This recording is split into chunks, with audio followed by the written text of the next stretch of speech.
to another AnyRPG Development Livestream. In these videos, I livestream the development of the AnyRPG Engine, a free and open source role-playing game engine designed in Unity and written in C#. If you don't already have a copy of AnyRPG, you can pick one up from anyrpg.org/downloads in both Unity package and source code format. You can also find free copies of the games that I work on at the same page. In this episode, I will be putting together all of the cutscenes that we've been creating over the last bunch of episodes into one continuous quest chain, and the entire quest chain will work together to tell us the history of the SunSworn. So let's just demonstrate where we are right now, and then we'll start working on that. So if I load the game here, I have a tester that I've created. We'll load him up, and he's in the Sun Temple right now, and he's ready to start this whole history quest chain.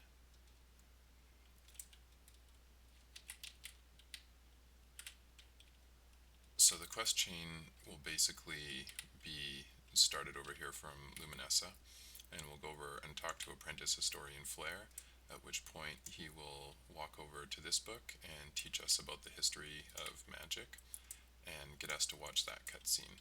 After that, we'll walk over here. He'll read some books, but he won't tell us about, or he won't have us read anything. What he will do is send us out to go see the Sun Temple dance over there with Foxy. Then he's going to walk over here and have us read this book, and finally walk over here and have us read that book.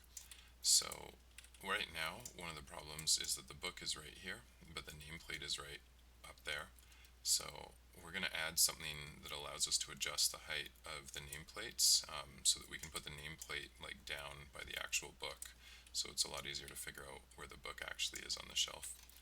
And then right now, Apprentice Historian Flair has a patrol and he can walk over to this book, but we actually need to make it like a couple of patrols and walk over to all of the books. So let's go ahead and get started on that. I'm just going to save the game right over here by Apprentice Historian Flair. He's got a quest for us right now. Learn about the history of the SunSworn. I'm going to change this because right now this is just basically a dialogue, and we're going to have to learn about all 4 parts of the SunSworn history in order to complete this quest. So to do that, we will need a couple of subquests. So the main quest is called a history lesson, and right now it's got a dialogue objective, but we're going to change that and we're going to have 4 quest objectives instead.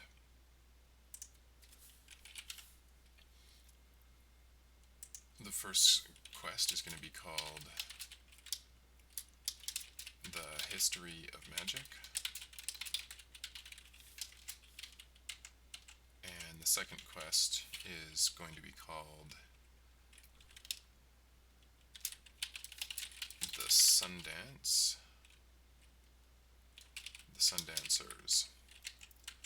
The third quest is going to be called The War of the Magi, and the fourth quest is going to be called The Mana Seal. And these all correspond to a cutscene quest that we'll create, as well as one quest to watch the dancers. So the first quest we need to create is the history of magic. So we'll go into the Lost Soul shared content here under quests, and I've created a new folder called Chapter 2 because we had so many quests in Chapter 1 that this was starting to get hard to manage. So I've got a new Chapter 2 folder here. So we'll do an AnyRPG quests, AnyRPG quests quest, and this one is called The History of Magic.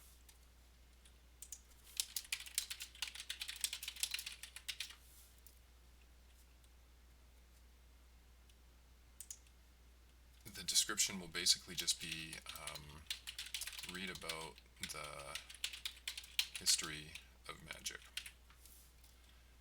And it's going to have an interactable objective, and the interactable will be just the history of magic, because that's the name of the book that we're going to interact with in order to watch the history of magic cutscene.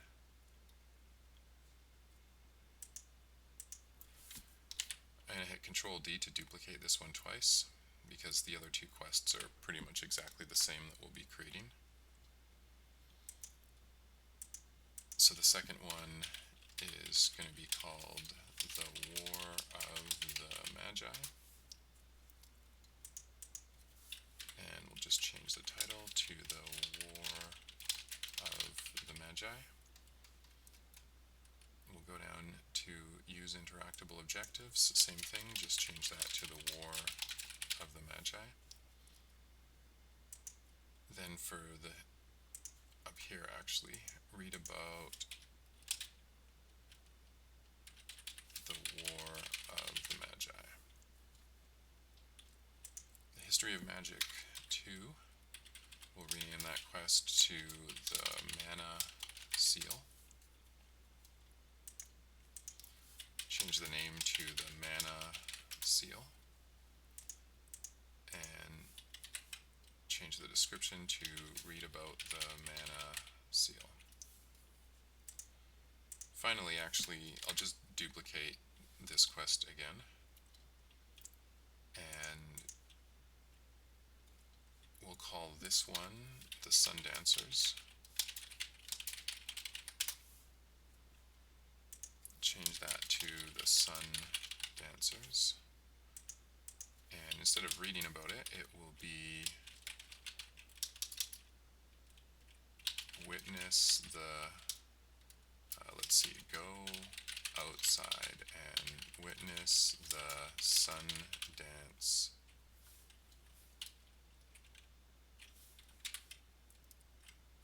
Actually, go outside and talk to Foxy and witness the sun dance. This will also be a use interactable objective, and I can't remember whether it's the Sundance or Sundance, but we can always fix that later.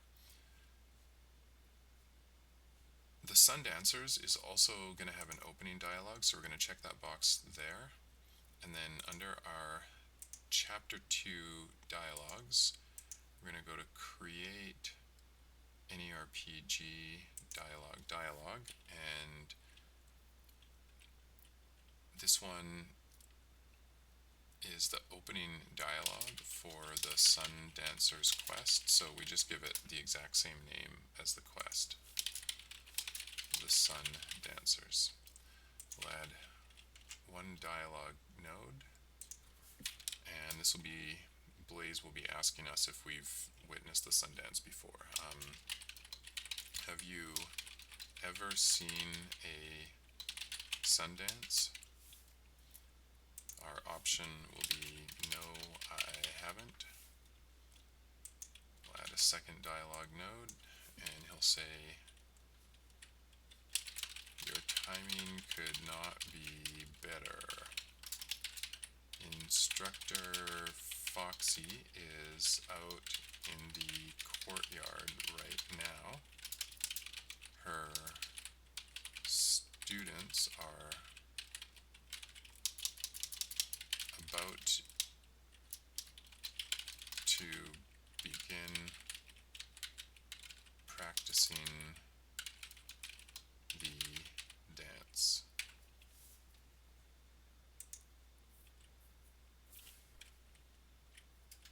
And can I go watch it?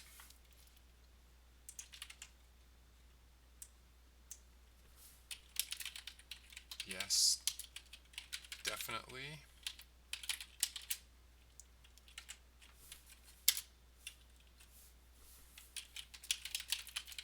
Come back to me once you have seen it. Okay, I'll go talk to Foxy. Alright, and that's good enough for the dialogue.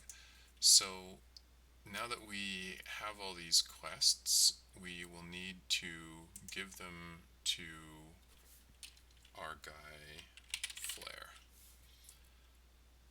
So we'll go to Apprentice Historian Flair unit,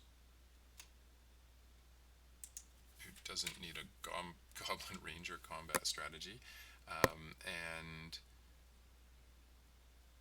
he has a quest giver on him, and I'm going to give him a quest giver profile because he's going to have a bunch of different quests, and I'm going to be removing the manual quest thing eventually anyway. So to give him a quest giver profile, we will go look at, let me just close up these other directories here.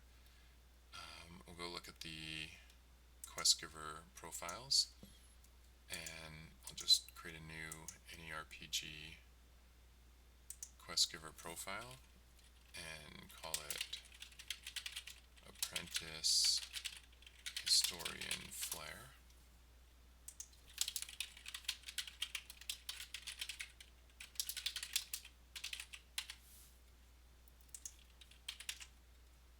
He'll have like 5 quests. Let's just lock that inspector window, open up this other one, and just go look at what he actually has right now.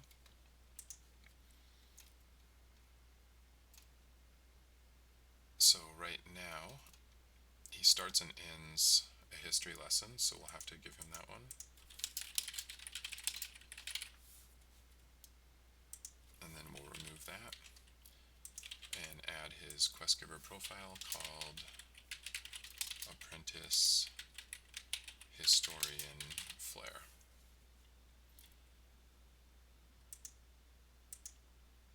He'll start and end all of the quests that he gives right now. So the first quest is the history of magic. The second quest is the Sun Dancers. The third quest is the War of the Magi, and the fourth quest is the Mana Seal. To make sure that these quests are all done in order, we'll have to give them prerequisites, basically.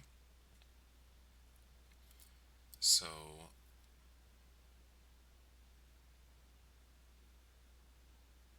for the history of magic, the prerequisite for this will be that the history of magic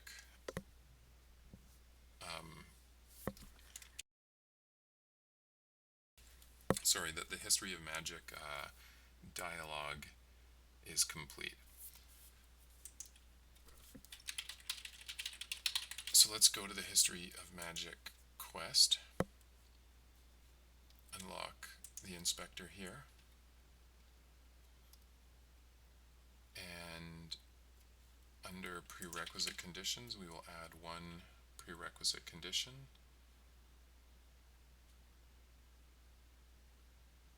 and that is that the dialogue prerequisite is the history of magic.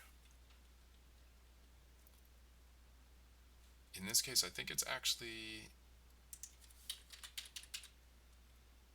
potentially history of magic 1. You know what? It's just history of magic, I believe. Okay.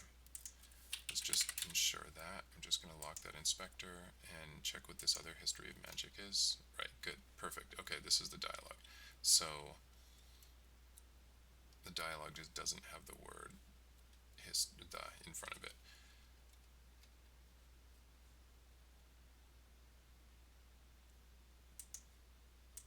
Next up, we want to basically do the same thing for the Mana Seal.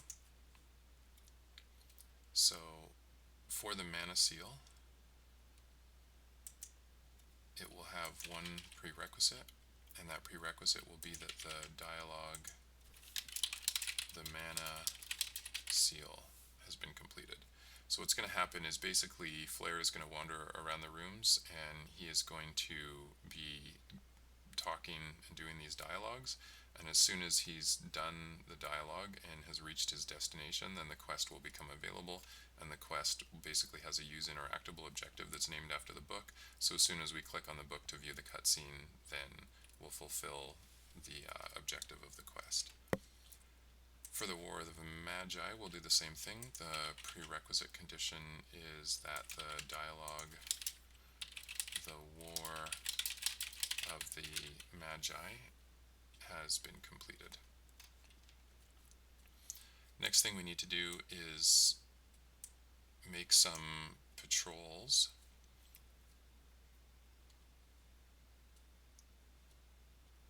So let's just go look at Apprentice Historian Flare and see how we are controlling his patrols right now.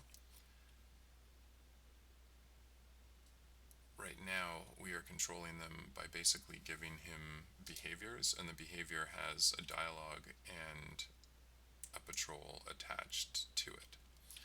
So he will need 4 behaviors: SunSworn History 1, 2, 3, and 4.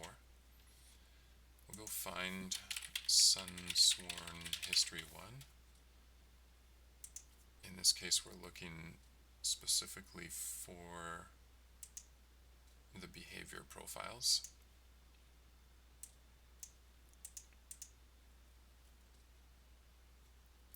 So what he does is basically begin a dialogue and a patrol, and then after 30 seconds he begins this ability to open and read a book. So we basically want him to repeat this behavior over and over, moving to a different location each time, reading a different book, and then getting us to read a different book. So we'll have a SunSworn History 2.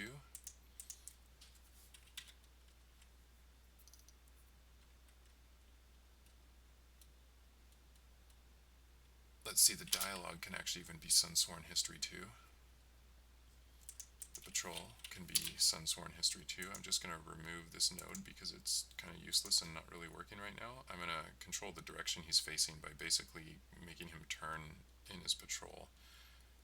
And we'll have him do the same ability, basically. The prerequisite for this one being available is going to be that we have completed the quest, the History of Magic. So as soon as we turn in the History of Magic, this behavior will become available.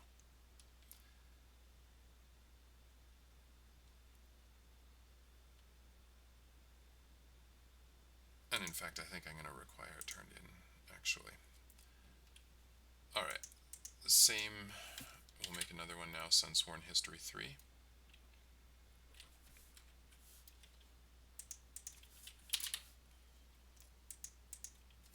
The dialogue will be SunSworn History 3. The patrol will be SunSworn History 3. He'll do the exact same thing at the end, and in this case, the prerequisite quest will be the Sun Dancers.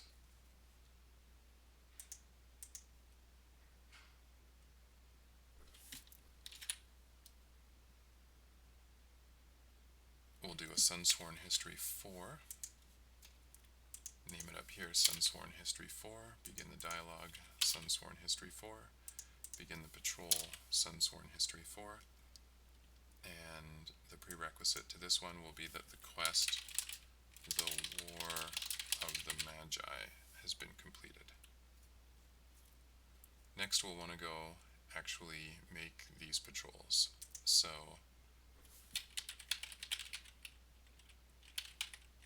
let's look at the SunSworn history and we'll find a patrol profile here.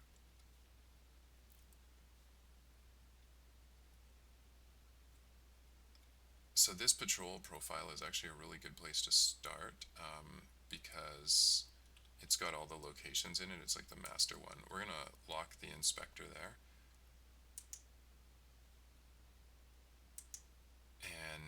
just going to duplicate SunSworn History 1. Actually, I'm just going to duplicate SunSworn History. We'll make that into 2, 3, 4, and 5, and then we'll just delete the ones that we don't need. So that's 2, 1, 2, 3, and 4.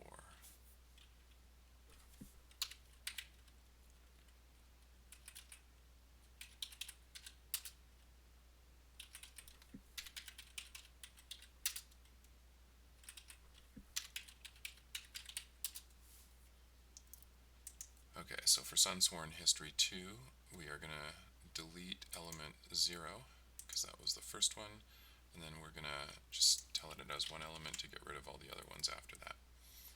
For SunSworn History 3, we will delete element 0, delete element 0 again, and then once again tell it we've got 1. For SunSworn History 4, we need to delete element 0, element 0, element 0, and finally tell it we've got 1.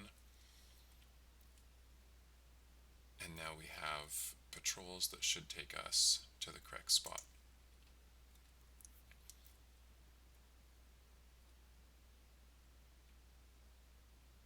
Let's go to the dialogues now.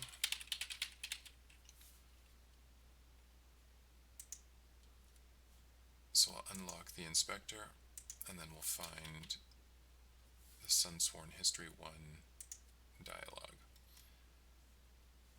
This one I'm actually going to move into the Chapter 2 content, because that's where it belongs. So we'll take both of these, move them into the Chapter 2.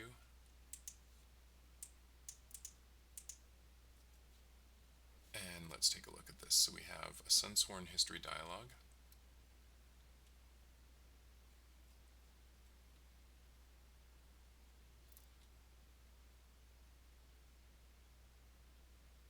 And this is like sort of the master one that I originally had, and then we have SunSworn History 1.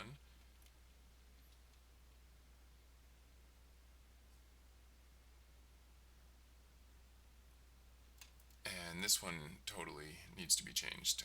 So basically, he's going to tell us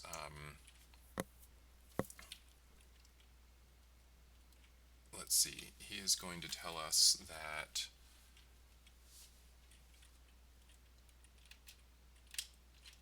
in the beginning there was no magic. Man could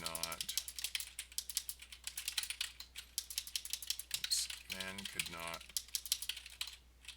project his will outside his body.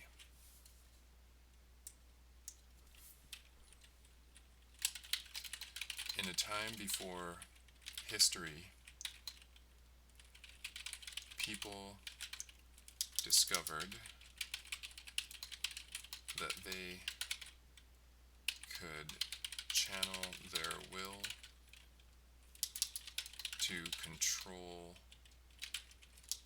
the environment around them.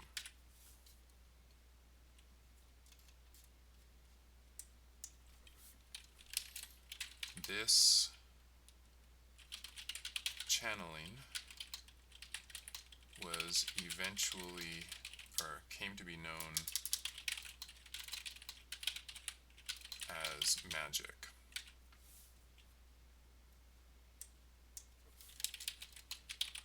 But there was a side effect.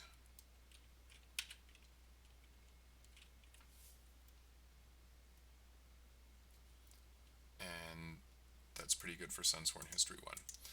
SunSworn History 2, after we've watched the War of the Magi cutscene, then we want to basically learn all about Jaren and Jaden.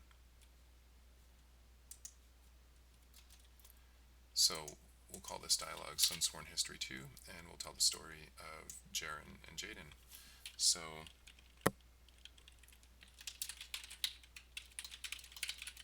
around the time that people discovered magic,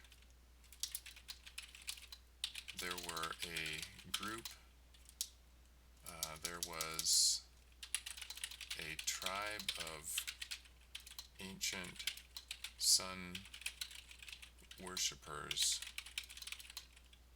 called the Sun Dancers.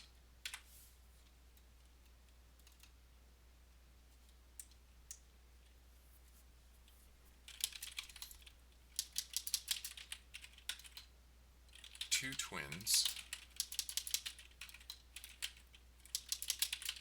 Jaden and Jaren Sundancer,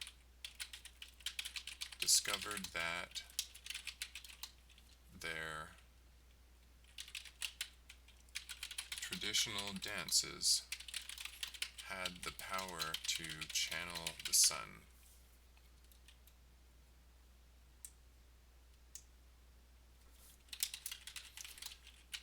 Unlike magic, which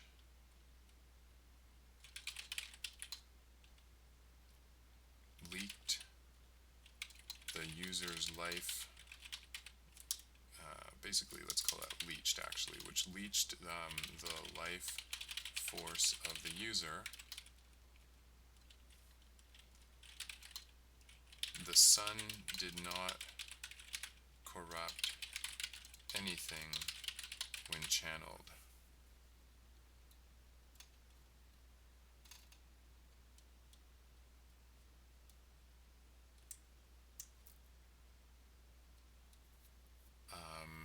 Let's see.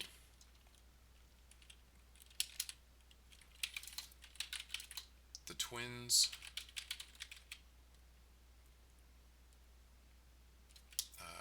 let's see. Yeah, the twins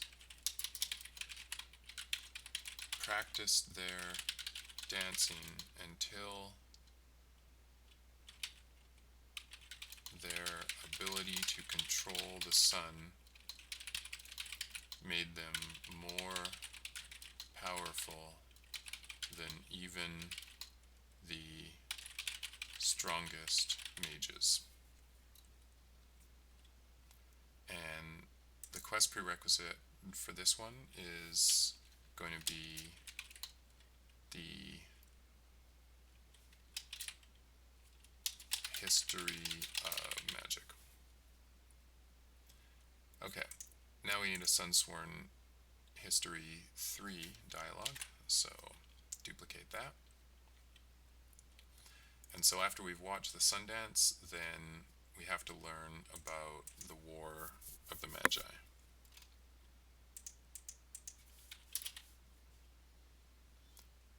So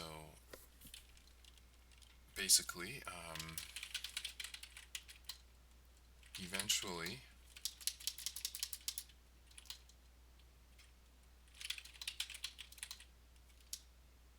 let's see, something about the world being in a state of chaos. Let's just go back to the original SunSworn history here.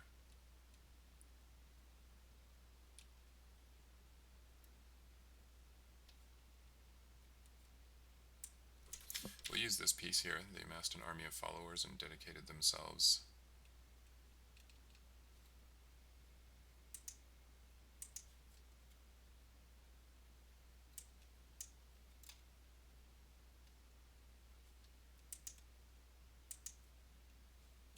and we'll put that as basically the last one.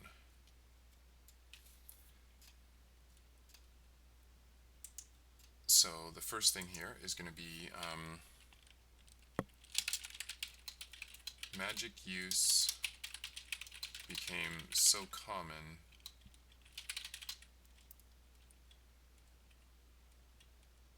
that it began to tear the world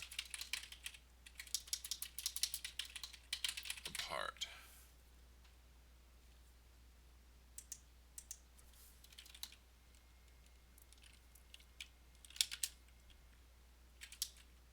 Actually, we're going to describe something here. Although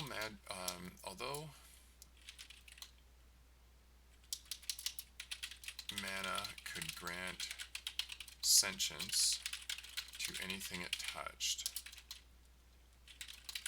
it did not grant intelligence or wisdom.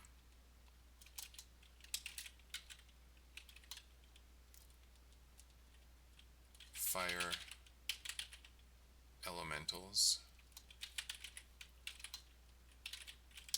would burn everything around them.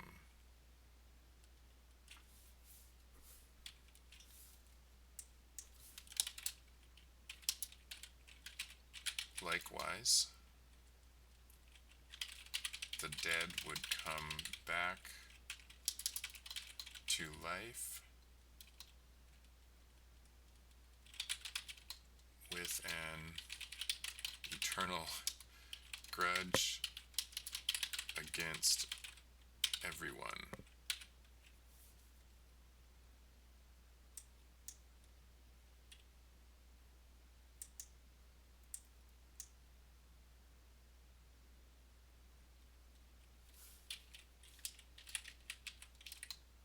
Wars tore the world apart and threatened to destroy it until the Sun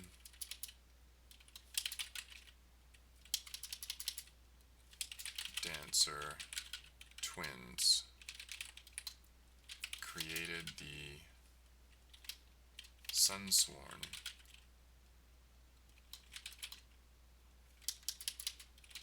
with the goal of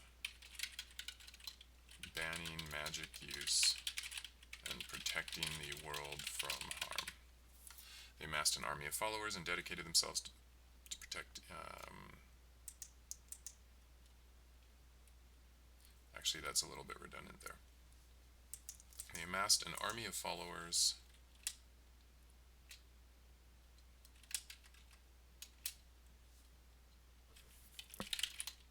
and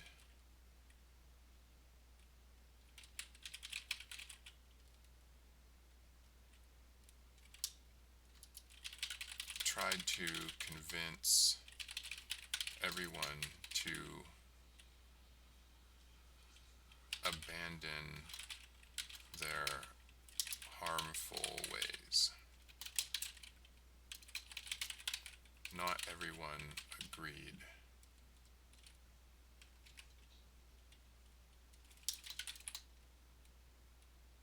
And there were many battles. Okay, that's good. And this one has the Sun Dancers as its prerequisite. And finally, we need a SunSworn History Lesson 4, which is basically telling us the history bit about what happens after the War of the Magi.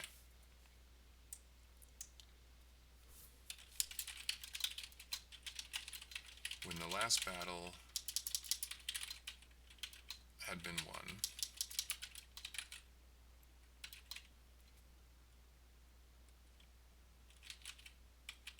there was a problem to deal with.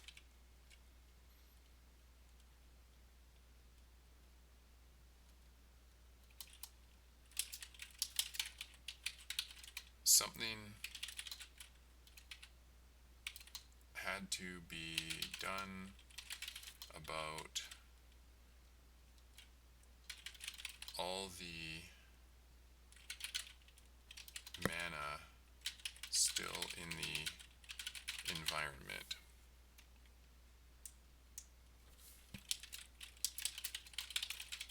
The power of the sun could contain it,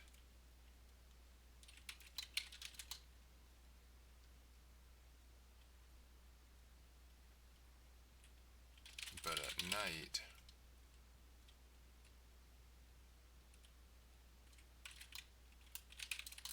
the SunSworn were powerless.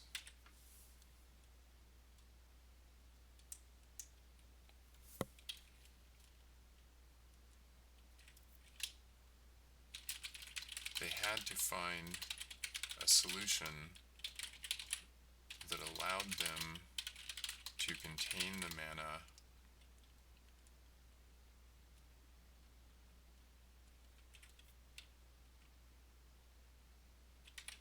safely at all times.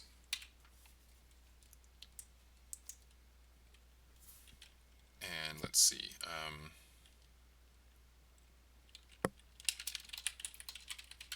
It was decided that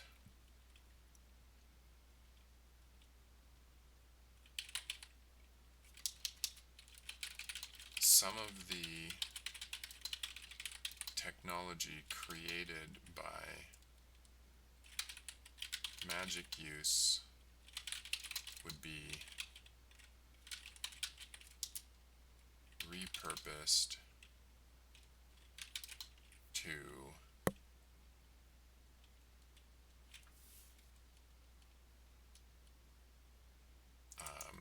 some of the technology created by magic use would be repurposed to create a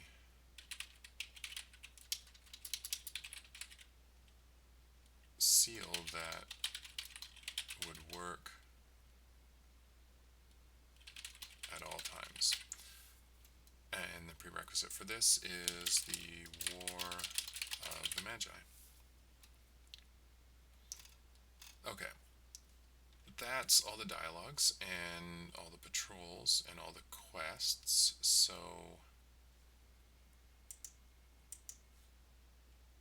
let's see here.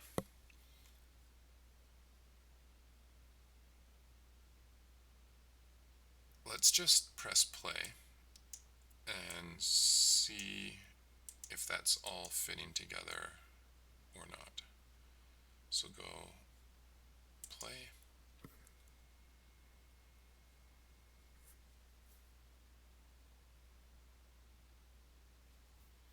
Alright, and we've got a couple issues. Duplicate key names, SunSworn history. So let's look SunSworn history. One of these ones where I've got like a 1 in is probably missing it. Yeah, so this needs to be SunSworn history 2. This one needs to be SunSworn history 3. This one should be SunSworn history 4. Alright, that looks good.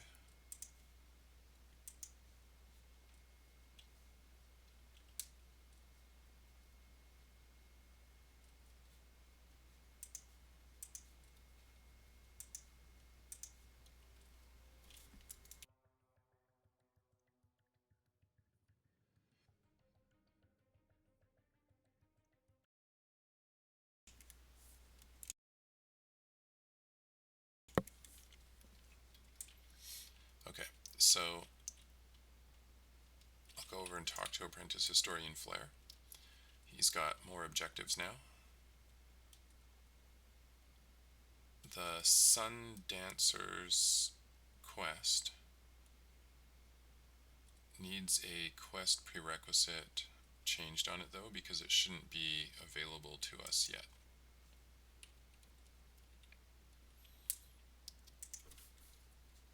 So let's just go look at the Sun Dancers. This is the quest. It needs a prerequisite condition. And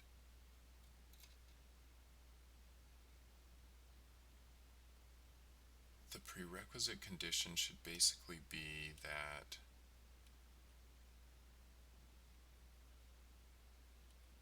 we have completed the dialogue, SunSworn history, I believe 2.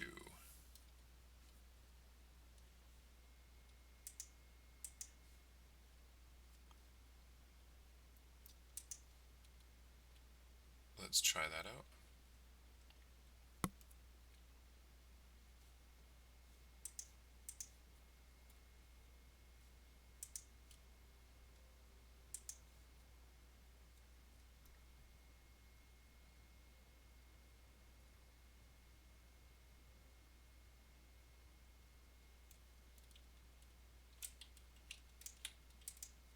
Okay, that's better. So now we just have a history lesson.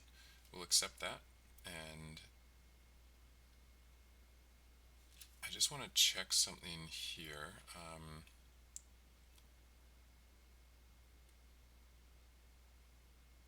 He's got a dialogue for us,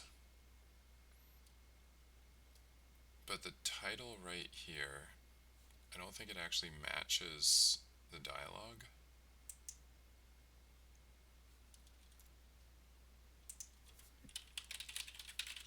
If we look at our Apprentice Historian Flair unit, his dialogue interactable has an interaction panel title of a history lesson.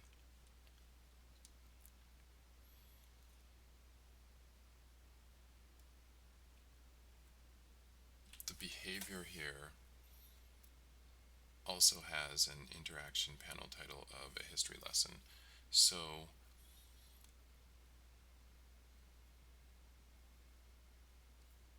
basically, it'll always say a history lesson, which actually isn't so bad.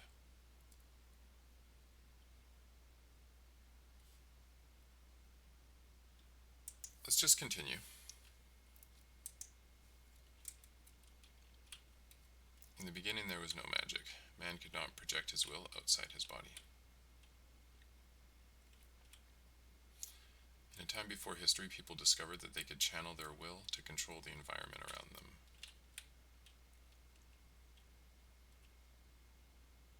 This channeling came to be known as magic.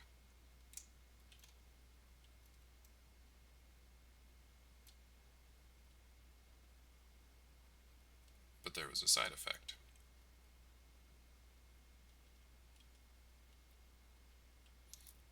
Alright, and then he finishes reading the book.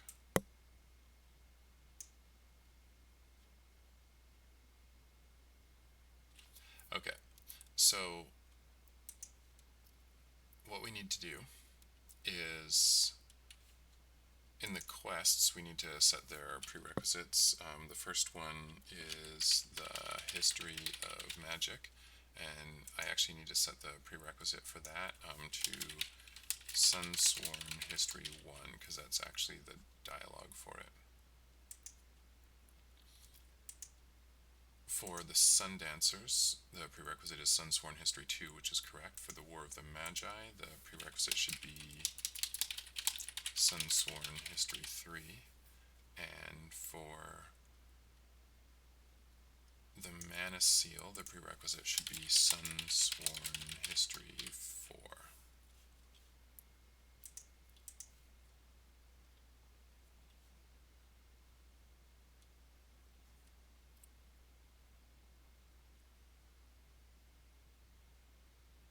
And let's see, but there was a side effect. So something can be a little bit smoother here. In the SunSworn History 1 dialogue, he just ends with like, but there was a side effect. You can read about it in this book right here.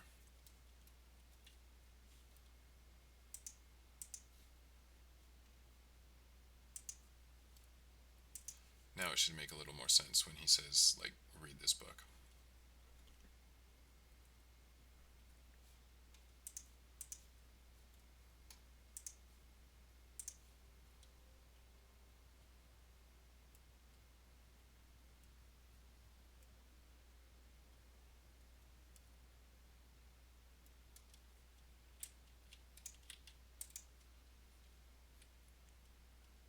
Okay, so we accept the history lesson quest, and we begin the history lesson behavior.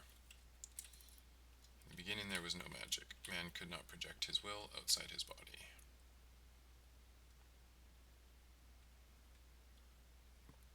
In a time before history, people discovered that they could channel their will to control the environment around them.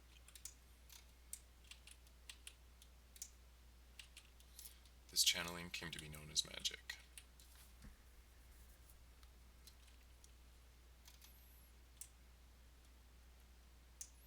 But there was a side effect. You can read about it in this book right here. Perfect.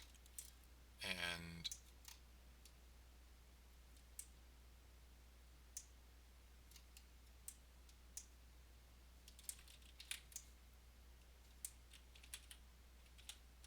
friend here needs to give us a quest. The History of Magic book actually shouldn't be available until we're actually on the History of Magic quest, though. So, and the other thing, of course, is this is like way too high, and we need it to actually be down by the book. So I want basically that when we accept the quest, then that thing's going to pop up over top of it. So to do that, we need to make some modifications that allow us to set where the nameplate is.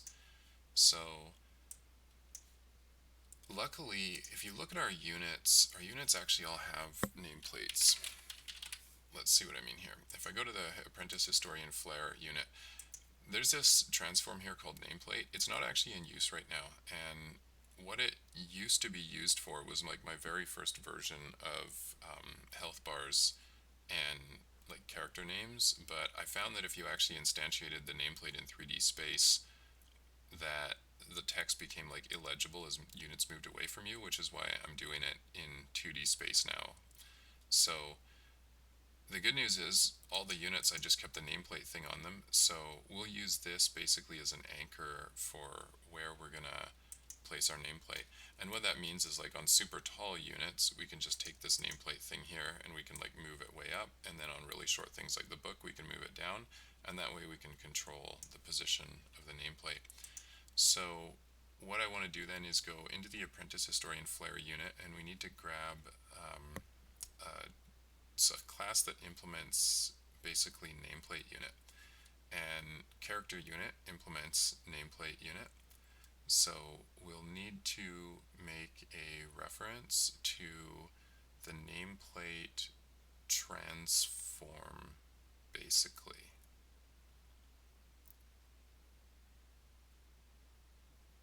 And I'll call it, I don't know, like the nameplate target transform. So let's go into character unit.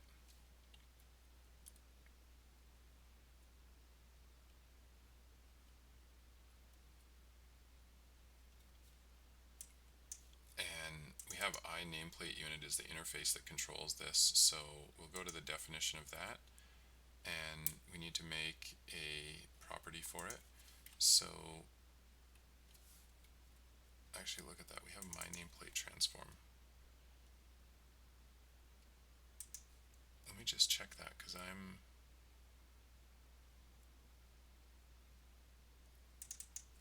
Okay. So let's see. I actually apparently already have that.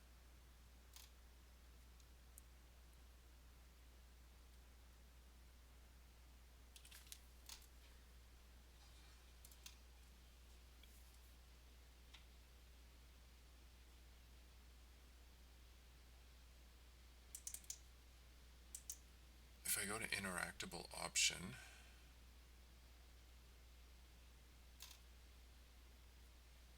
now where exactly is that? Because we should be getting...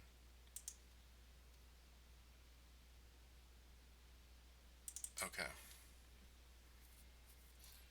I see. So my nameplate transform, actually, that's interesting. So essentially, I use this for mounted units. So what we want to do here, that's fine then. So luckily, that means I can make a property for this. So we can serialize a field here. Whoops. We can make it a private transform nameplate transform.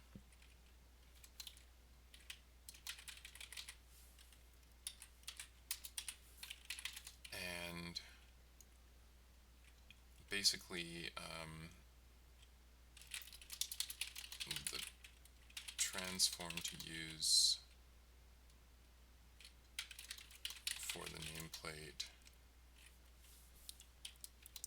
anchor.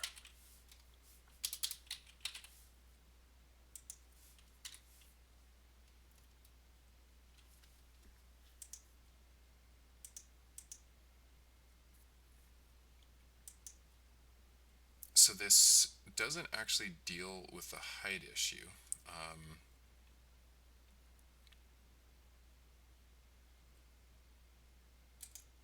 let's find all references to this and just see where it's being called from.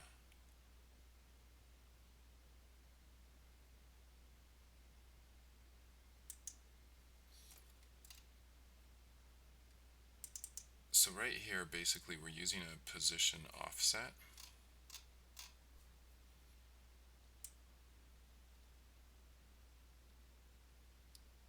And the position offset is defined as a serialized field on the nameplate controller. This is basically just like a default position offset. So what we should do is basically make it overridable.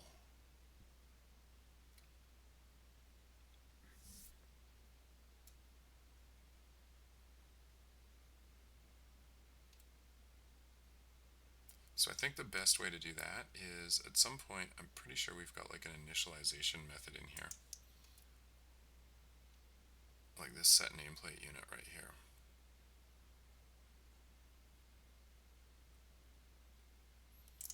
I think when we call this, we should just basically hand it a position offset.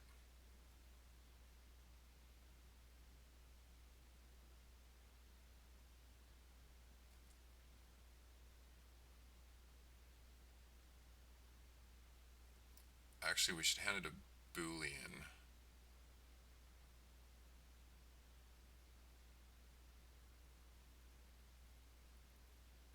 Yeah, we should hand it a Boolean called use position offset, pretty much. Otherwise, we'll just use the anchor.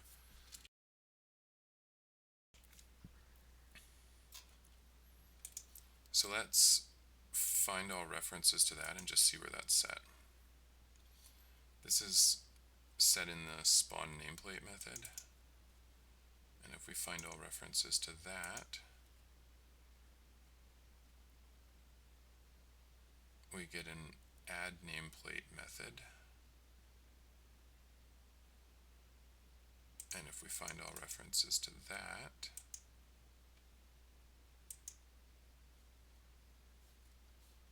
we find where it's called in both the inanimate unit and the character unit. Perfect. So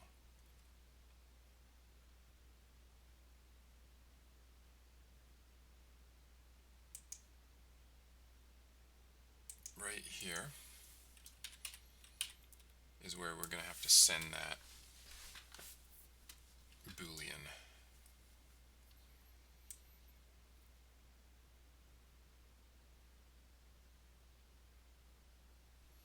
And we'll need some logic as well for the transform.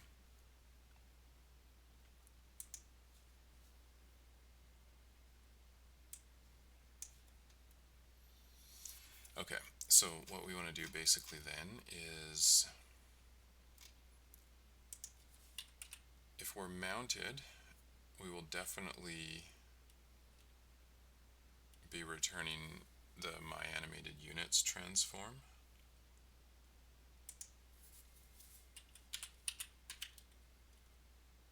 Otherwise, if our nameplate transform does not equal null, then return the nameplate transform.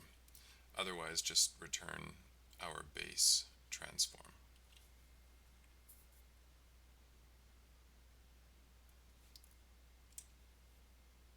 Then when we call that add nameplate method,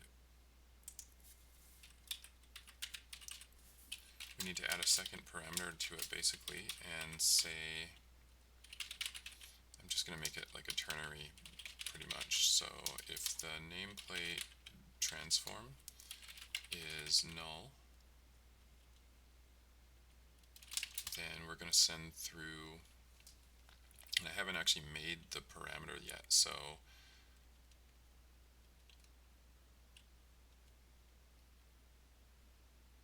let's call the parameter, let's actually go to that method here and actually make the parameter now. So add nameplate, the parameter is going to be a bool, and it's going to be called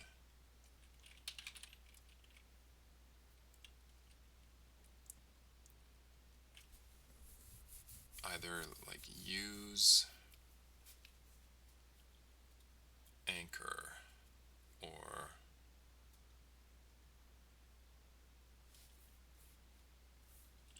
I think add use default position, use anchor.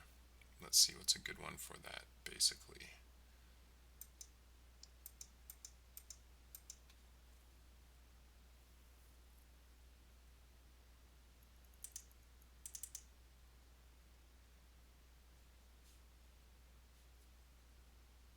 Let's just go to the nameplate controller there for a second and open that up here.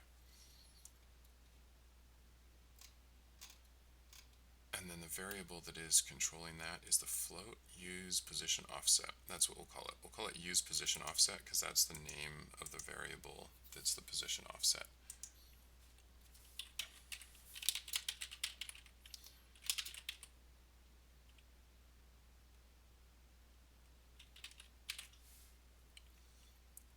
And then we'll pass that through. So basically, if the nameplate transform is null, then we're going to send through true for use position offset, otherwise we're going to send through false here. Okay. That should work. And then I want to do the exact same thing for the inanimate units because our inanimate units have the same issue, and this book is actually an inanimate unit, not a character unit. So for the inanimate units, we need to also expose a serialized field private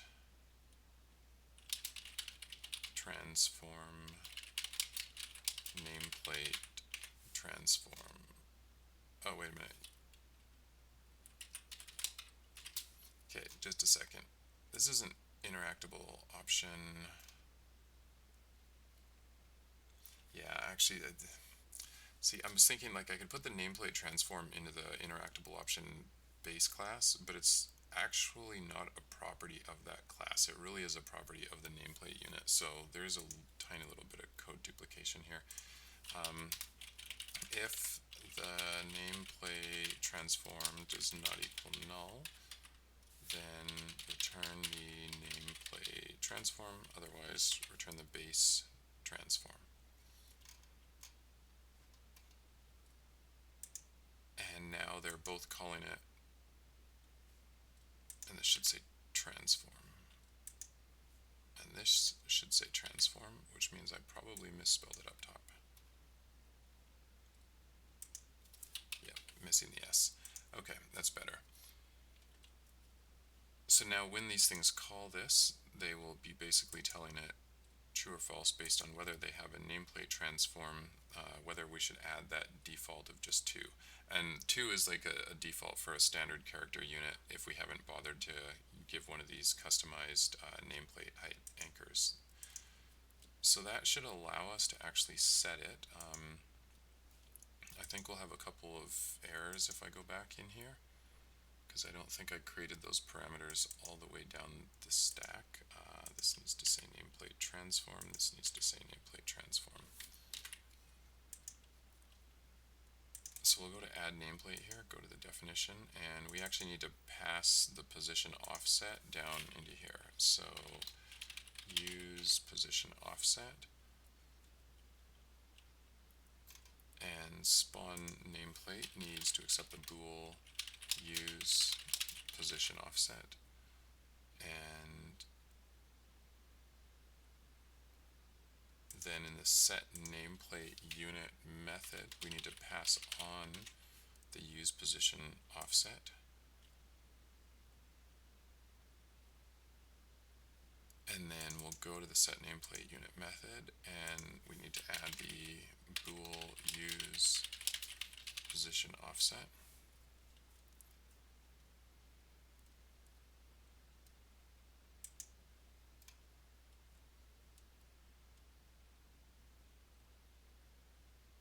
And right here, what we'll do is if we're using the position, if we're not using the position offset actually. So if use position offset is false, then what we want to do is basically set our position offset equals vector 3.0.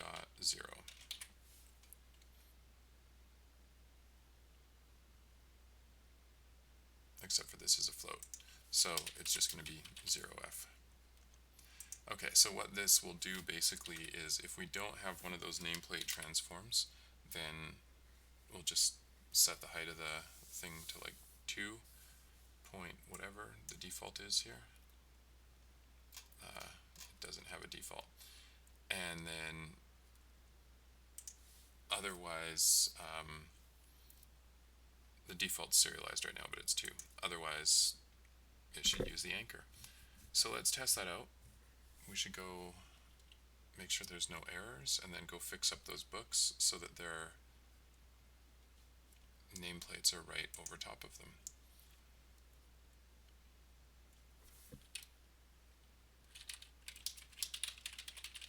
So let's find the interactables.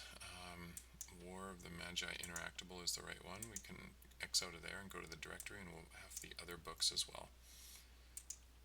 So I'll open up this book here and I'll go into the scene view.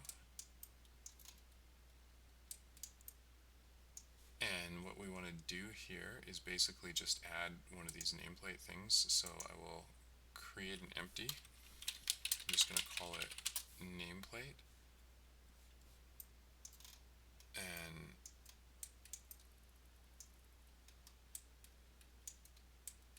that's not bad actually, that's almost perfect. For now though, I'm just going to, interestingly enough, the scale is 2. Okay, let's just set that to 0, 0, 0 for starters. It's basically right at the bottom of the book, and what we want is we'll just pull it up here, so it's pretty much like right on top of the book.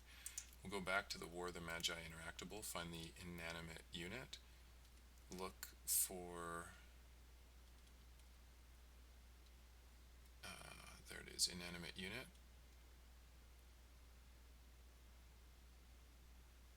Look for the nameplate transform, pull that down into the nameplate transform.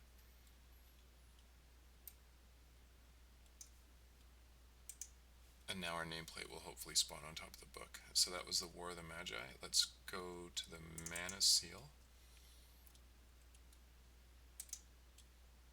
We'll create a new empty. Call it nameplate.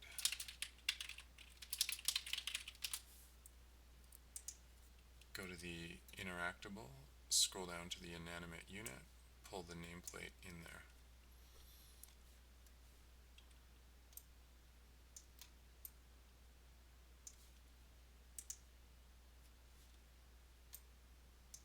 I'll pull this up basically so it's like at the top of the book.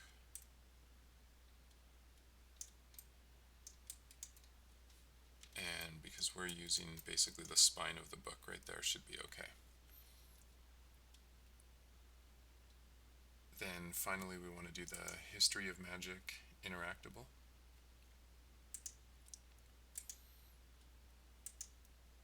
I'll create a new empty. And we'll call this one, once again, nameplate. Go down to the inanimate unit, pull the nameplate onto the nameplate transform.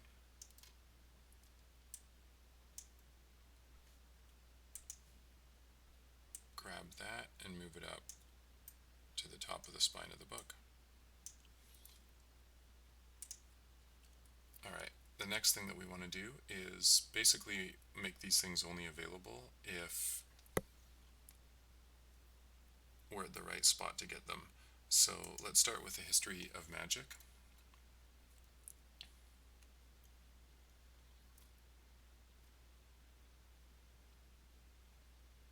We have this cutscene right here. Although honestly I think the entire interactable to have its own prerequisite condition. The prerequisite condition for this should be that you are on the quest, the history of magic,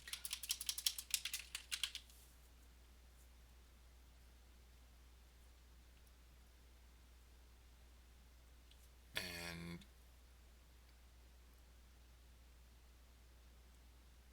that should be okay.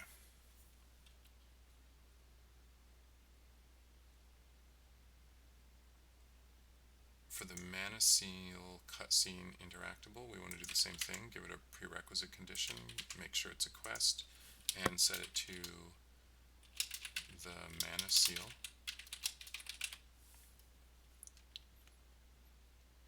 For the War of the Magi interactable,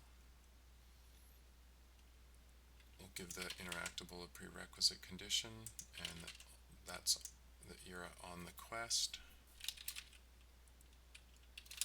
The War of the Magi. We'll want to basically do the same thing for Foxy. So let's go find the Foxy unit. And actually with Foxy, it's actually her behavior interactable that we want a prerequisite on.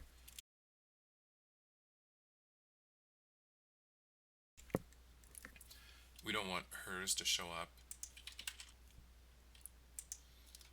unless you are on the quest.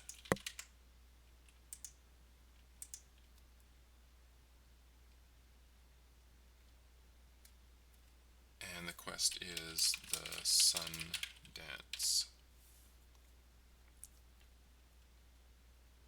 I think that's right.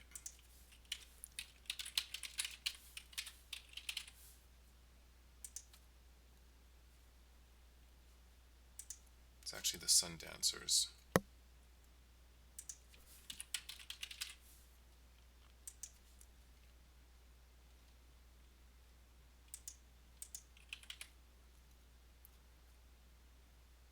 Her interactable is called Watch the Sun Dance.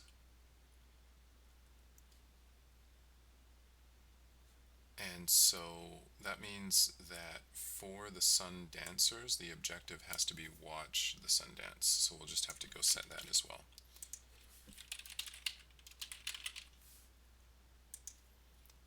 So we'll go to the quest here, and our objective is watch the sun dance.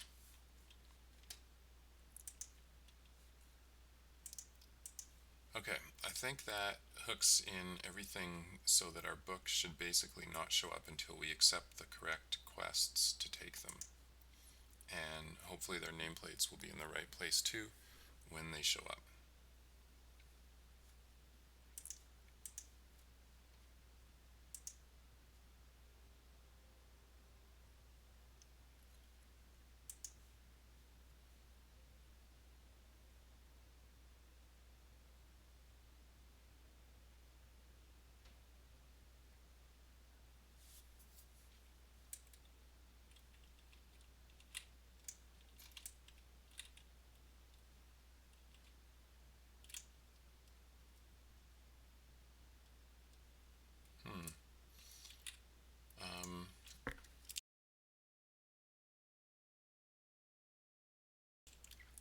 So the History of Magic book, we actually shouldn't be able to see that right now. Let's just go back and check that interactable again.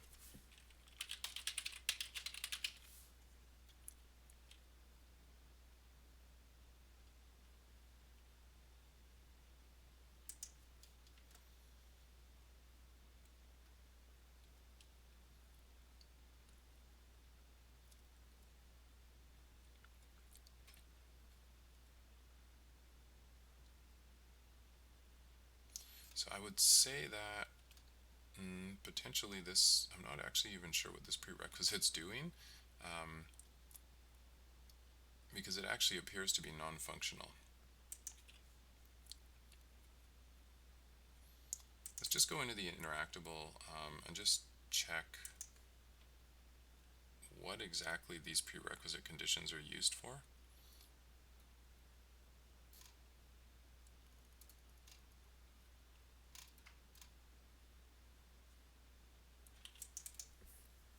Right, prerequisite conditions are used for spawnable. Okay. So basically, if we had a prefab profile, essentially, it would not spawn it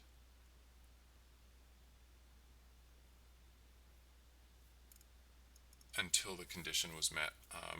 So in fact, I think maybe what we should do then is actually make a prefab profile out of the book. Because this cutscene interactable, so basically the prerequisite here controls spawning only, and the prerequisite here controls the panel and the interaction. So we also actually need to add a prerequisite condition to the cutscene interactable here. So we'll do the same thing. We'll just put the history of magic down in a quest prerequisite for it.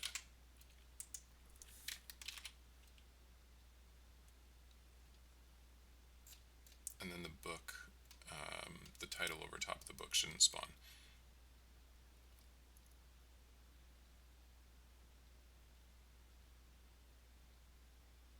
And in fact, you know what? I think actually having the book on the shelf, just not interactable, is totally fine. Theoretically now it won't even glow because it doesn't have any valid interactable options. What we will need to do is go into the other books. So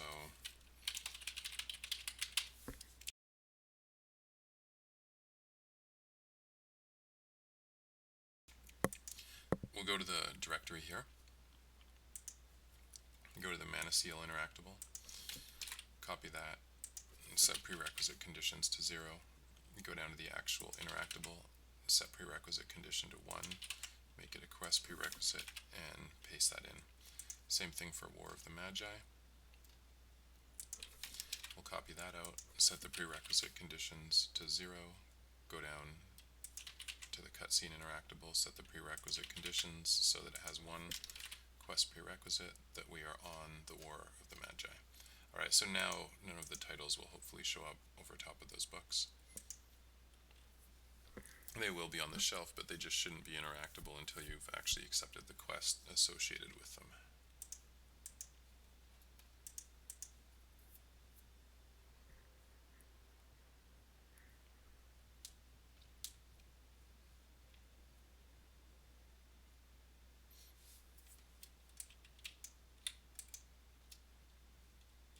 Oh yeah, let's go take a look around. Alright, so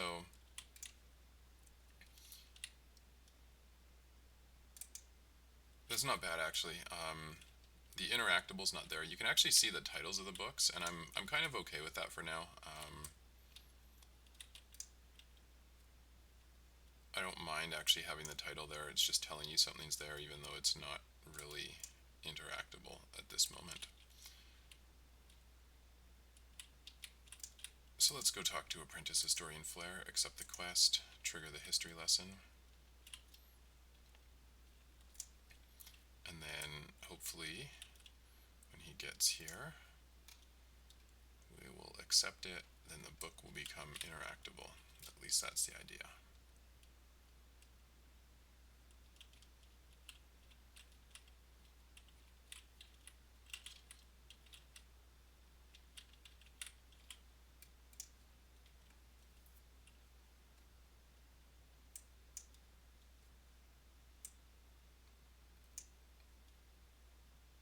Okay, perfect.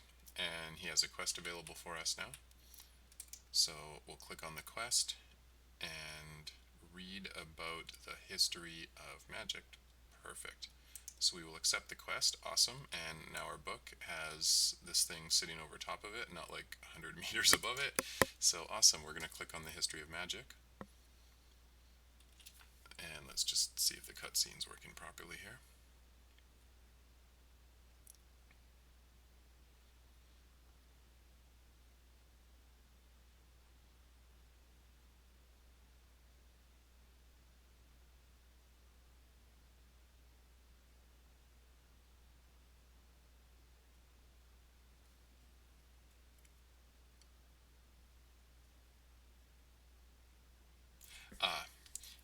There's a minor issue right here, and that's that the cutscene dialogue isn't progressing. And that's because I actually have to set those cutscene dialogues to automatic.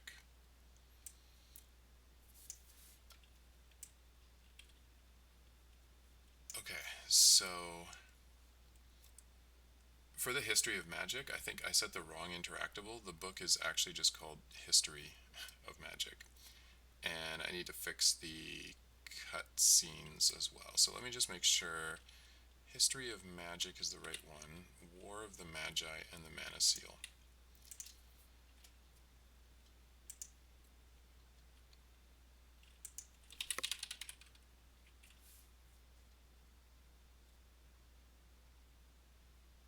So the War of the Magi quest needs its interactable just set to War of the Magi. And the History of Magic quest with the in front of it needs its interactable just set to History of Magic.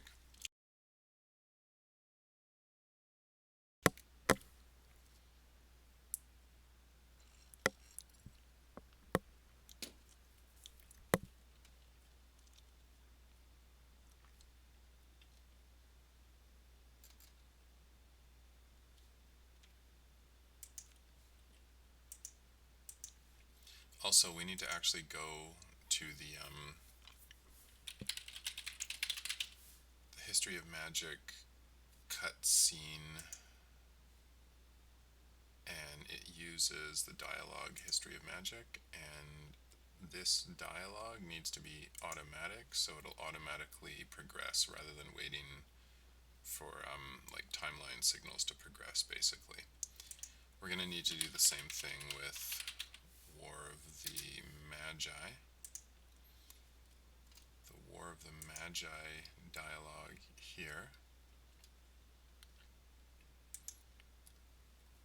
needs to be set to automatic. And finally, the Mana Seal we don't need to deal with because that dialogue is actually controlled by the cutscene. So let's save that and see what it looks like with those latest tweaks.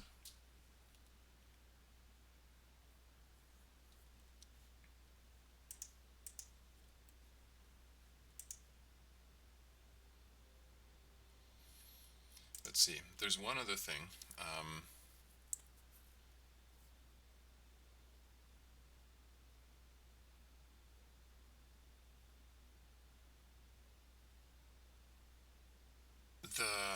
The behavior that he's doing should not get recreated. So let's just look at Apprentice Story and Flair unit, because basically what happens is when you come out of the cutscene there, the dialogue basically is becoming, or I mean the behavior is becoming available again. So let's just go to the behavior interactable and see whether or not he's grabbing new behaviors. He is. He's grabbing new behaviors.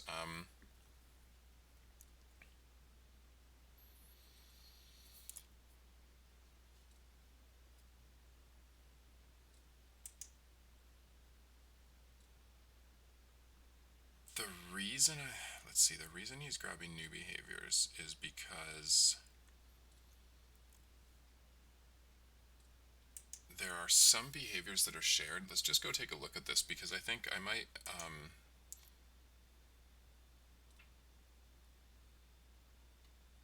yeah, okay, so here's why they need to grab new behaviors. Essentially, Sundance is a shared behavior.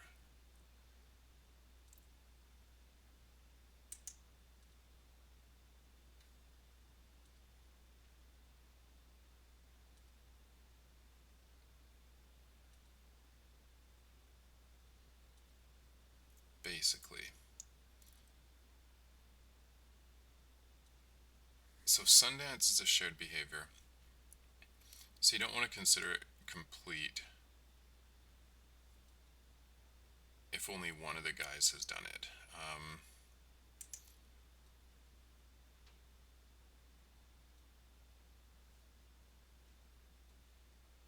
The Charged Lunamech is also a shared behavior.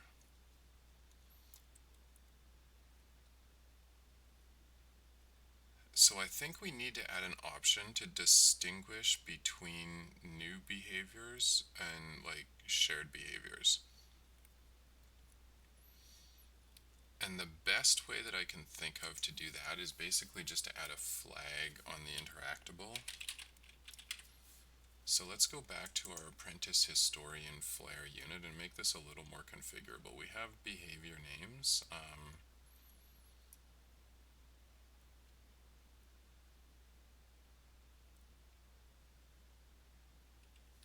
And let's see.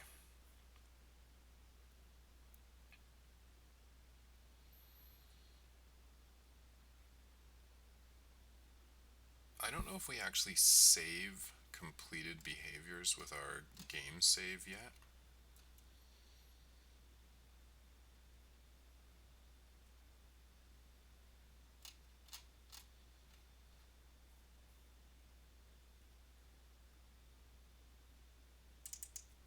Let's just go look at our behavior profiles here. Go to the definition of that.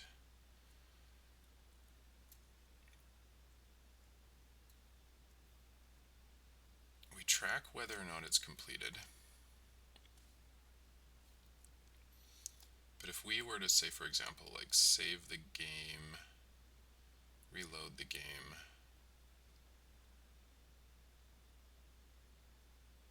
I think it's okay not to save it, but we do need the option to basically grab unique ones, or not. So the default behavior, I think, should potentially be, I need to decide whether I want the default behavior to be grab a new behavior or grab a behavior that basically it's going to end up using the stateful one.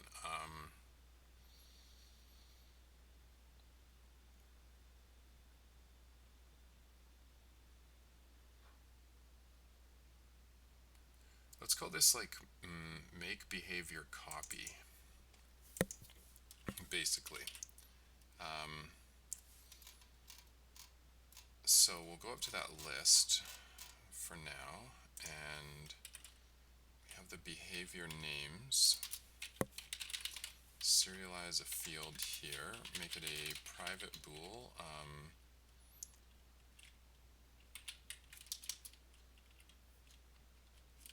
We'll call it use behavior copy. We'll set it to false by default, which means it will keep the state of the behavior by grabbing the main behavior. And here I'm just going to make a note that we're either instantiate a new behavior profile or not when loading behavior profiles. So then we'll want to do something with this variable down here. So what we want to do is make an if statement here, and basically if use behavior copy is true, then we need to actually make a behavior profile here by default. Behavior profile, TMP behavior profile is null. And then we don't need that there. And then we need an else statement so that we can either, grab a new copy or not grab a new copy. So if use behavior copy is true, we get new resource. Otherwise, we get resource. Now I want to go back to those other behavior profiles that are supposed to be shared, because they're like the exception.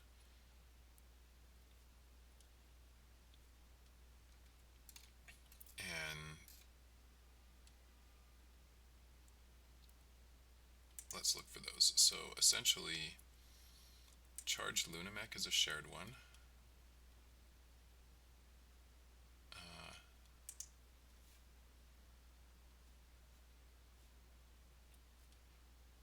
Right. So we actually have to go to the unit where we're getting these things from. Let's go down to the charged Lunamech unit. So he actually doesn't even use this. In fact, that behavior is called by, it's called by the cutscene, so we don't need to worry about that. So in fact, actually, the only shared behavior we might have to worry about is the Sundance, and that's called by the Sun Temple Dancer unit. So we'll go down here, and this one is going to use a behavior copy. Alright. So this is like the only one in the game that currently needs to use a copy. So now if I save this, theoretically when our apprentice historian Flare grabs a reference to the behavior, it'll actually stick so long as the game is running. And that should prevent him from basically re-showing the dialogue when your character comes out of a cutscene and the historian gets recreated as a result of reloading the level.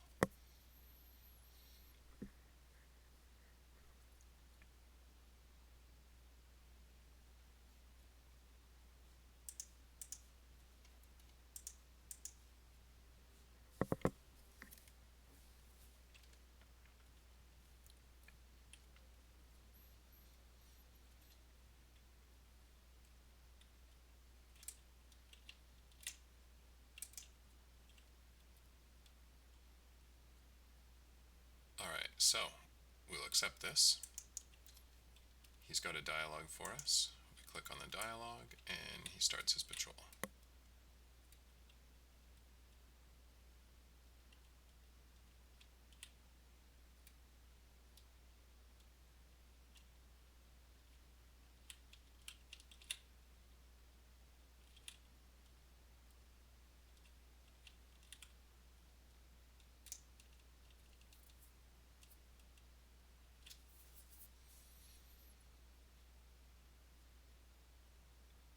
Alright, he opens up the book. His behavior is now complete. We know the behavior is complete basically because of the fact that he's got his quest right here. So we'll accept the quest. We now get the History of Magic book. We'll click on the cutscene. The quest completed successfully. Let's see if the thing progresses now because it's set to automatic. Perfect. Magic made life easier, but also caused the life force of the caster to leak out into the environment. We see the pink clouds. What's happening? Where it could grant sentience to anything it touched. Perfect. And we see the beginning of the History of Magic.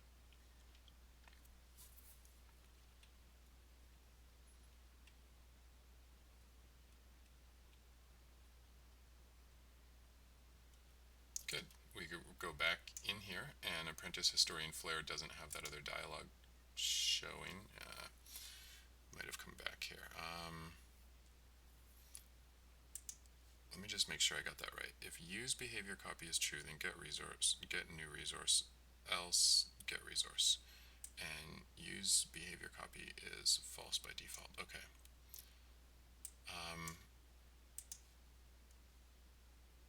Let me check the prerequisites for the SunSworn history dialogues, or I mean behavior profiles, because okay.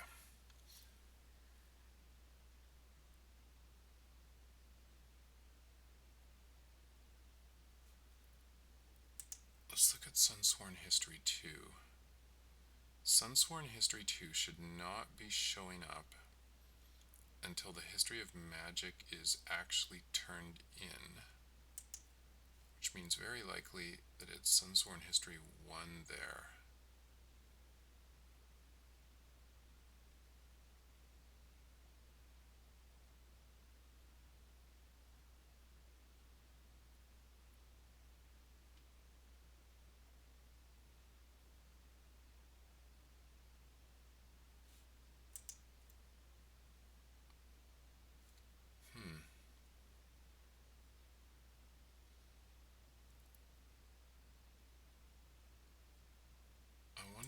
happens if I click that? Nothing, interestingly enough. That's because the dialogue's already considered complete. So for some reason, our apprentice historian here, we should probably actually see him begin the book animation here pretty soon, because it looks like potentially he's actually replaying that thing. I want to watch to see. He's not actually doing the patrol, because the patrol's already complete because he's in the right spot.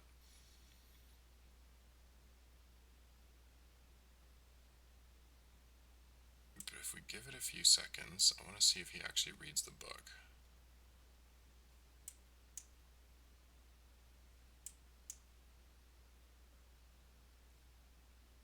He's not reading the book. And the dialogue thing hasn't actually reappeared on the menu. It might just be a bug that it was showing after we popped out of that cutscene. Yeah, maybe that was just a bug that it was showing there.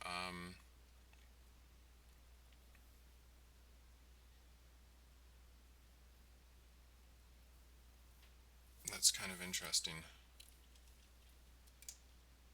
Let's just complete that for now. Although, now that we've completed that, our quests here didn't update.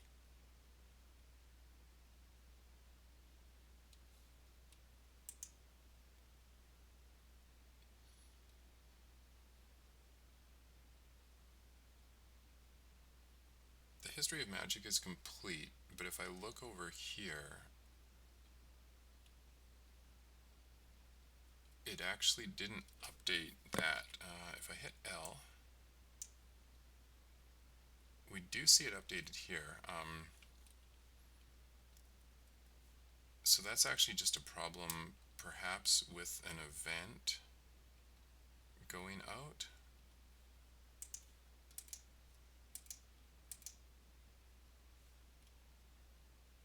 I think perhaps our quest window is not subscribed properly to an event that would let it know that that thing was complete.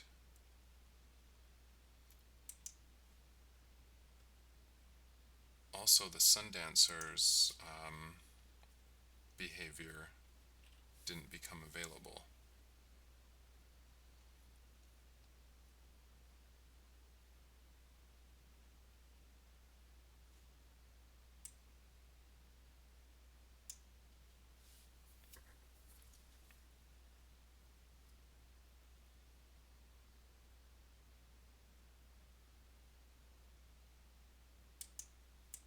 Okay, so this is the one that's supposed to be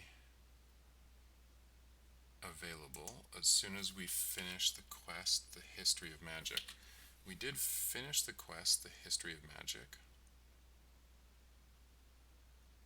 and we also turned it in.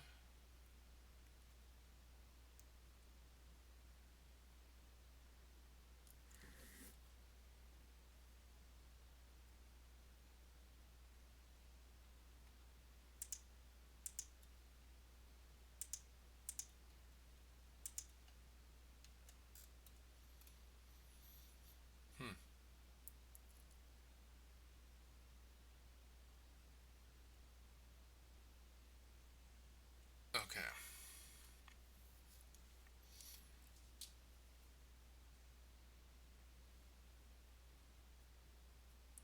Our guy may have actually been stuck in some kind of loop where he couldn't actually show us this stuff.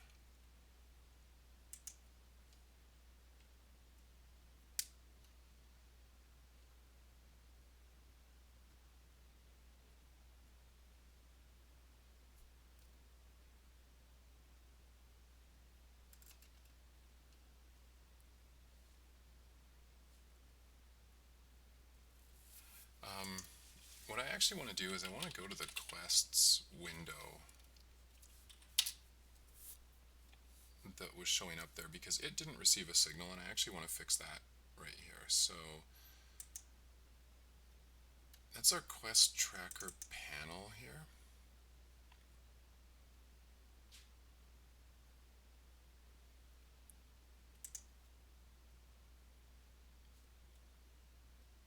And that's got a quest tracker UI on it.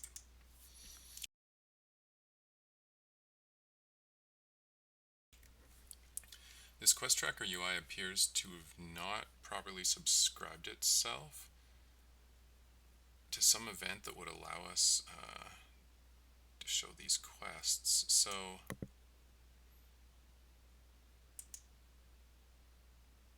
on quest objective status update, this is what it is subscribing to, and also on quest status updated.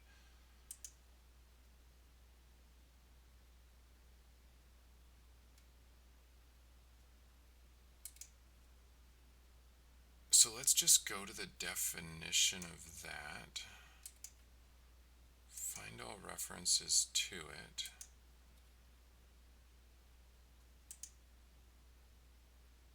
This is on notify on quest status update. We will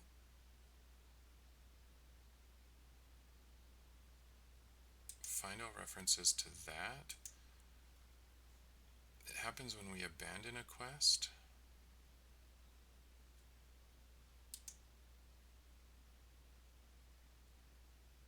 And when we turn in a quest.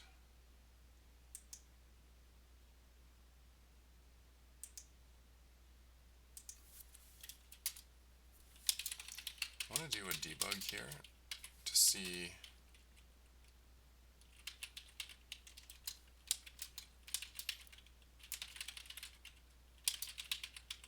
if this is being called.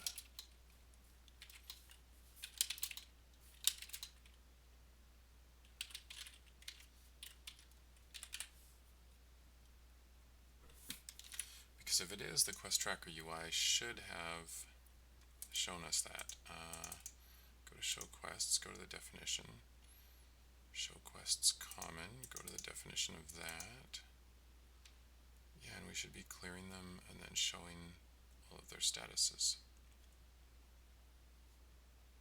I'm just going to add a debug to see if when that is updating.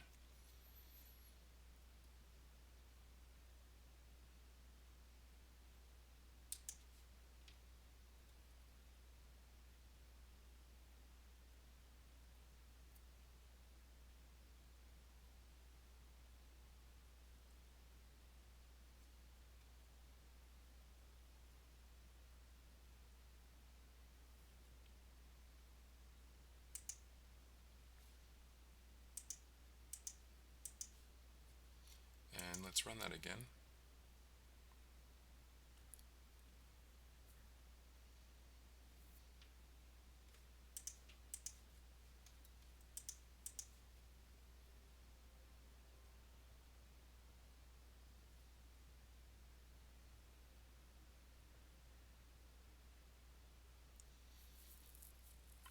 I'm just thinking, one of the things, I think I actually may know a reason why these behaviors are showing unclickable even though they're complete. And I think that actually has to do with the way that our behavior interactable is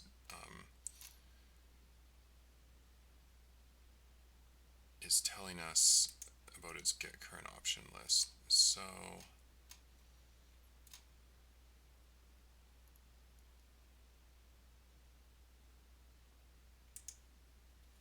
yeah, right here, I think there's actually a little bit of a bug. Basically, the behavior profile should only be added if the prerequisites are met and it's actually not complete. I think that's actually the bug right there. So if our behavior profile dot my completed equals false, otherwise it shouldn't go on the get current options list, and that should hopefully fix actually a couple of things. Hopefully that will fix the fact that it erroneously showed up, and hopefully it'll also fix the fact that we weren't able to get the next behavior from the guy after we completed the quest.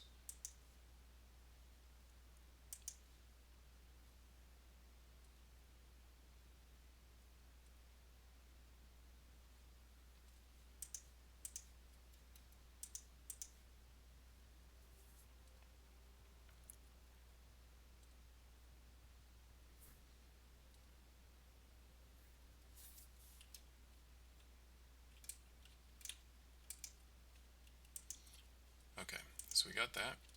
We start the patrol.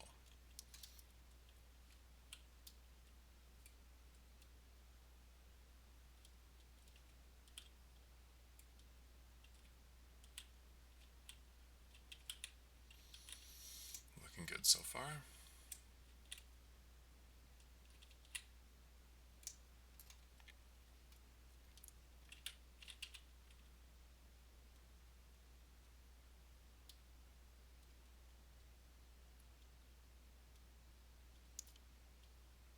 Okay. We're going to grab the quest from him, accept it.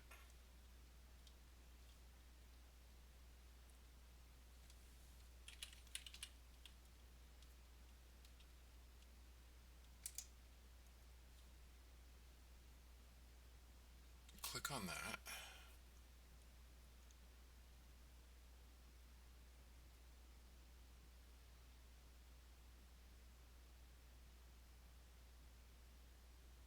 We actually technically don't even really have to finish the cutscene. The quest was actually completed the minute that we interacted with the interactable. So we'll go back here.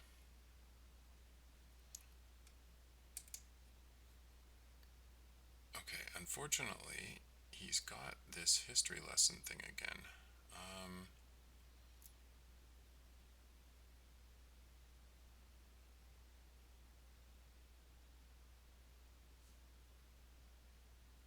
I don't know why that's there. It shouldn't be.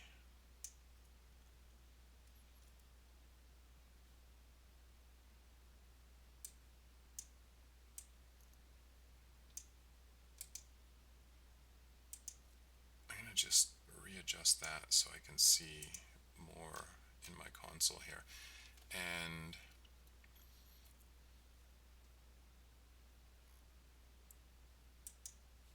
I'm gonna clear this because now I want to see what happens when I turn this quest in if this thing shows up properly.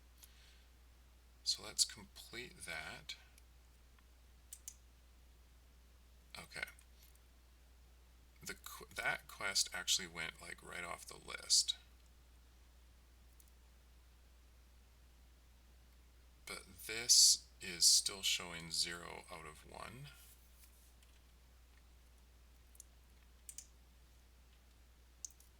And we actually did call that method there. So we set the history of magic quest turned in true. Looking at the stack trace there, the notification went out because we notified on quest status updated.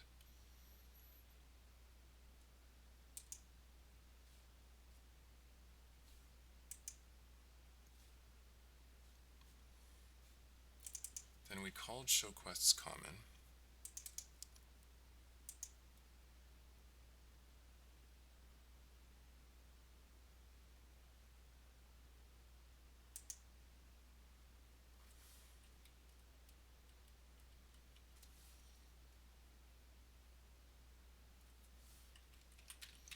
We clear the quests.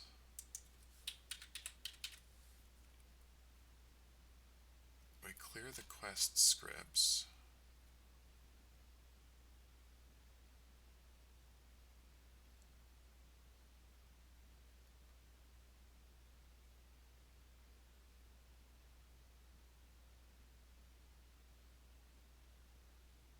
And then we call a get unformatted objective list.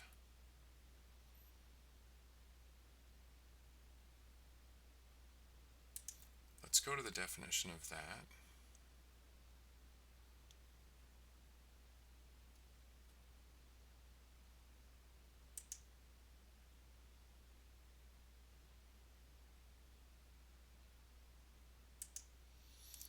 We go through the quest objectives.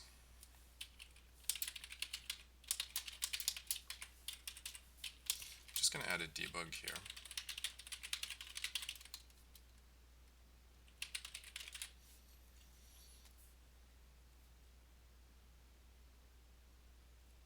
And getting my current amount. Let's go to the definition of that for quest objective.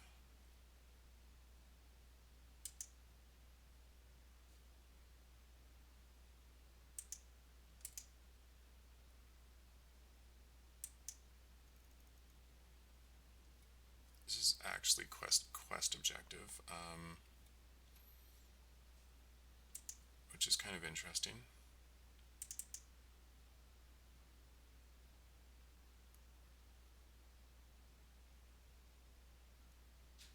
Because right here, my current amount is showing as quest objective dot my current amount. Not quest objective.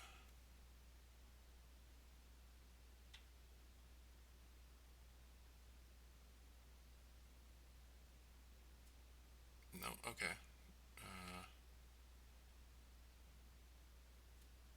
Wow. So this is showing as quest objective, but the my current amount property off of it is showing as quest objective. That's a little bit confusing. Let's go to the definition of quest objective. Ah, okay. Basically because it's showing the base class. Yeah, that makes sense.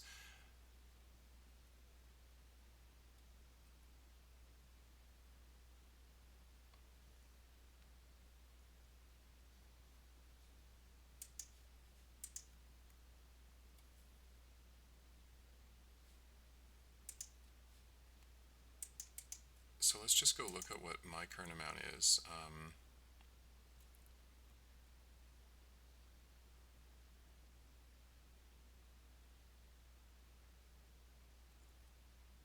Basically, we're just getting current amount. So potentially this means that current amount hasn't been updated yet at this point.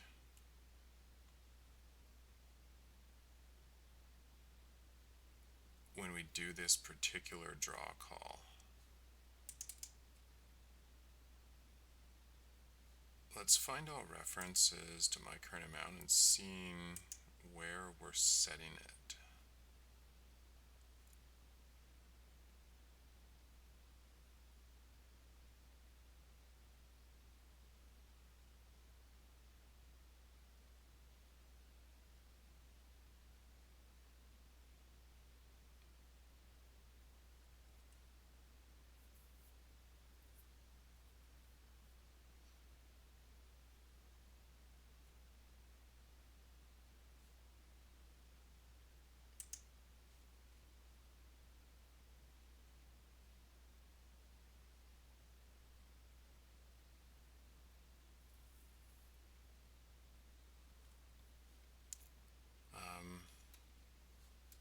Okay, so that's not the spot.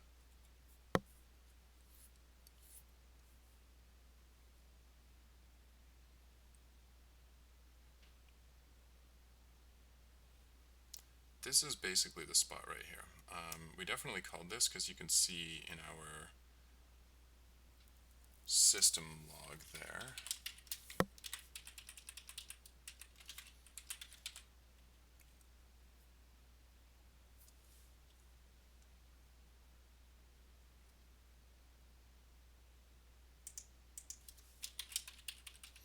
So I think what I want to do basically is just check what order this is being run in.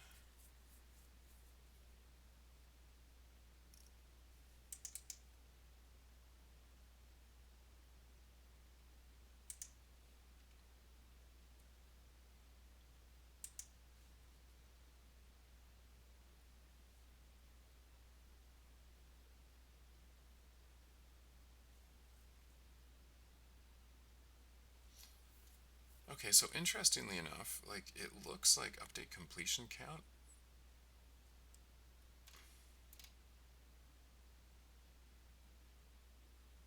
It's only being called on onAccept quest. Potentially.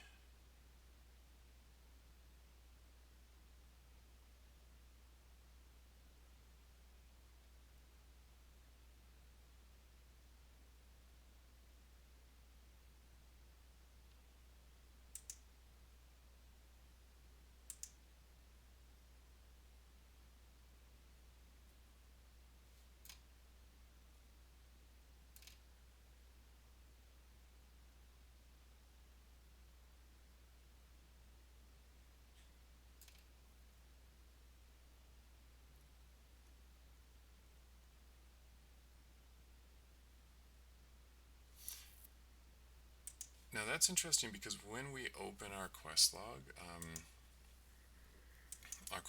actually showed that as complete.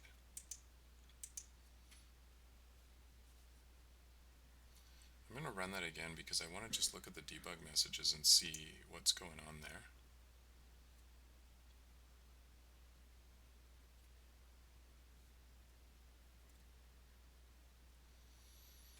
And see what order those are being called in, and if they're being called at all.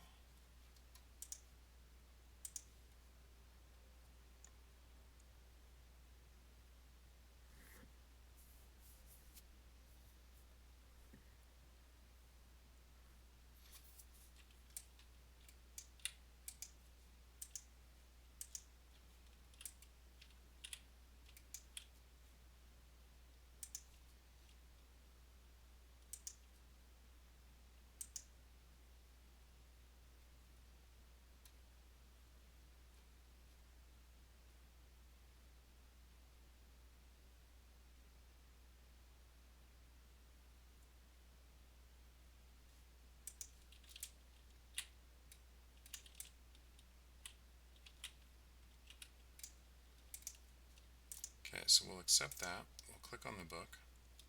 We'll just escape out of the cutscene right away.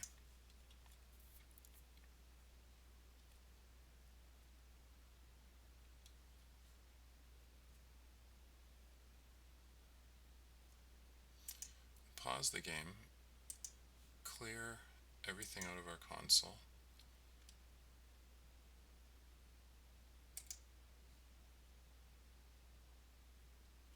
Complete the quest.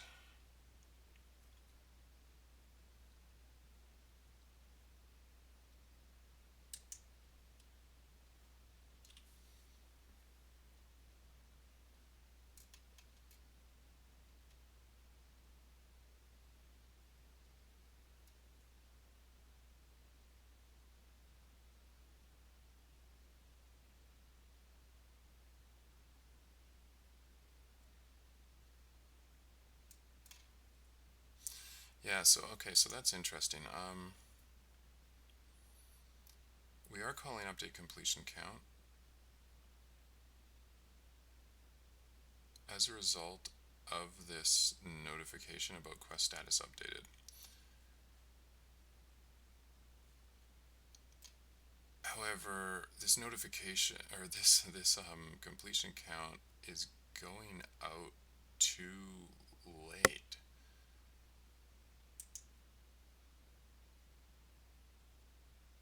Let's look at the stack trace for show quests common.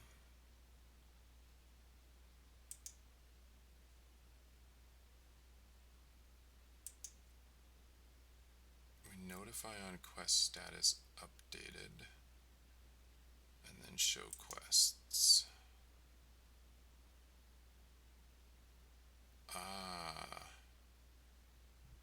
These guys are both subscribed to the same event. One of them is receiving the message earlier than the other.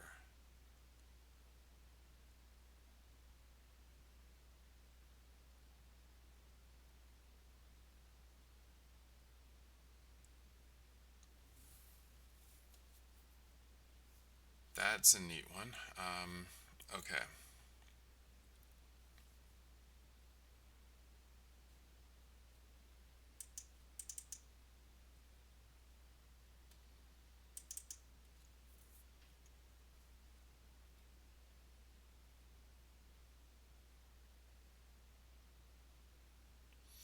So that's a really interesting problem.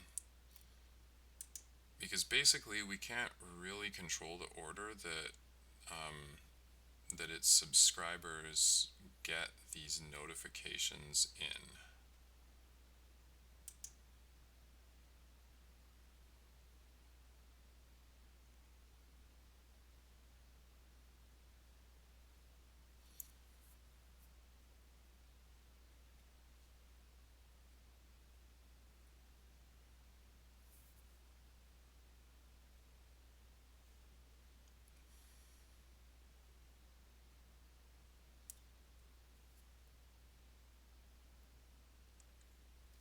So we have to figure out a way basically to cause some ordering to happen. And I'm just trying to think whether or not we can logically separate this update completion count into some sort of more important update. Like in the way that we have like start and finish methods and like update and late update in Unity.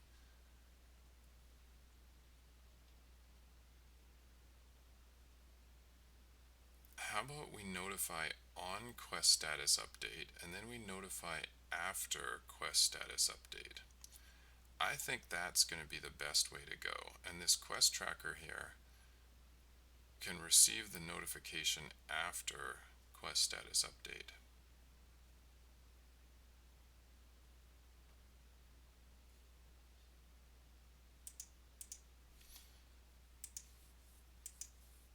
Let's do it that way.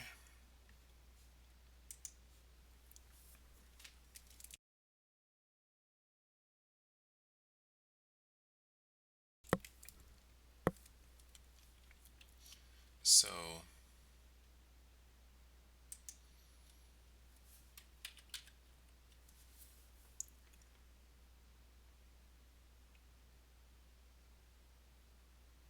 I think we can actually code this basically by keeping this exactly the way it is, allowing the notification to happen, but then sending out the subscriptions a little differently. So we'll call this on after quest status updated, for lack of a better term. We'll go to the definition of on quest status updated. We will copy it and make an on after quest status updated. Then we'll save that and we'll go back right here because this guy here received a notification which led to this show quests being called right there, and that's because show quests was subscribed to on quest status updated. So we want to change that to on after quest status updated, which will allow it to happen slightly later in the chain, which will hopefully lead to the panel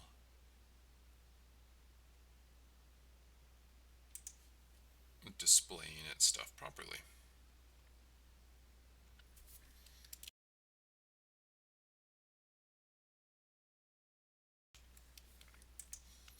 The other thing I want to do is I'm still trying to figure out why our behavior interactable is telling us that there's a behavior that's available because it shouldn't be. So let's go to get current options list, go to the definition of that.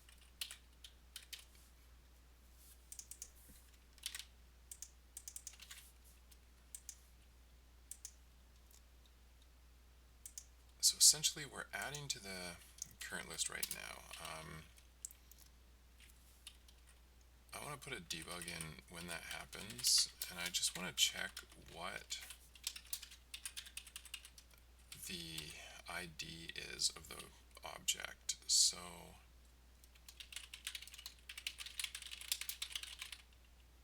adding behavior profile, and we'll want the behavior profile name, and we'll want to know its ID.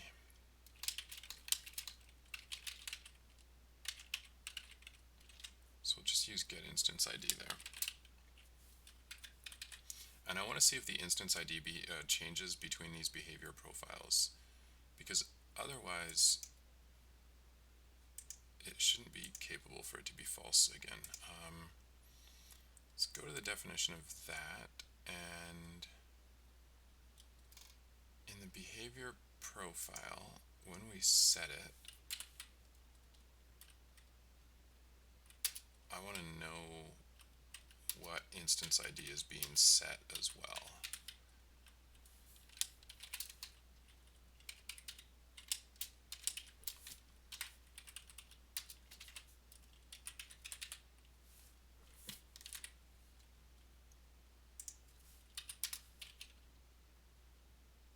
So we'll do a debug.log here, and this is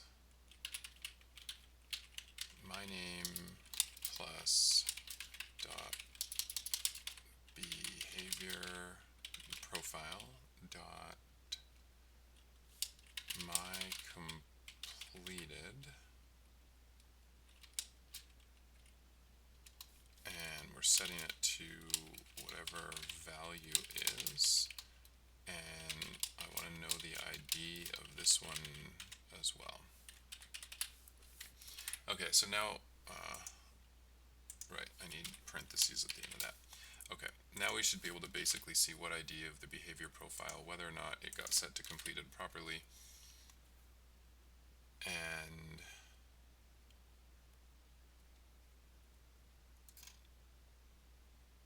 I don't know, we don't override get valid option count here, so let me just go down to interactable option and just make sure that get valid option count is calling get current option count.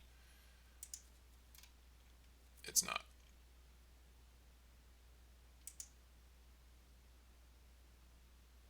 Okay, so I think we actually want to override this. Okay, get current option count calls get valid option count. And if I go to behavior profile, no, behavior interactable,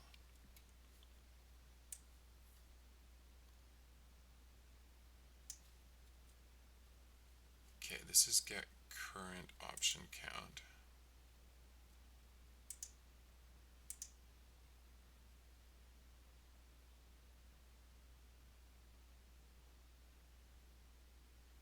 We are overriding it,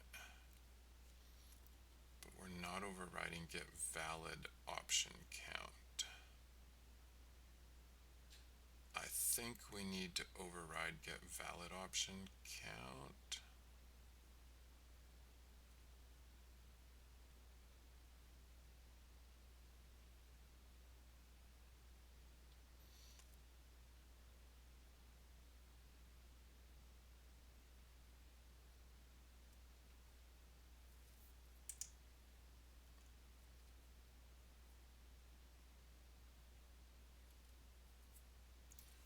I think actually what I really need to do is I need to go to the interactable window. So we have an interactable window in here somewhere, because I want to see the logic actually in the interactable window for what's happening there. So let's just find the code that calls that. And this is our interaction panel UI. Let's go to the definition of that, and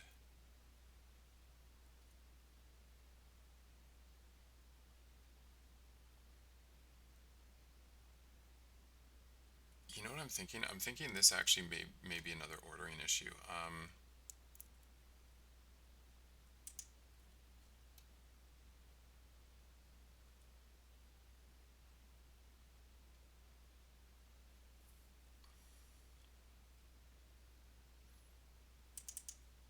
If we look at the stack where we're actually showing the interactables here, I want to see if this is also happening after the update, because we may have to do some more ordering here to distinguish between UI elements and other things.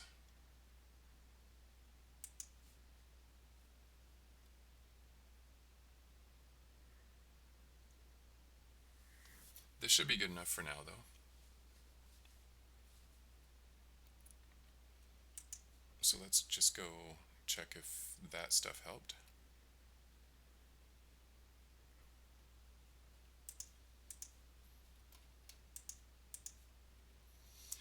It's fun trying to push the engine like this and just use as many of the features as possible in these games, because you always end up discovering the limits of it and getting a chance to fix them and improve them. So we'll start the quest here. We get the history lesson.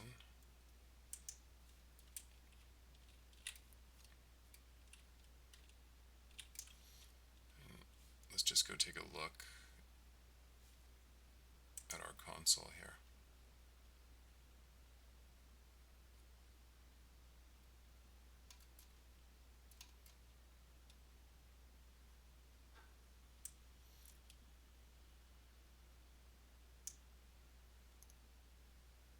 Okay, so all the SunSworn history ones are looking at -6471418.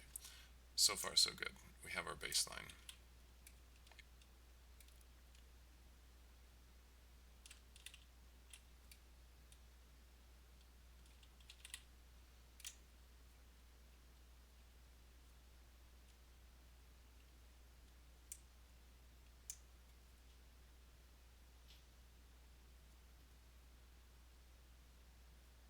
Alright, so we're going to pick up our quest. We're going to accept it. Now we can click on the book. We're going to open the cutscene, escape out of it.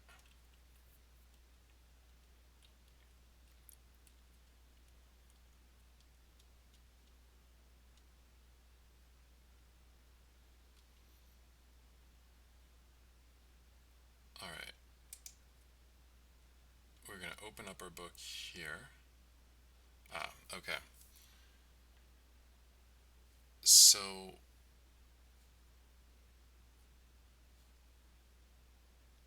this history lesson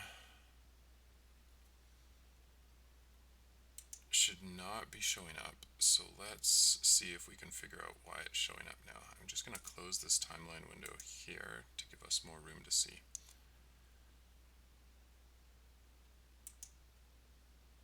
Okay, so we're adding the same behavior profile with the same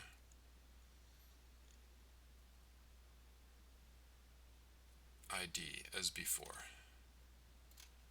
But that doesn't really make sense, because we should have turned that in, which should have set it to completed, or turned in, which should have made it unavailable.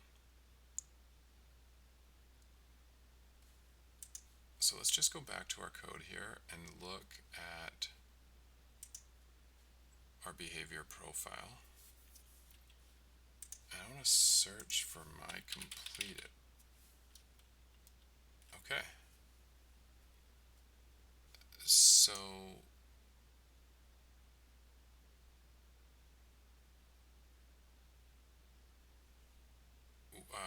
it never got completed. That's a little bit strange. If we find all references to this, we are supposed to set them to completed at the end of the play behavior.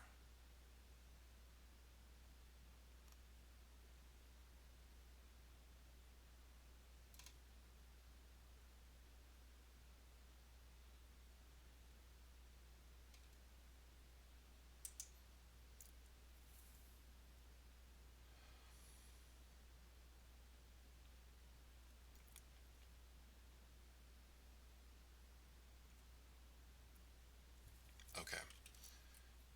While behavior index is less than equal to behavior nodes.count, I'm just wondering if literally we got stuck in a loop and never actually made it out of here.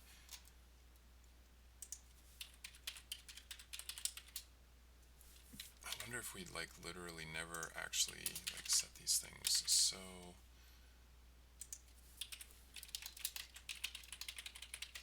I'll put a debug in here for end loop, but let's just examine that.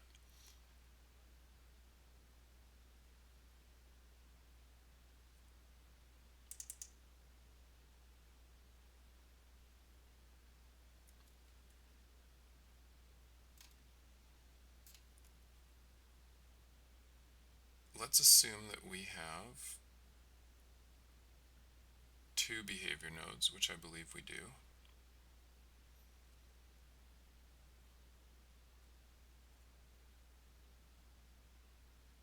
Our behavior index starts at 0.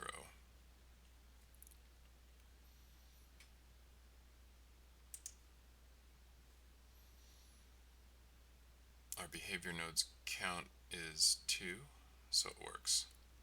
We go through, we complete the first one. Our behavior index is 1. I think this can't be equals.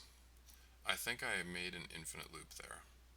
Behavior index should always be less than the node count. Assuming that behavior index starts at 0, which it does.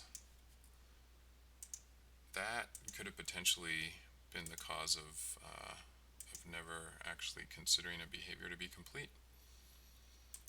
And honestly, that really wouldn't shock me all that much, because I don't think we've actually tried to test any code before that required that behavior complete flag to actually be set properly. So this bug could have just been hiding in there the entire time since I implemented behavior.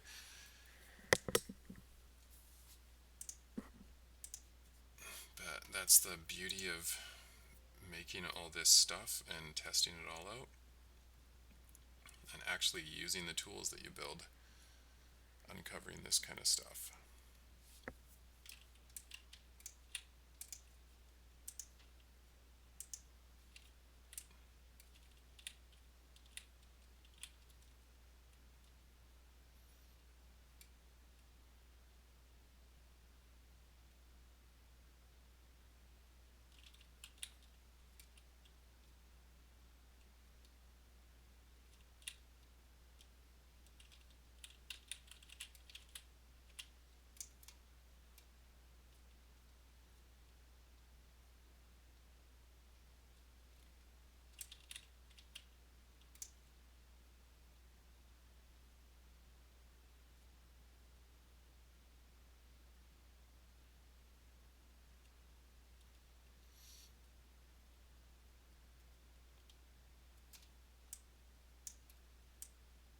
Okay, good. So we'll get the quest.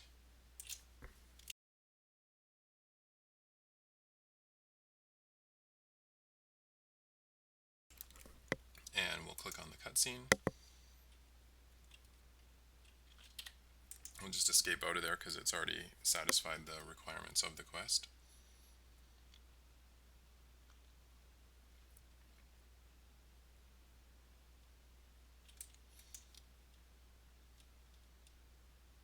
We will click on Apprentice Historian Flare. Okay, that's way better. Now I don't see that. Let me just check if my completed equals true. SunSworn history, perfect. So it looks like the thing properly completed this time, so that's good. And now let's complete the quest. Awesome. And we have the next stage of a history lesson. Ooh, I'm excited. All right. We haven't got this far yet. Around the time that people discovered magic, there was a tribe of ancient sun worshippers called the Sun Dancers. Two twins, Jaden and Jaren Sun Dancer, discovered that their traditional dances had the power to channel the sun.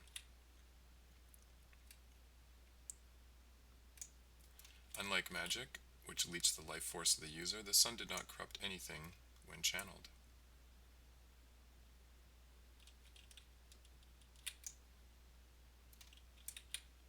The twins practiced their dancing until their ability to control the sun made them more powerful than even the strongest mages. Have you ever seen a sun dance? No, I haven't. Your timing could not be better. Instructor Foxy's out in the courtyard right now. Her students are about to begin practicing the dance. Can I go watch it? Yes, definitely. Come back to me once you've seen it. Okay, I'll go talk to Foxy, and we will accept the quest. Watch the sun dance. Beauty. We'll head out into the courtyard here. We'll go talk to Foxy.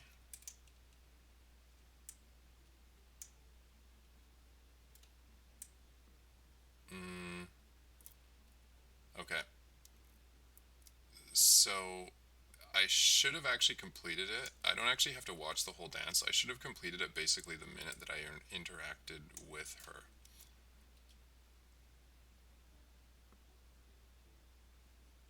And that didn't happen, so let's go look at the quest. The Sun Dancers.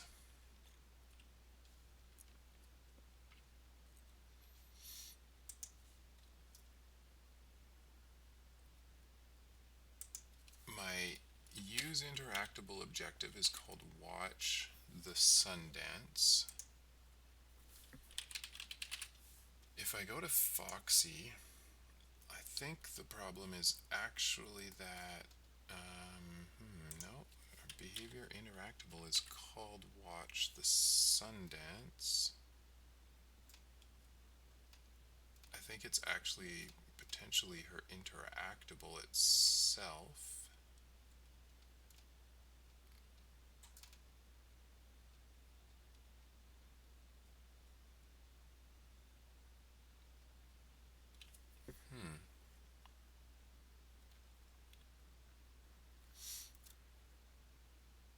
Okay.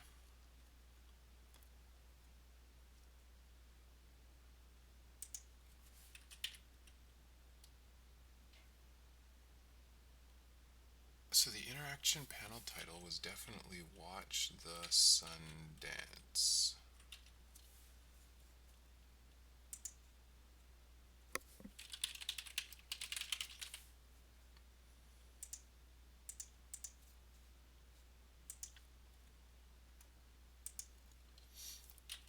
The use interactable objectives is Watch the Sun Dance. There's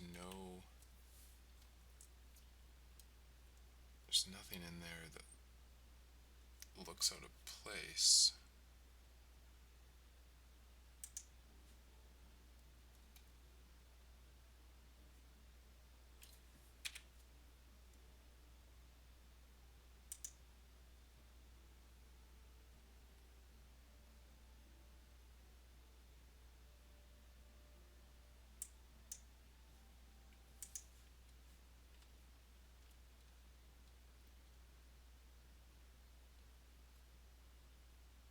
It doesn't require complete, so just any old beginning of the interaction should have worked.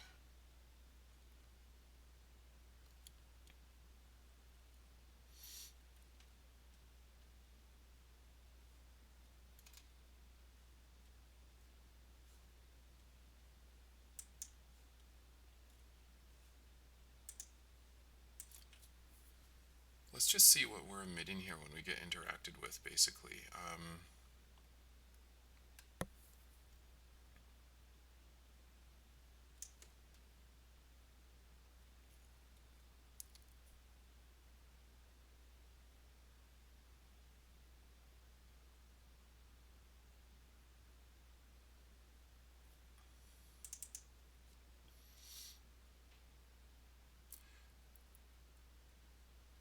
When we try play behavior directly,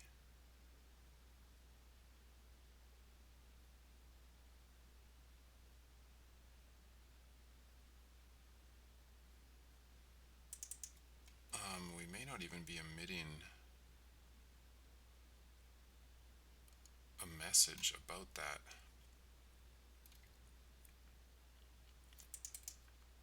If we go to Open Interaction window,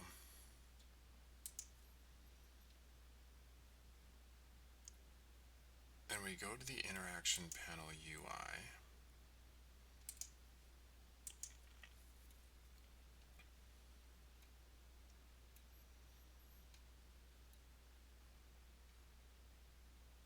and let's see, at some point I think we're going to create like a bunch of buttons, specifically Interaction Panel, not quest scripts. let's just see how we're instantiating those buttons here.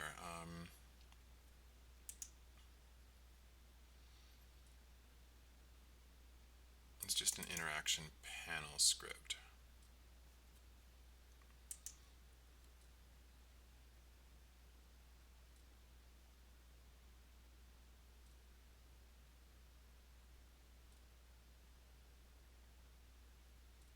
Okay, so that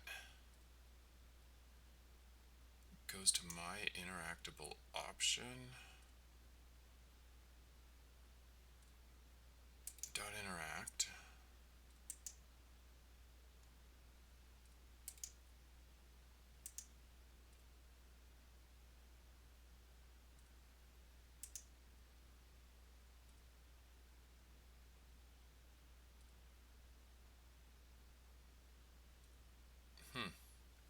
That kind of seems like it caused a little bit of a loop there, because when we call interact, we just try to open the window again.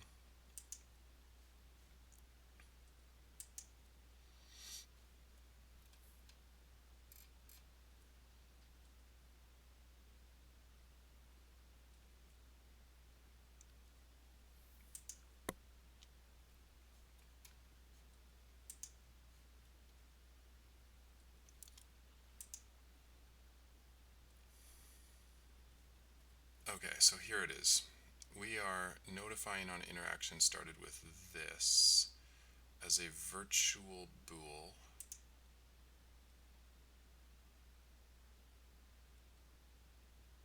And we're not calling the base in this one.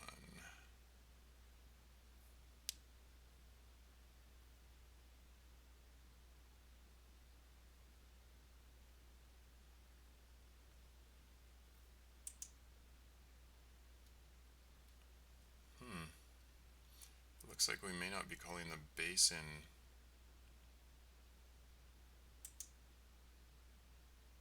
almost any of them.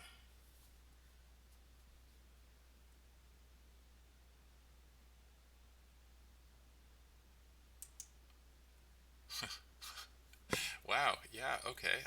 So basically,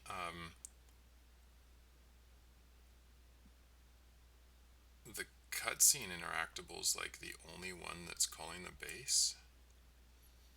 The quest giver.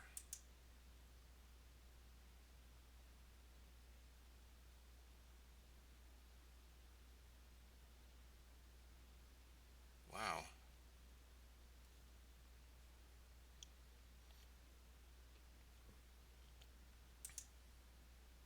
The music player. Okay, so I think basically we have to fix a couple of these things.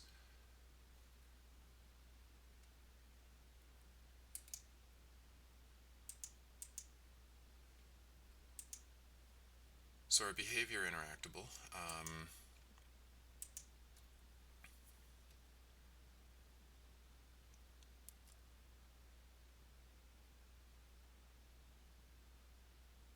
If we're just opening the interaction window,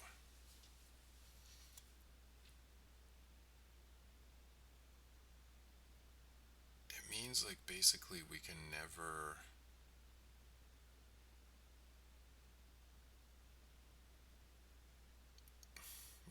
have like multiple behaviors. That actually kind of seems like a little bit of a bug.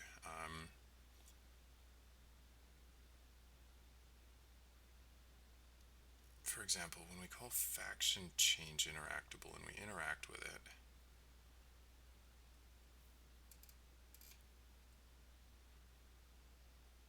essentially it'll always just play behavior 0.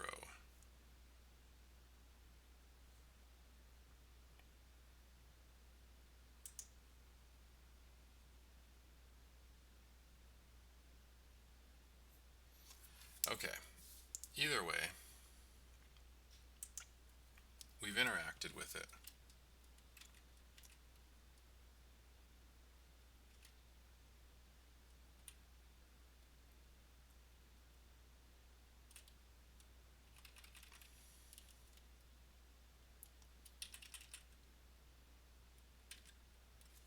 So I think right here, basically, we should just call base.interact.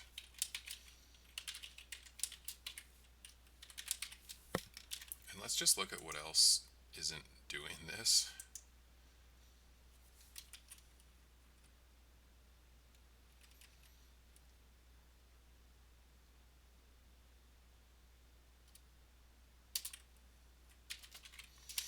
I think we should do it on faction change interactable as well.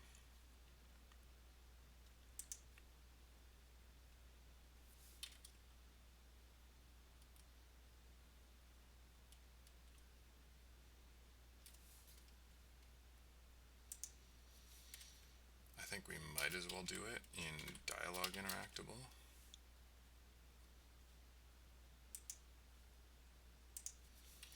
Might as well do it in class change interactable. Cutscene interactable does it, so does quest giver.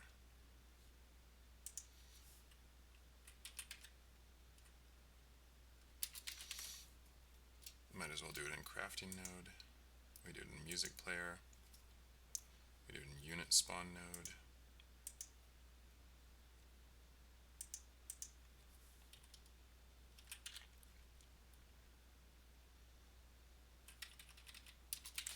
We should do it here in a lootable node.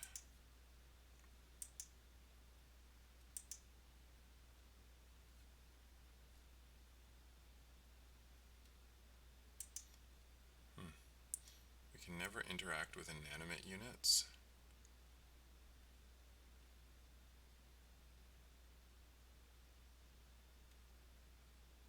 Yeah, that's fair. This is like the one place that basically we don't actually need to do it, because there isn't an interaction to be had there.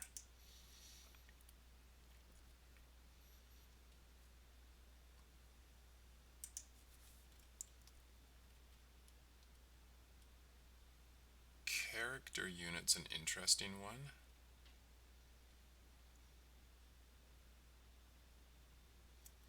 Interaction with them basically means that we attacked them. So the real question is, does attacking something count as an interaction?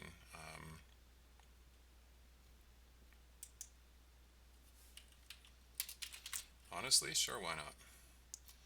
I mean, we might as well have the option in case we ever want to actually use that, and then we don't end up looking through the code wondering why we can't interact with things. So what is this lootable character? Yeah, that's an interaction.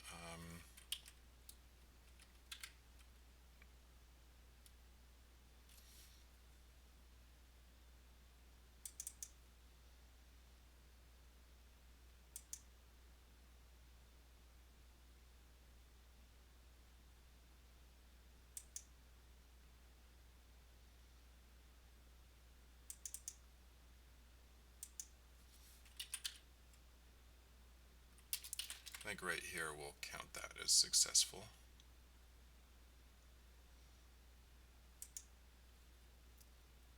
For animated object, we do it properly. For portal interactable, we do it. For character creator interactable, we do it. For chest,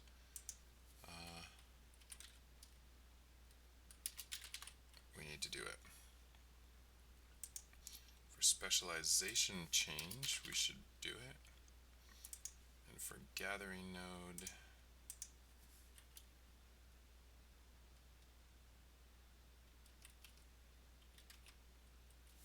I think we should do it as well. Okay, that should basically fix all of the interactables so they can properly be used as quest objectives. And now we should be able to actually get credit for talking to Foxy.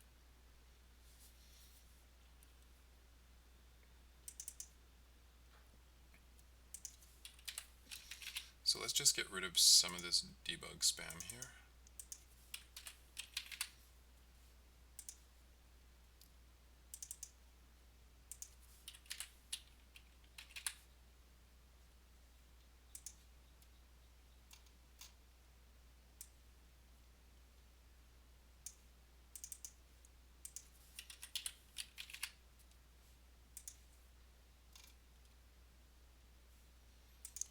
that should be good for now. Control-Shift-S to save.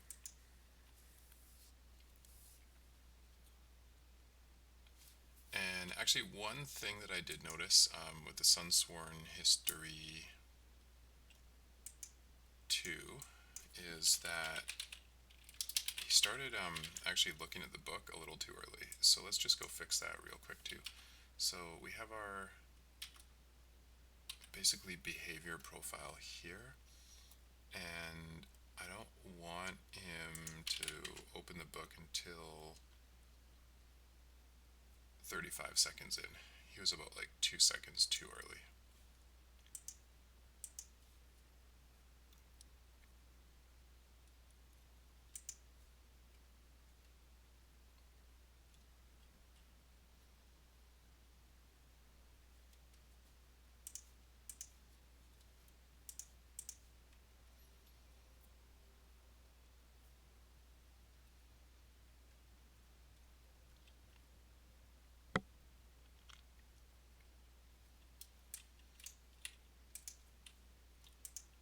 Alright, we'll accept this.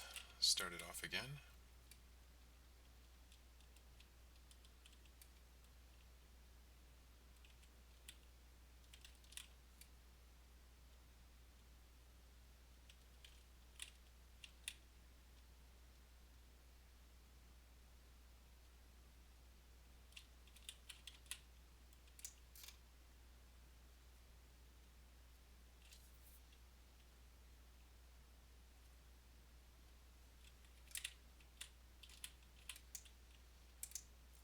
Okay, we will accept that.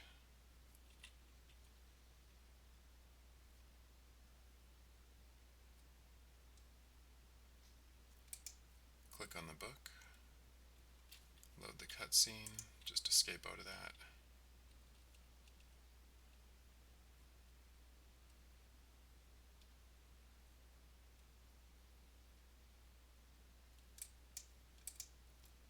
We can complete the History of Magic quest, get our next step, let him walk around.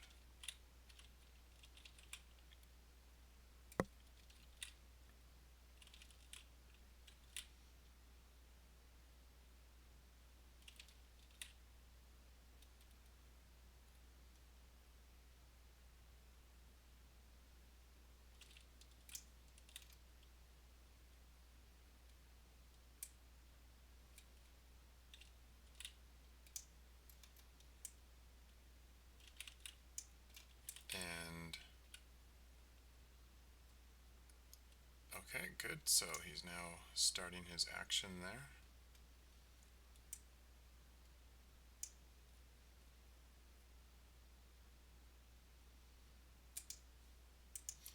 We'll go through this, get invited to watch the Sundance. I'm actually just going to save this right now. Now we can head outside. And let's talk to Foxy. And perfect. Okay, good. So now the interactable worked because we went and fixed the interactable. So awesome. We could stand here and watch this actually, and it's, you know, a pretty cool dance, but we'll go back inside.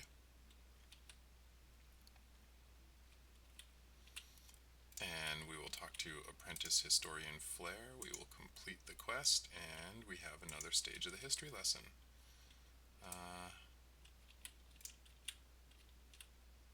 Except for he's not going anywhere. I think that I may have assigned the wrong potentially patrol profile. Either that or maybe he just got an invalid location. So when we talk to him, he should have done SunSworn History 3, which should have began Patrol SunSworn History 3. So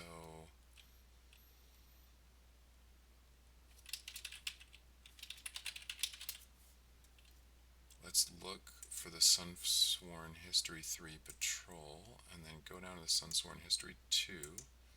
They are definitely different spots. It's kind weird that he didn't begin it.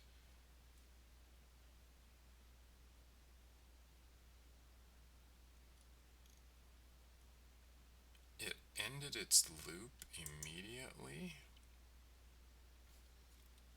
which it shouldn't have done.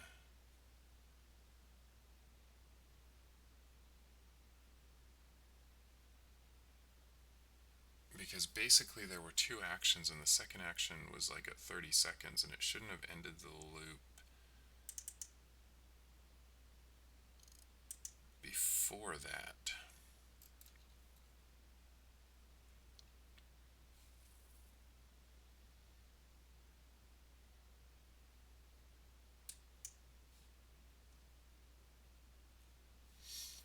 Okay, so let's see why it might have done that. Also, yeah, you know what? Let's just try to figure that out. So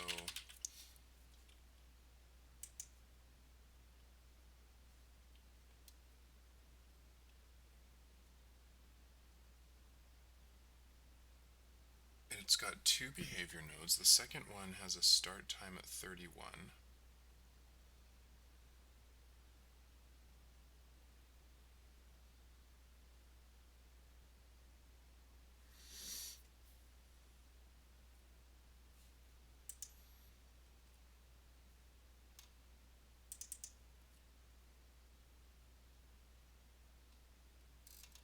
It looks like basically I'm not resetting the behavior index. That's why the behavior index is not getting reset.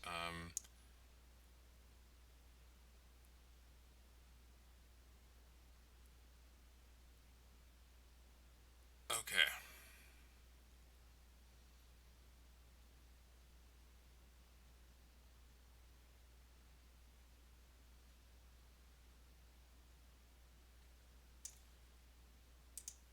I don't think I actually set the behavior index anywhere. Let's find all references. We don't actually even use this property at all anywhere.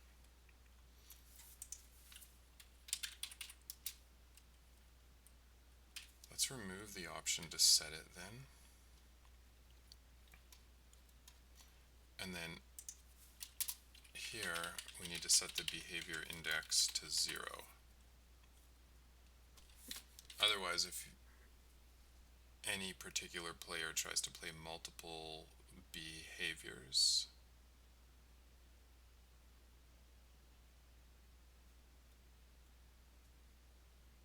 otherwise they would basically just not be able to, because the behavior index would be too high. Okay. That should be okay.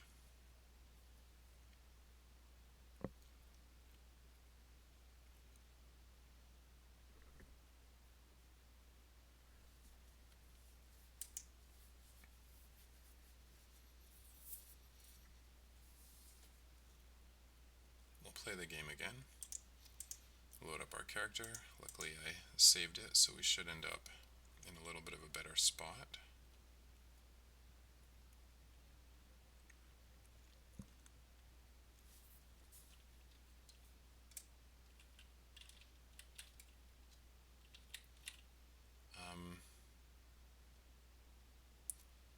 So Apprentice Historian Flair should have saved his position over here. If we look at the patrol profiles, I think, yeah, okay. I forgot. Basically, I need to check save position on destination for all of them.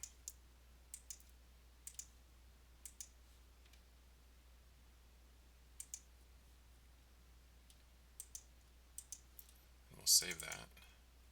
And I'm just going to get rid of a little bit more of this comment spam here. And a little bit more of it here.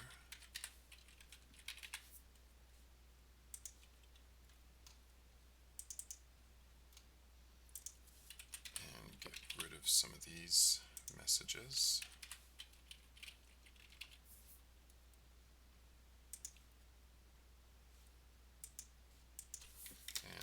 Shift-S to save all.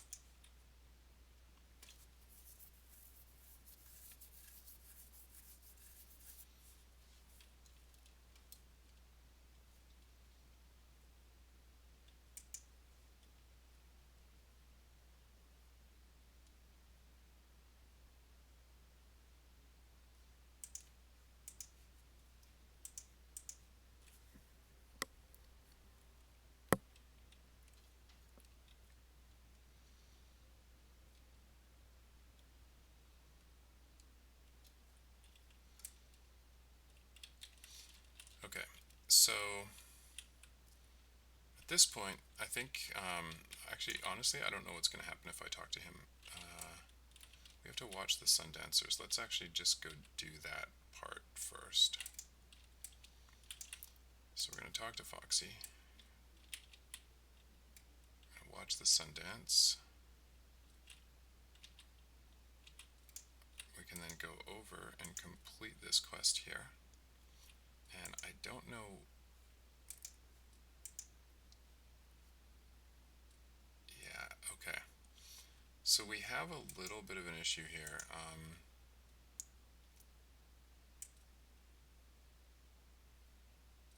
He's not going on the next patrol.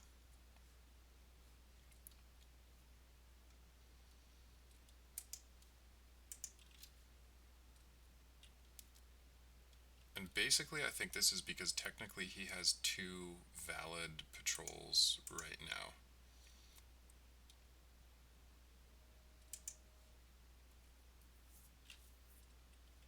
So for SunSworn History 1, let's just go look at that one.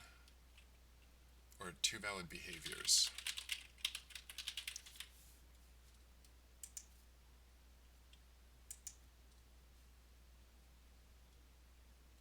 So if we look at this behavior profile, it has prerequisites that you are on the quest a history lesson.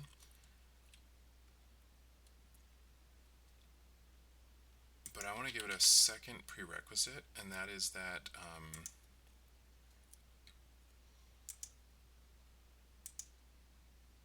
we're going to reverse it and say that you have not turned in the quest the history of magic.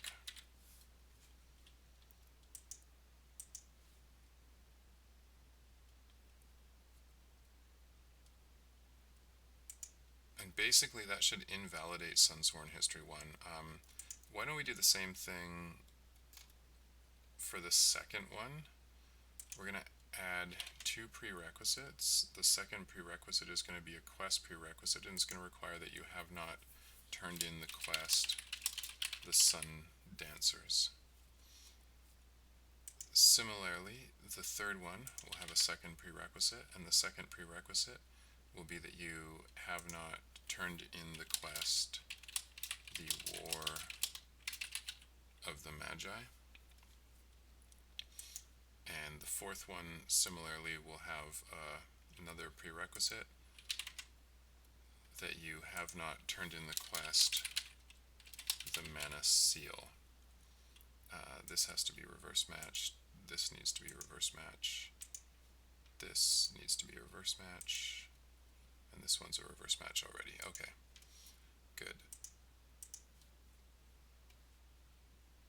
So basically, those dialogues should only be available essentially after you've finished the quest before them, and before, or until you actually finish the quest that spawns them. Let's load up our guy and see how that's working now.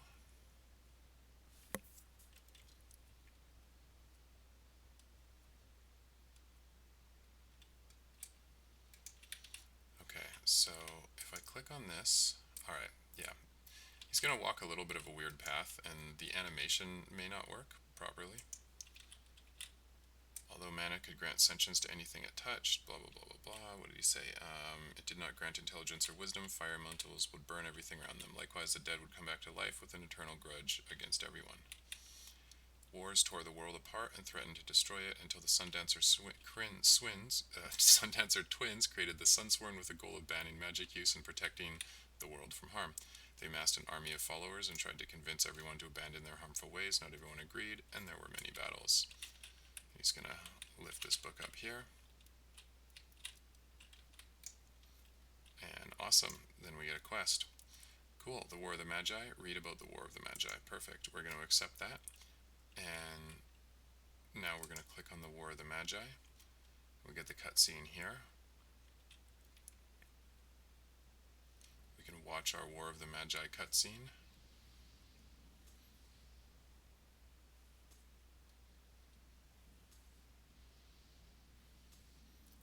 It's working out pretty good. Let's just cancel that. It's already counted as completed just because we interacted with the guy. We don't actually have to watch the entire thing. Okay, I'm going to go over, I'm going to complete that quest. Excellent, and I get the last stage of the history lesson. My thing's properly updated. I can click on that. Now he's going to walk over. When the last battle had been won, there was a problem to deal with. Something had to be done about all of the mana still in the environment. The power of the sun could contain it, but at night the SunSworn were powerless.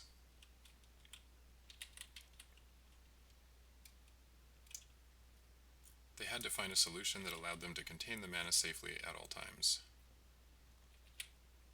He's walking over to the wrong spot here. There's no books near him right now. But that's not bad. He's just going to reach up and grab one out of thin air. Good enough, yeah. It was decided that some of the technology created by magic use would be repurposed to create a seal that would work at all times. Okay, good. And then we want to accept the quest, read about the mana seal. I can accept that, and now I can click on the mana seal book.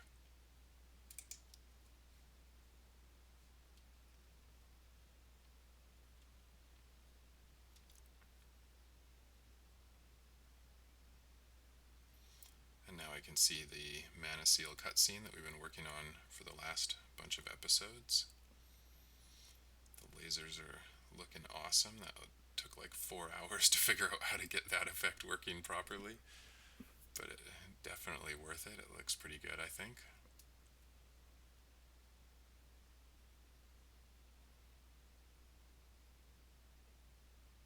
I'm just going to watch this entire cutscene because I put so much effort into actually getting this to work and so much troubleshooting that I think I actually really enjoy watching this cutscene. It's kind of a fun one. I've been wanting to do the laser thing forever. It's just getting to the point where the engine's mature enough to handle something like that. Alright, beauty. When the sun set, the Lunamex would release the stored energy to maintain the shield. Guys shoot their laser beams over, and they got this really cool reflection thing on the water.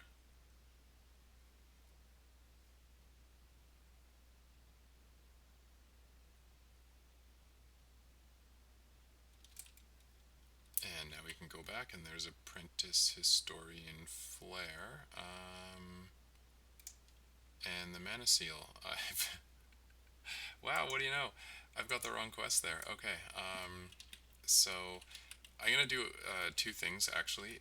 Number 1, I'm going to have my Apprentice Historian actually stop over here by this bookshelf. Yeah. And number 2, we actually have to make the objective of the Mana Seal the Mana Seal.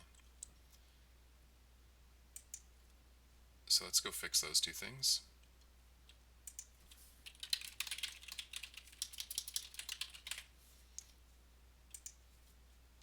So the Mana Seal quest,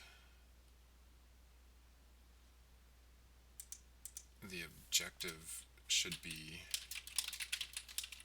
the Mana Seal for the use interactable objective. I'm going to go into the Sun Temple and just fix up the last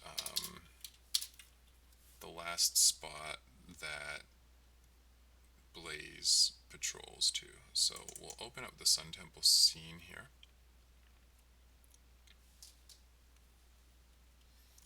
We will click to the Scene tab, hit F to focus on the location finder, which should be approximately in the right spot. Somewhere in this room right now. Okay, so his patrol finishes actually right here. So what I want to do is I want to actually have him sort of like move towards the shelf. So let's go to the navigation tab here so I can see the valid spots we can get him to stand. I'm going to have him go here first. So middle click on the ground, Control Alt F to move the location finder there, go back to the inspector, lock it so we can see the location finder, go to the second inspector tab and look at SunSworn History 4.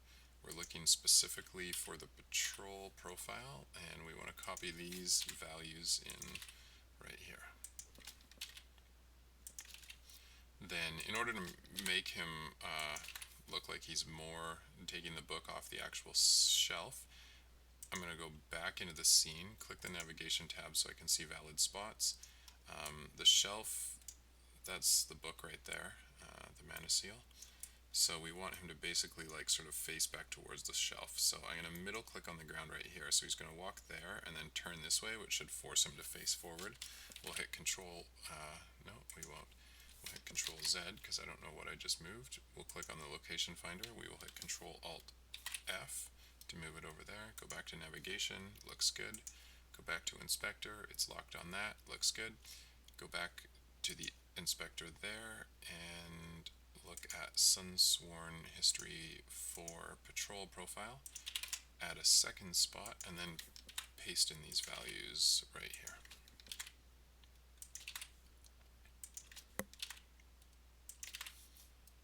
Okay, awesome. Now he will properly turn towards the book.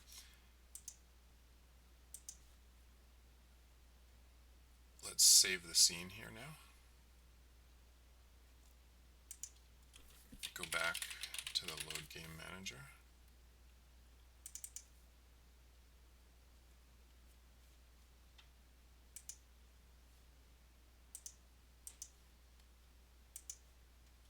And press play.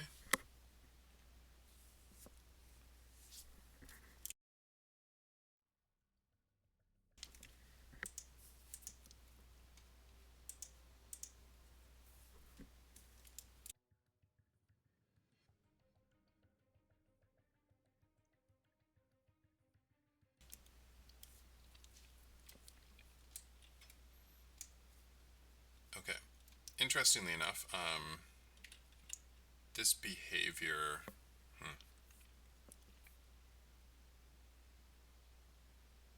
let's see, basically this behavior shouldn't be available to us because it should be completed already. It's not really a huge deal because it'll actually become unavailable the minute that we complete the Mana Seal quest. So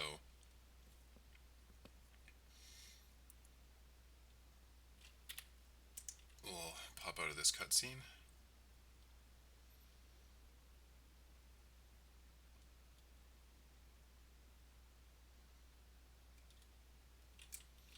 Go talk to Apprentice Historian Flair, complete the quest, and now we have successfully completed the history lesson quest. We gained a level,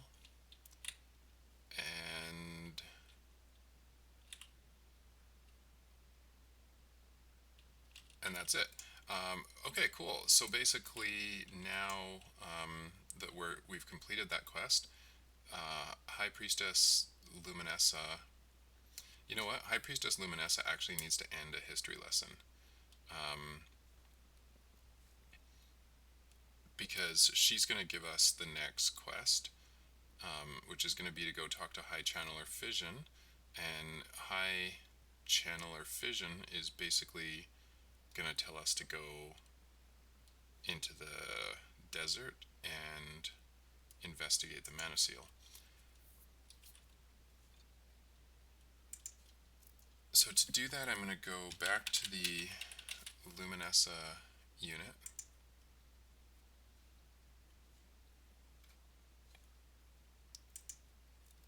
Actually, honestly, all I need is her quest giver profile.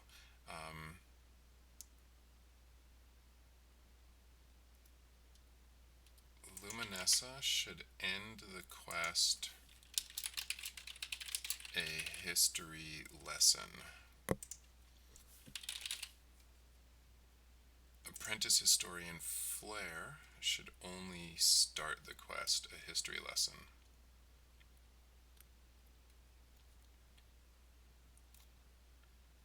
Actually, Apprentice Historian Flare shouldn't even start it. Basically, Luminessa should start it. So we'll go back to Luminessa and make her start the quest instead.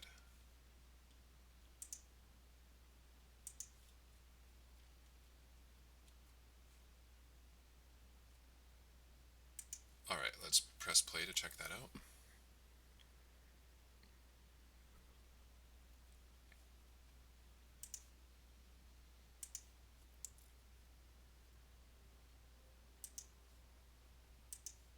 We'll load up our tester.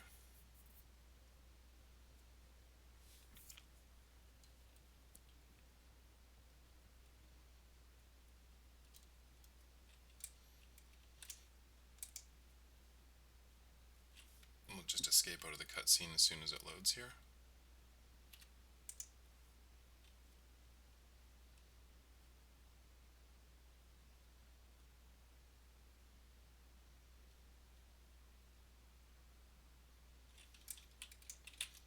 We'll talk to Apprentice Historian Flare. We will complete the quest The Mana Seal, at which point the history lesson quest becomes completed.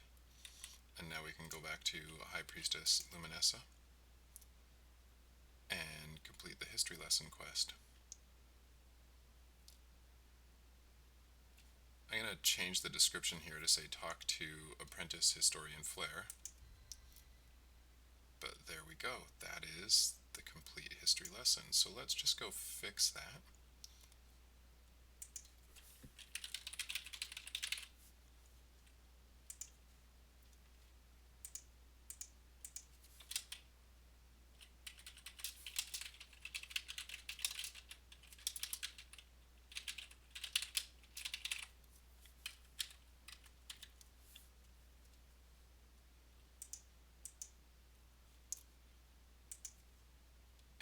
Let's save that.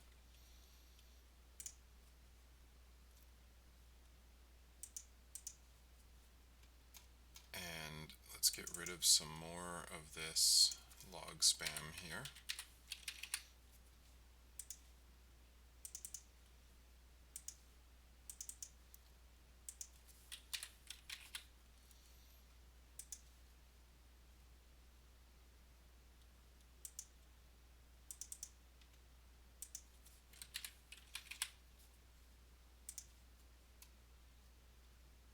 I think that's good for now. We'll hit Control-Shift-S to save everything. Let Unity compile it all.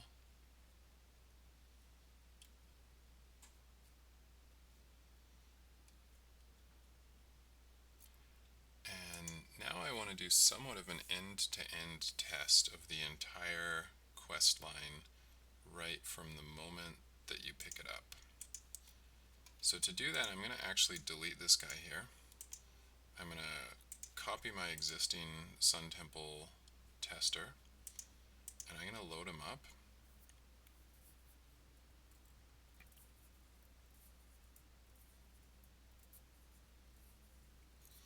And I think there's one issue right here, and that's I think that Luminessa has the quest ready for me already, and there should actually be a prerequisite that I've turned in an additional quest first. So to do that, we're going to go back to the Soulforge because I added a new quest chain that actually leads over to Luminessa here, including a bunch of dialogue and stuff. So we're going to go pick up that quest and make sure that it gets completed before she gives us the next one.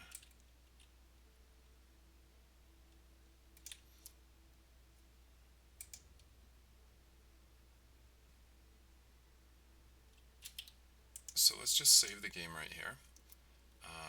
And the quest is basically called Ask for Help. So what we want to do then is we want to go to a history lesson, the quest, and we'll give it one prerequisite, and that is that the quest ask for help has been turned in.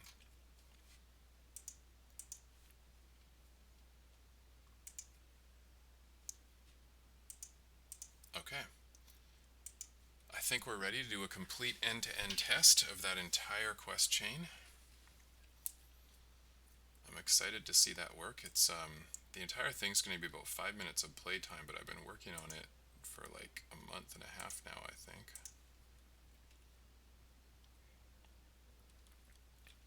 So let's check this out. Alright, we have the quest here. I'm data analyzing the data I received from your purple tooth transmitter. What did you find? During your trip, you absorbed 2 types of elemental energy. In the mine, you absorbed earth energy. In the graveyard, you absorbed death energy. You got all that from my tooth? There are 8 types of elemental energy in total: life, death, earth, air, fire, ice, water, and lightning. I suspect that the hole you saw is draining all 8 types of elemental energy. Draining it to where? That's what you need to find out. Absorbing 2 types of energy allowed you to see the opening of the hole. If you could absorb all 8, you should be able to see where it leads. And by absorb you mean, just do what you did the first time. Find the baddest, toughest creatures you can find that are associated with each type of elemental energy, then defeat them. How do I know where to find them? You'll have to find help for that. Did you make any friends on your last trip? I do have an invitation to meet a high priestess. Perfect. Go petition the high priestess for information on sources of elemental energy. I'll go petition her now, and we accept the quest. We'll jump on our tiger mount here, and we can head up to the top of the stairs here, and we can go over to Birch Grove now. And from Birch Grove, we will take the path over to the Sun Temple. There's like a cheater Sun Temple teleport crystal in here right now, but I'm not going to use it just because I want to see the experience of this entire quest chain end to end. And this experience includes some crashes. So, looks like we're going to have to do that again. This is unit toughness basically being set wrong on a couple of the units. I'm not really sure which ones, so there are, let's see, 1, 2, 3, 4, 5, 6, 7, 8. Probably cute fluffy bunnies, because honestly the only thing in that level right now is cute fluffy bunnies, but their toughness is set. Okay. Also mice, so knights of the cheddar table.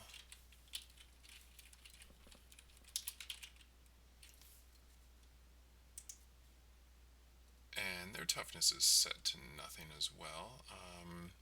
You know what? I think I actually had some units in there that were like unwrapped from their prefab profiles. So let's go to Birch Grove here, load up the cutscene, and I think right here, yeah, I got a bunch of these guys, and we need to delete their toughness value because these are not prefabs. So that's why you have to actually go into the scene to fix them. Okay. Go back to our Lost Soul Load Game Manager. Save everything, and let's try that again.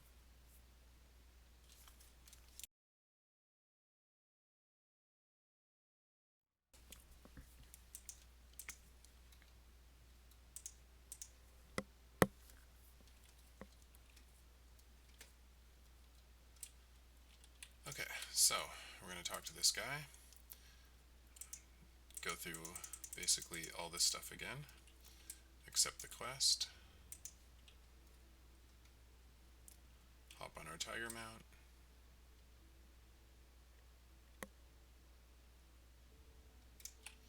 head over to Birch Grove,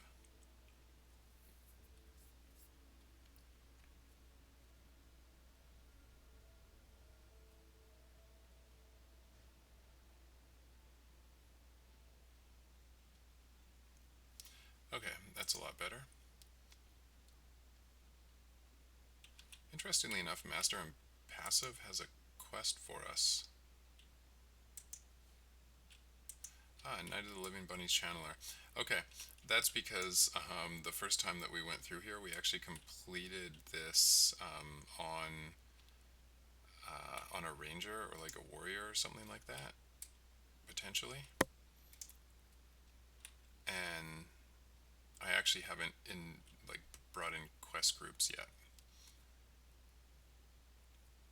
Or basically, like, you can complete multiple quests and they're all part of the same quest. So we'll head up to the Sun Temple.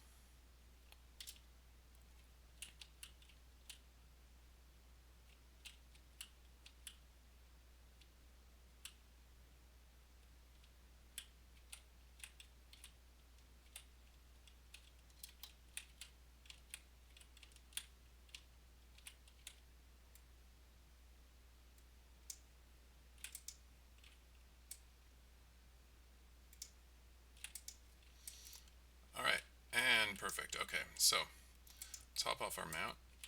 We'll just save the game here. And now we can petition the High Priestess. So, welcome, recruit. I have heard stories of your bravery in the Grove. It's a pleasure to finally meet you in person. Thank you, Your Highness. What can I help you with? Here is a gift of cheese. Oh, lovely, you really are as impressive as they claimed. Thank you so much. You're welcome. Sir Invincible said that you had discovered something in the Grove. Tell me about it. The dead came back to life. So it is true then. I thought the knight was just telling another drunken tale. I found these crystals on their bodies. Oh no, gasps. Normally anyone caught with those would be jailed instantly. Possession of mana has been banned since the War of the Magi. Why? Do you really not know? They did mention you were a bit odd, but I thought they were exaggerating. Mana almost destroyed the world. So what are the chances you could help me find more? Elemental mana, like the kind you were holding, hasn't been seen for thousands of years. If it's re-emerged into the world, it would be prudent to find out how and try to remedy the situation before another war breaks out. So that's a yes? Not so fast. I can't send you out unprepared. What do you know about the purpose of the SunSworn? Nothing, really. I figured as much. Go talk to apprentice historian Flair to learn about the history of the SunSworn. So I need a history lesson? Indeed, the SunSworn exists to keep the world safe from magic. You must understand the threat we once conquered if you are to help us overcome it again. Okay, I'll talk to Flair now. So we will complete the quest Ask for Help, and now we will accept the quest A History Lesson, talk to apprentice historian Flair, and learn about the history of the SunSworn. Perfect, so that's all working good. Now we can go over to apprentice historian Flair. In the beginning, there was no magic. Man could not project his will outside his body. In a time before history, people discovered that they could channel their will to control the environment around them. This channeling came to be known as magic.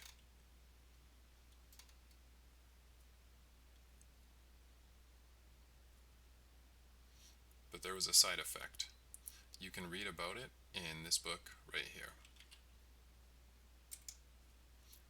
So we have this quest now, the history of magic. We'll accept it, and now the book becomes interactable. I'm just going to save the game right here, load the cutscene.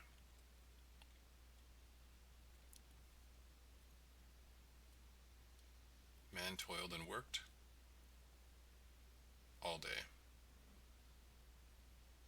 Magic made life easier, but also caused the life force of the caster to leak out into the environment.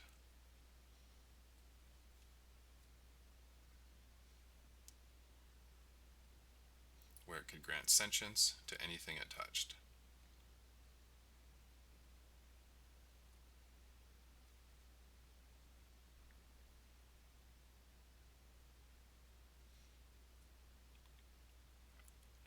Good, that's cutscene 1 complete. We'll complete that quest and pick up on our history lesson.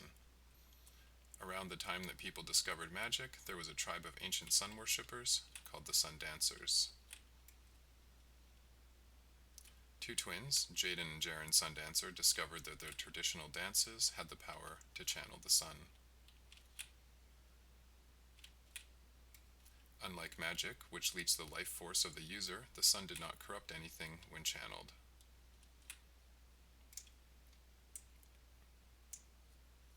The Twins practiced their dancing until their ability to control the sun made them more powerful than even the strongest mages.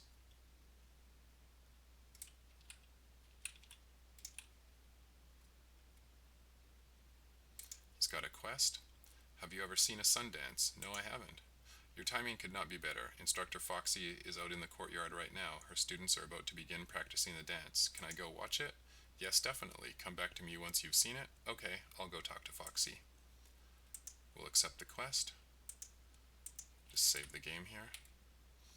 And now out in the courtyard is Foxy and a bunch of Sun Temple dancers. We'll click on Foxy and she starts the quest. Starts the dance. And now we've got all this music playing.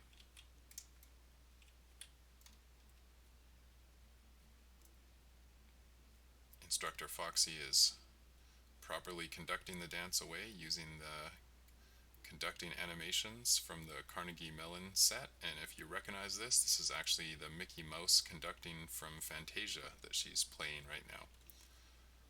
Our Sun Temple dancers are dancing to some Middle Eastern music, and they're actually doing a break dance because it was the longest free dance I could find also from the Carnegie Mellon library.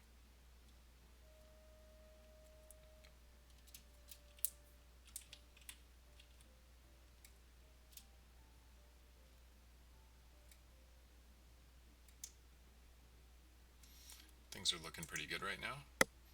We're getting about 40 frames per second. This level is very detailed visually, and you definitely notice lower frame rates in it, especially if you're using real-time lighting.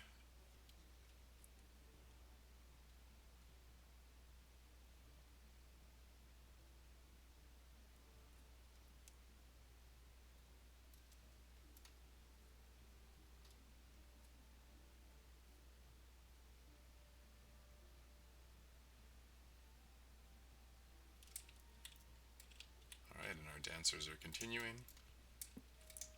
And the root motion is working properly on these guys.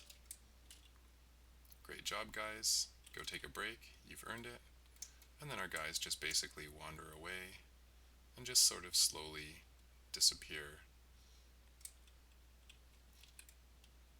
So we'll head back inside and we'll go talk to Apprentice Historian Flair now that we've witnessed the Sundance.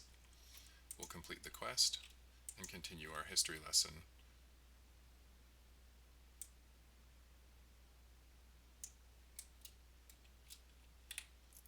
Although mana could grant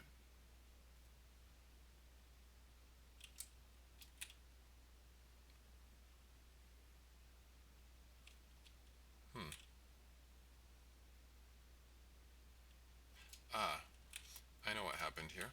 Okay, so we had a little bit of an issue here. Basically, I have to change his patrol here because he should be turning towards the bookshelf there. So I'll want to get him to do that because he just kind of grabbed that book out of thin air.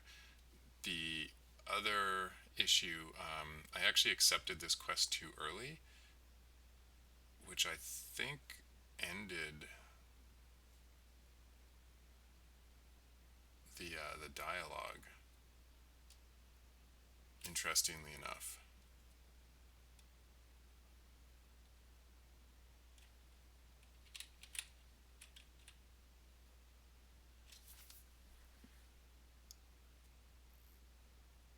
That quest shouldn't have become available quite so early.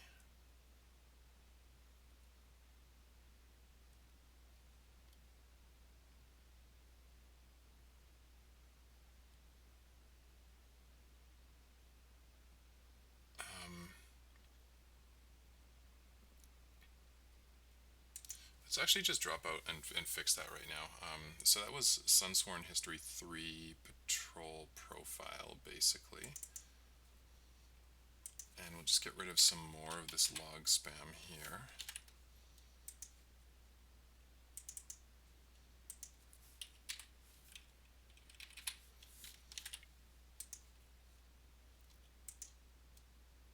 So I'm going to load up the Sun Temple level as soon as Unity's done compiling here.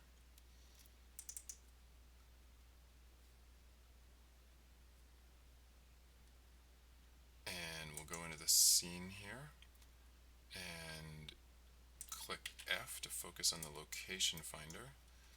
And then basically what we want to do is over here, this is where the book is, and I'm going to lock the location finder. I'm going to hit the navigation tab.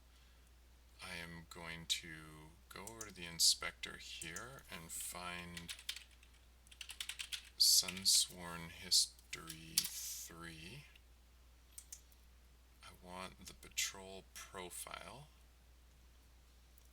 We're going to add a second element to it, and we'll go back to the scene view. I'm going to middle click on the ground, basically like right, let's see, he sort of stopped over here, facing this way. So I'm going to have him actually patrol to basically like right here first. So I'm going to click on the location finder and hit Control Alt F to put it on the ground where I just middle clicked. I'm going to go back to the inspector tab, go back to this inspector tab, and actually add this as the first spot on his patrol.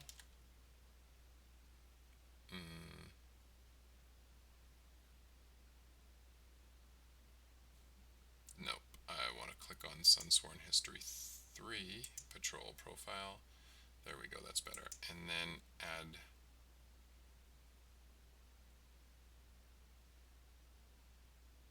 this as the first spot.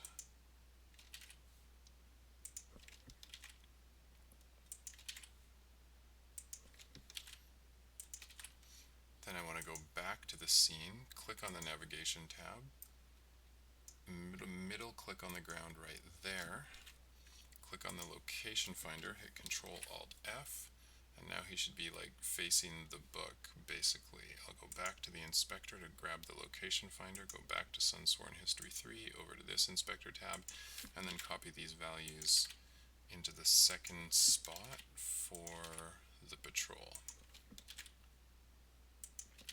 Okay, now let's see if we can figure out with SunSworn History 3, we began the patrol and we began the dialogue SunSworn History 3.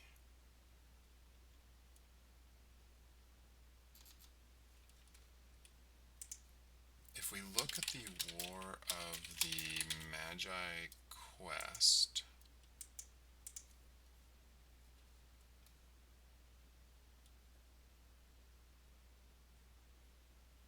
this one required that the SunSworn History 3 dialogue was complete.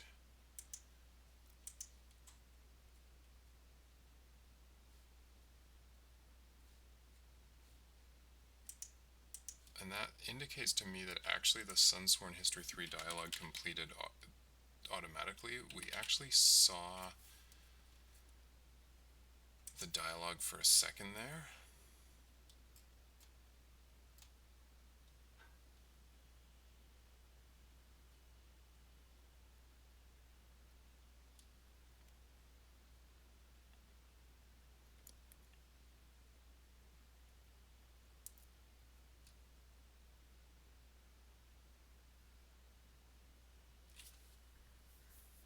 So this dialogue should actually have a quest prerequisite that the Sundancers has been turned in.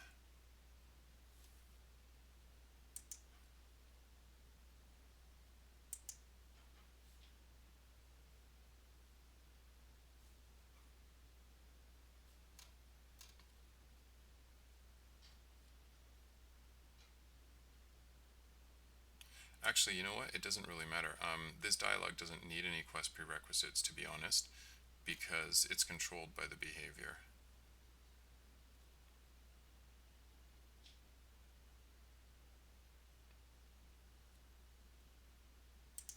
Which means actually we can even remove the quest prerequisites from it.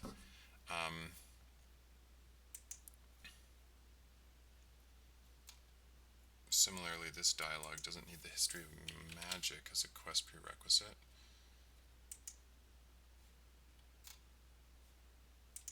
And this dialogue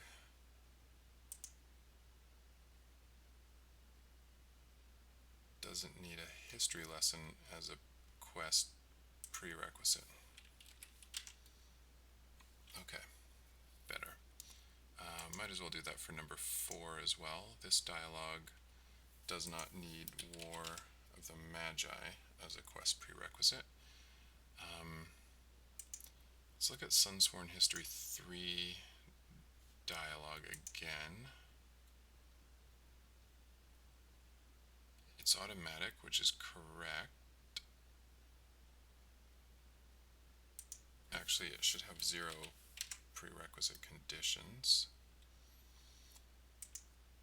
And to be honest, I should fix up this one too, because it actually lists prerequisite conditions, but then we have 0, 0, 0, so that should actually be set to 0 as well. And for SunSworn History 2 dialogue, that should be set to 0. And for SunSworn History 1 dialogue, that should be set to 0. Okay, let's save that.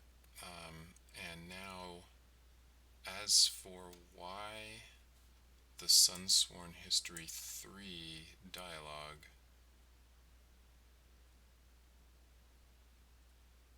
jumped through to completed so fast, I believe we probably have the same bug as the behavior profile. If we look at our, let's see if I can find our behavior interactable here.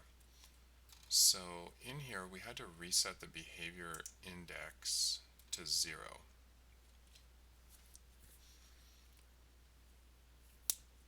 And I'm willing to bet that our dialogue interactable probably has a similar issue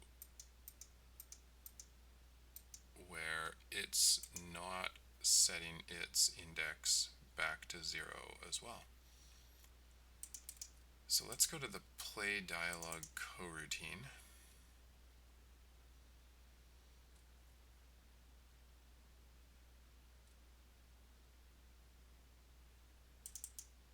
And here we have the dialogue index.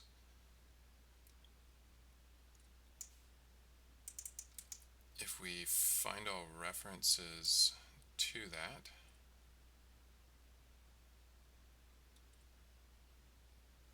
I want to look at my dialogue index and find all references to that.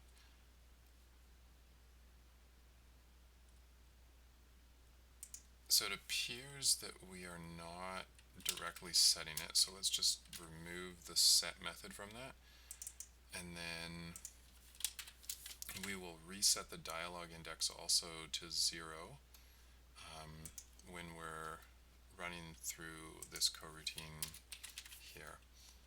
And now our dialogues shouldn't autocomplete nearly so quickly.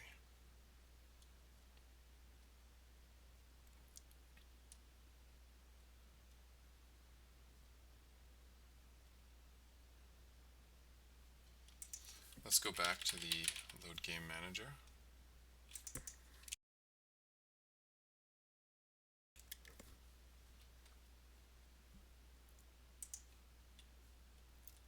And press play.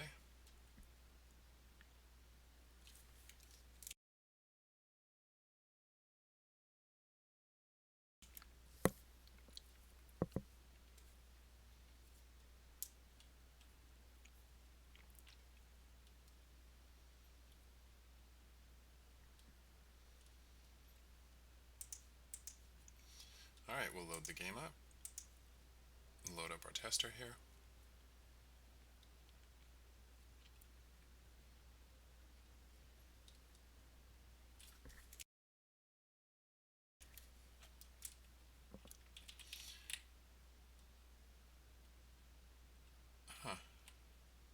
Apprentice Historian Flair saved himself at a rather interesting position.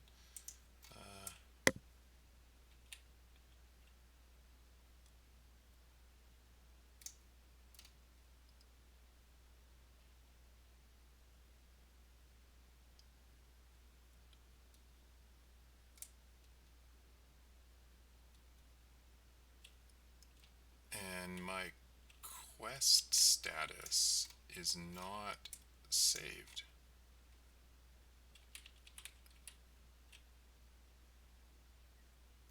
Which is super odd.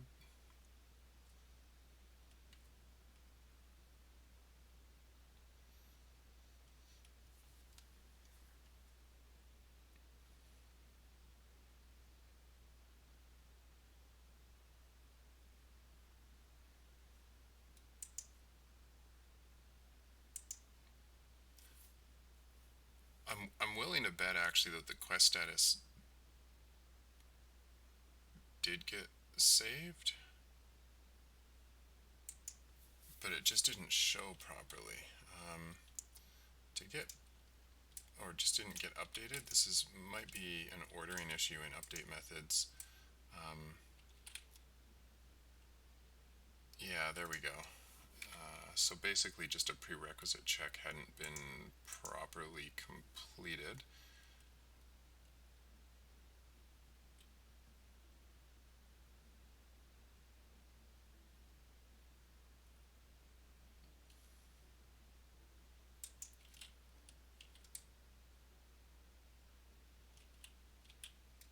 So I think this is actually part of quest objective, and I'm not entirely sure that we're performing the check we need to. I actually wouldn't mind fixing that bug. So if we go to quest objective here, on accept quest, we actually do update the completion count.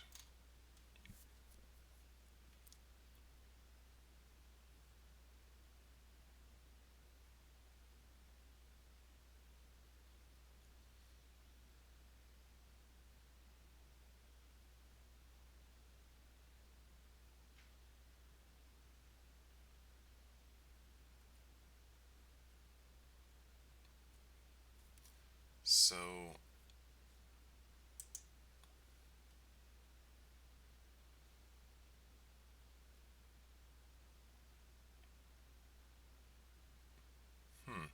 what's really interesting about that is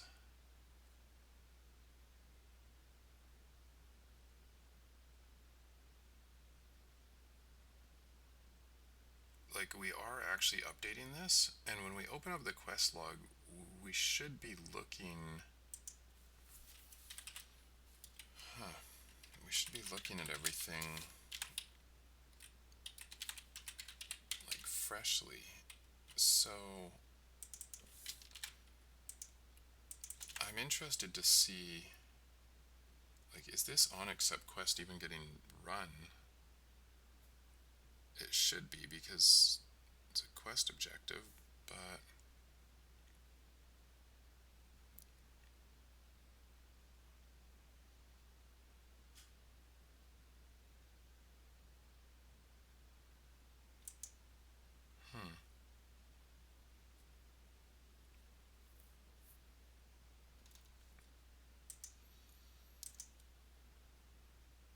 that's a little strange. Let's just jump out of the game there, because I want to see what's happening there and why these quests aren't showing with their objectives updated properly.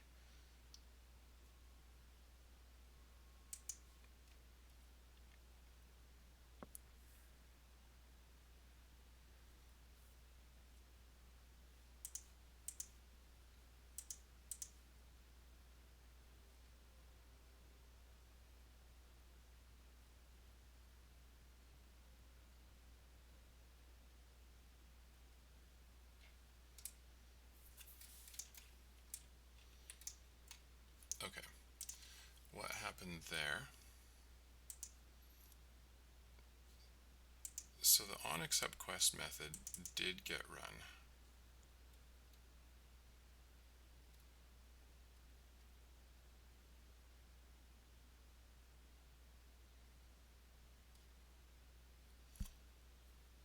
And that means the update completion count would have had to have run.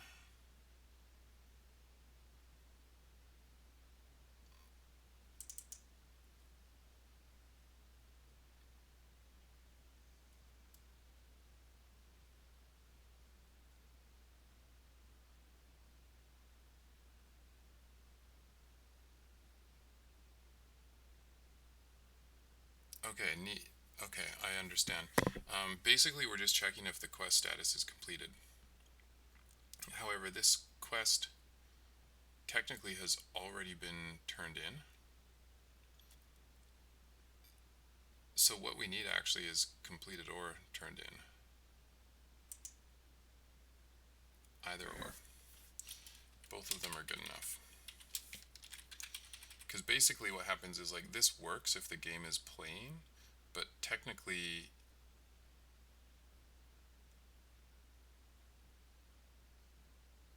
when you reload the thing, turned in is true, but completed may actually not be.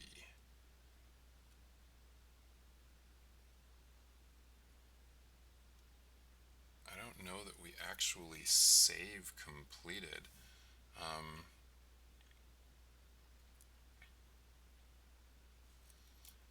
Oh, you know what? Actually, even if we do save completed, get status will return turned in before it returns completed. If we go to the definition of get status here,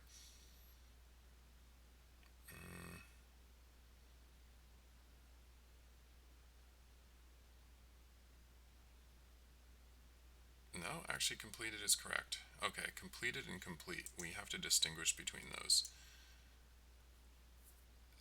Okay, so we should have actually received a completed.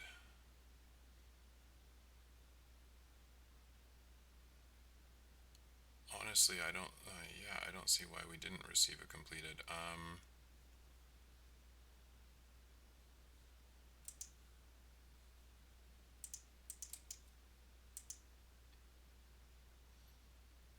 It should be turned in, and it shouldn't be repeatable.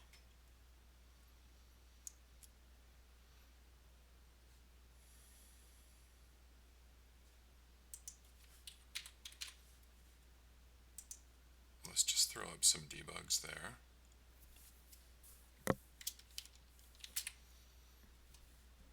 Because I really want to know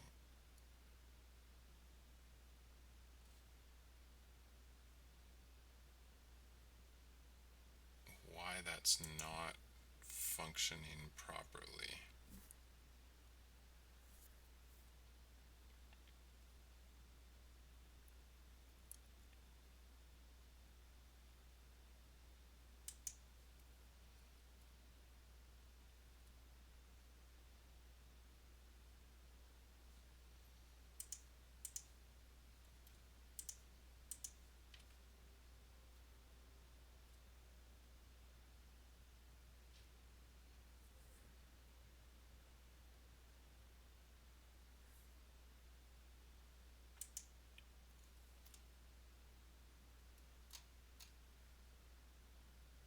Okay.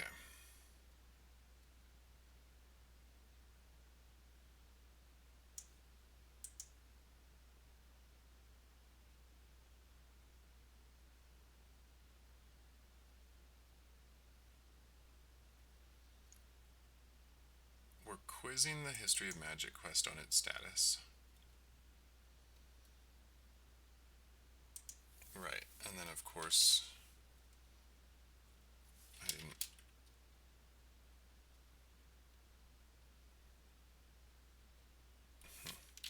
Okay, so here we need to actually do returning completed.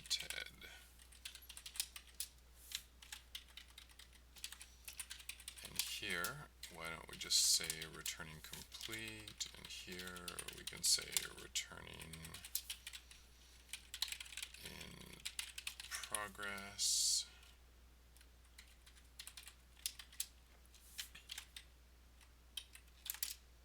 Oops, Control Z, Control V. We are going to be returning available.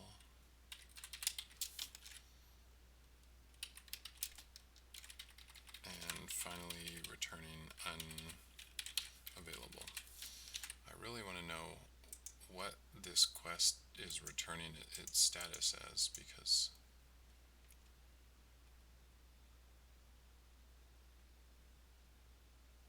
we should be able to see the thing as completed.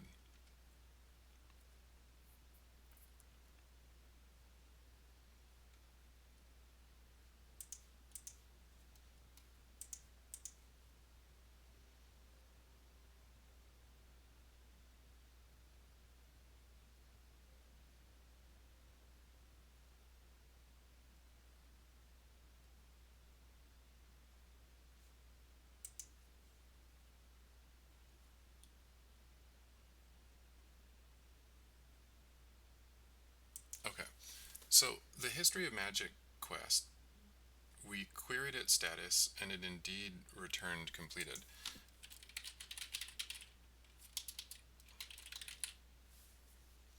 However, the History of Magic quest first returned unavailable before it returned completed a whole pile of times. I suppose that doesn't matter because it's now returning completed. So, like if we hit L and we look here at a history lesson, it's not printing it with completed. So if our quest is returning completed, why is it not showing it as completed? Right? That doesn't make any sense. So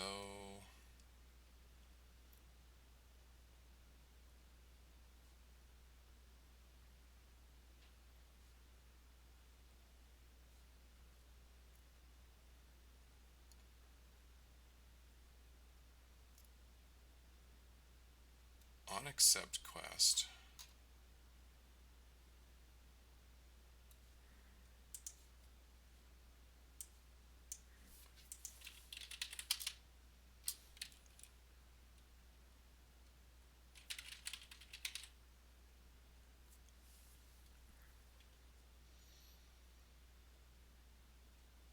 okay, so we got a bunch of these on accept quests here. Man, there's so much log spam, it's actually kind of hard to tell what's happening properly and when.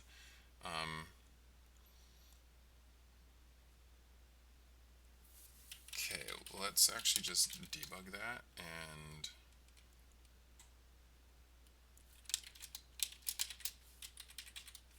add the name in there.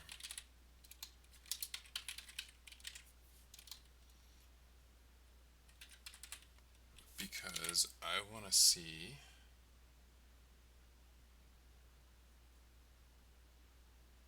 if we accept the quest and we update the completion count.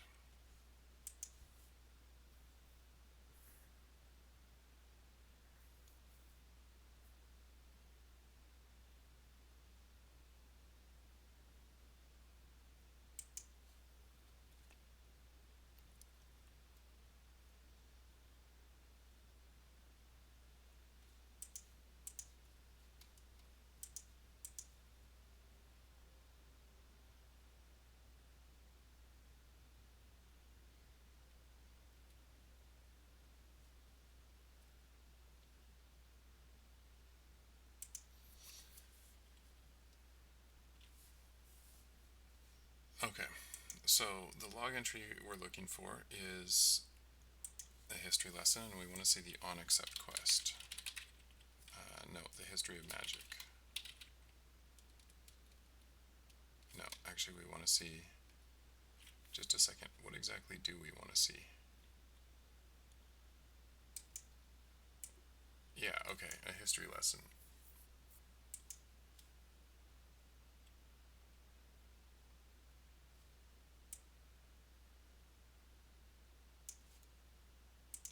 Okay, a history lesson.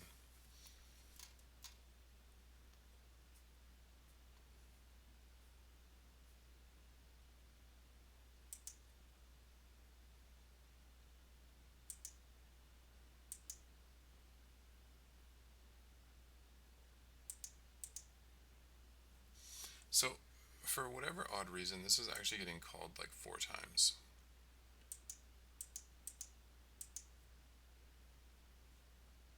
Which in itself seems a little bit strange.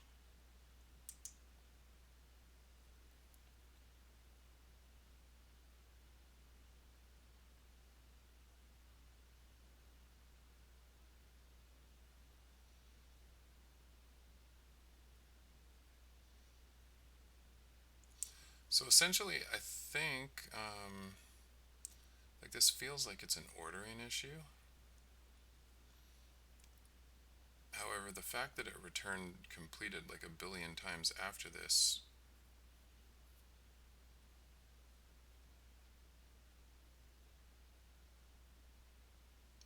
is seriously confusing.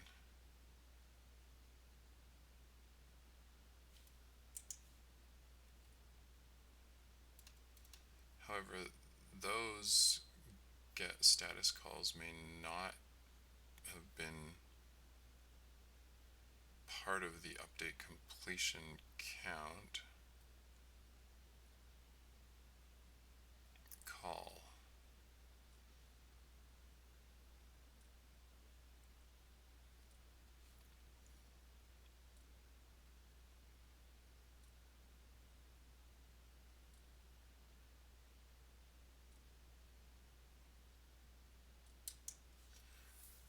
So if I had to guess, I would say that what happened here is we accepted the history lesson quest, like potentially even before loading up the prerequisite quest, maybe?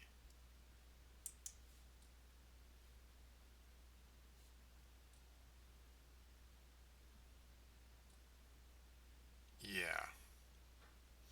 We go straight from load to accept.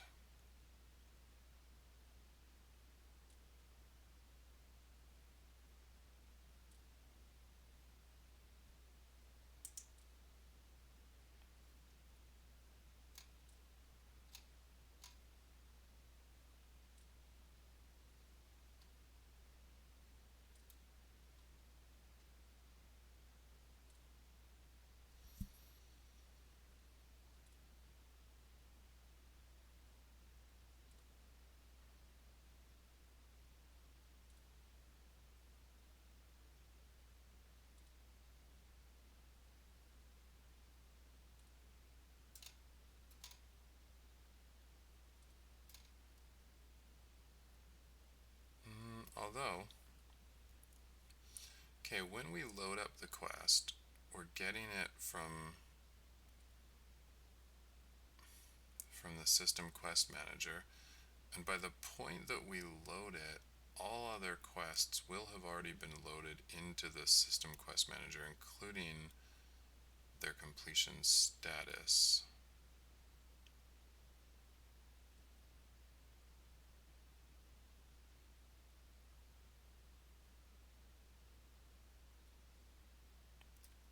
However,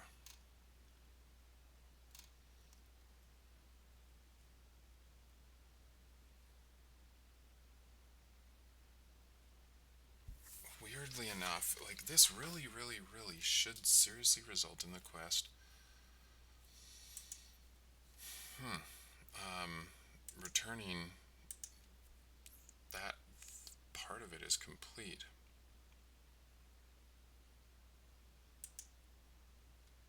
Because we run the accept quest method, which then goes through and runs the quest objective on accept quest.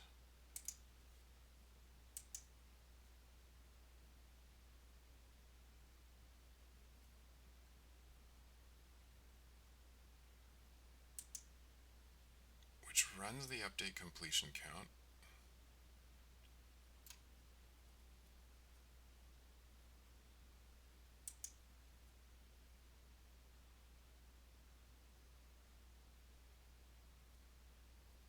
However,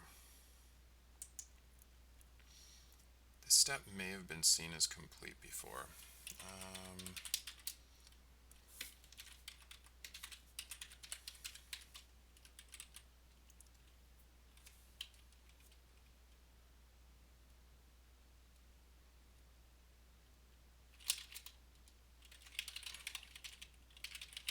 Complete before equals true. Let's just check that. See if that's something that we need to deal with.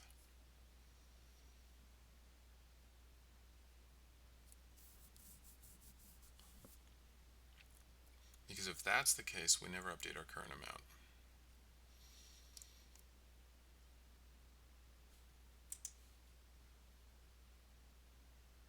Now, why are we returning unavailable?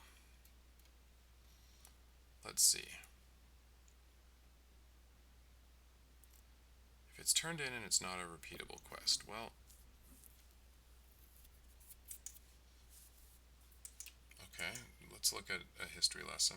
I don't know what Unity's doing now. It's okay. So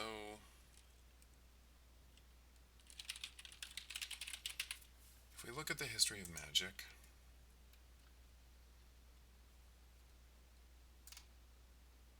it's not a repeatable quest. Definitely not a repeatable quest. Okay. So honestly, I don't know how we managed to retrieve anything other than this. Like, the quest should have been turned in. It was definitely turned in.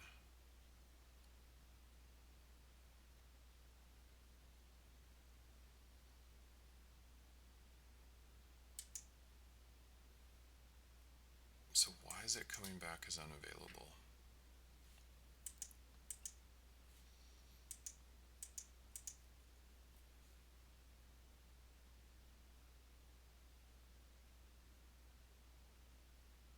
Oh, you know what? Hey, look at that load quest data. No, no, no, no, no, no. Right. I see. Okay, I understand what's happening here.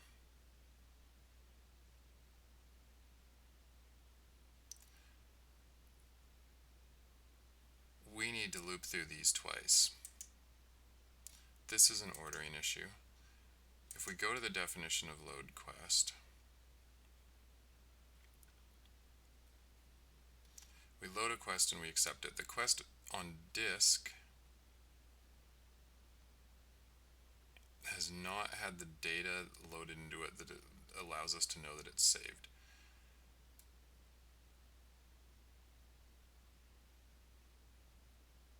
So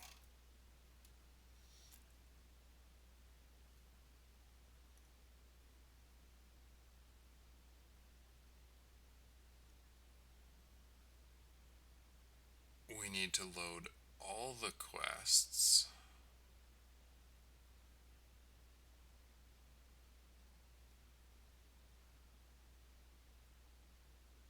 and then we need to accept them and check completion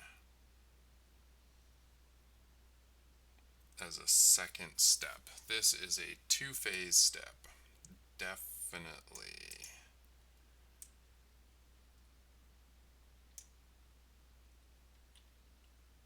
Okay, so we're going to control X right here.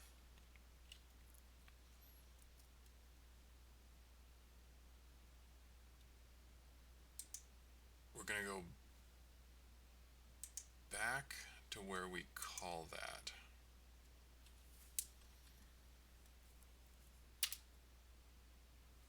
We basically need to make a second function here called questlog.myInstance.acceptQuest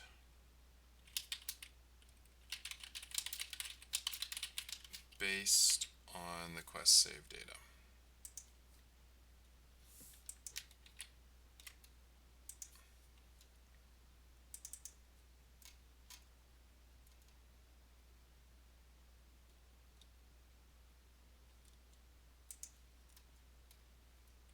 I'm going to copy this entire block of code right here, paste it, just change the name here to accept quest.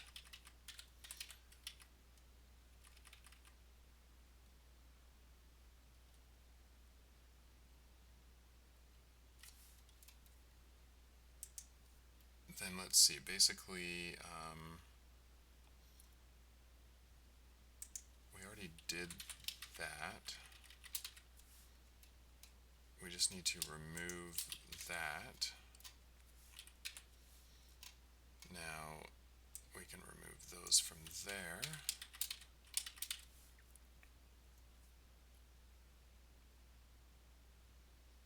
And this is an overload passing in quest save data, which is fine because we also have the ability to accept it as a quest. Okay. That should work basically because now it's two-phase. First we load it, then we accept it. First we load all of them. So actually what we need to do is we need to put that inside of another loop.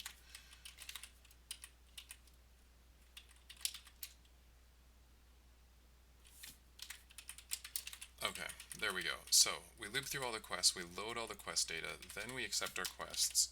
Total two-phase approach, which is exactly the way we're doing it in other parts of the engine where there are things that need to be like looped over.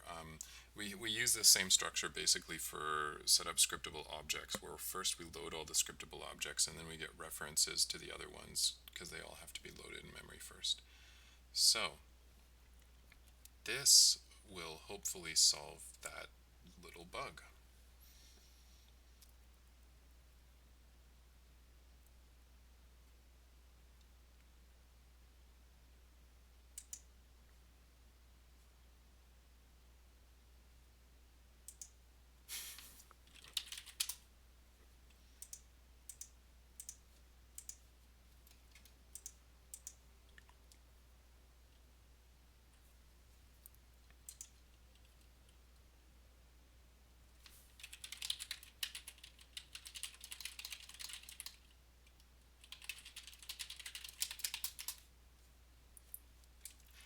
Okay, let's see what happens. Whoa, holy cow.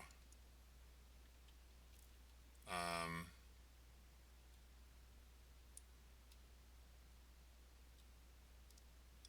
okay, so so I need to fix that. Wow, this suddenly showed every single quest that's complete. Wow, okay. Yeah, I need to fix the logic for that. There's definitely a logic error in there.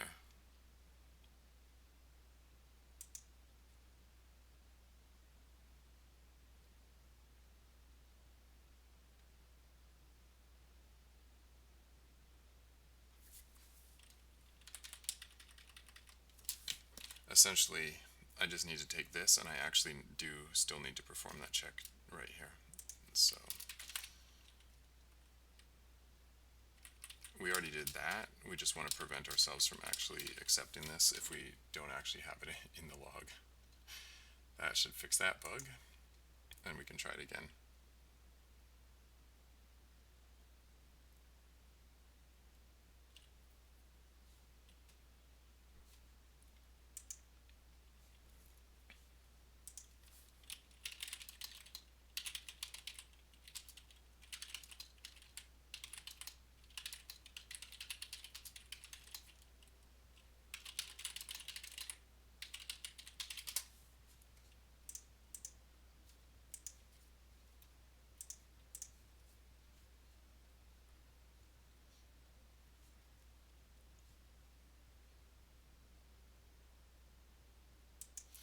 Let me actually just hey buildbox.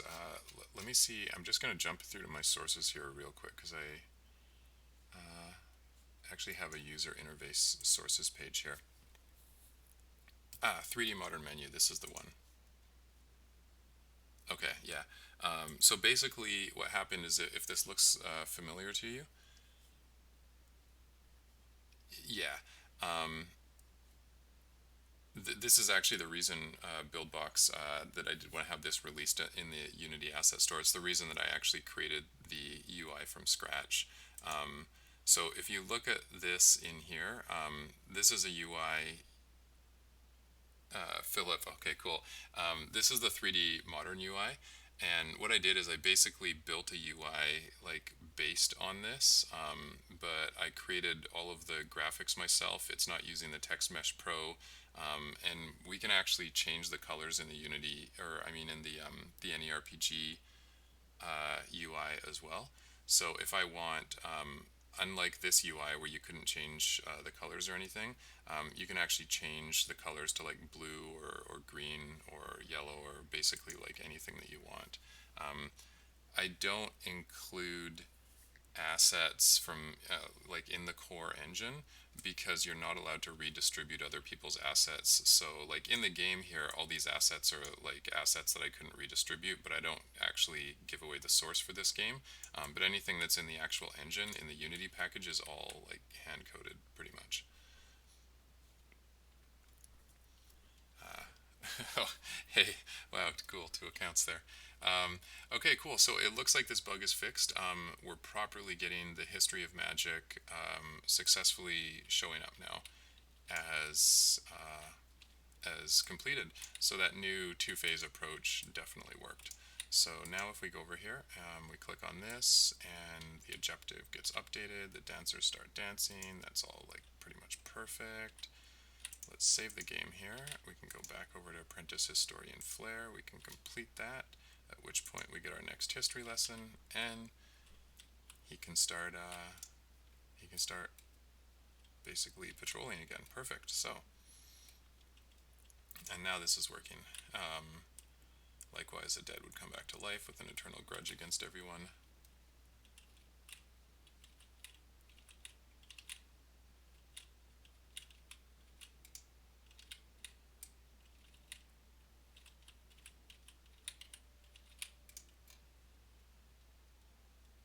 And now he's grabbing a book and he's reading it. Perfect. Wow, I was actually thinking about splitting up this into like 2 separate channels, because I have like these long form videos where it's like basically all of the development that I'm doing, and then I was thinking about like splitting it up into a channel that just has like shorter videos, like just tutorials and stuff, so that people that subscribe don't get spammed with like all the long stuff.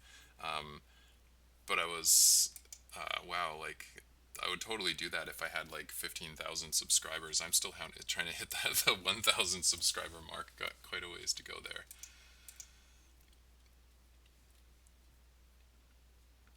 All right, cool. So War of the Magi cutscene gets loaded. We can just skip out of that because it's already basically completed the prerequisite for the quest here.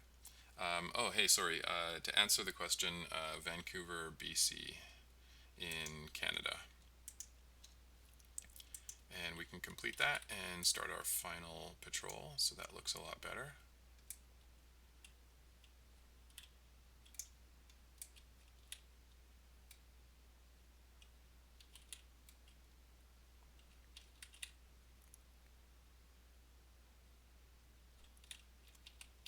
Oh yeah, Epic Music. That's really cool. Actually, I'm actually subscribed to I think a couple of Epic Music channels. I really like them. There's one I think it's like VN Epic Music or something.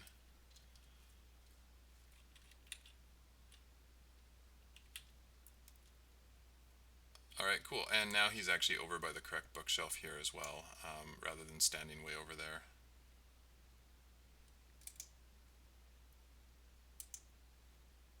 Let's accept that. And now we can actually access the Mana Seal cutscene.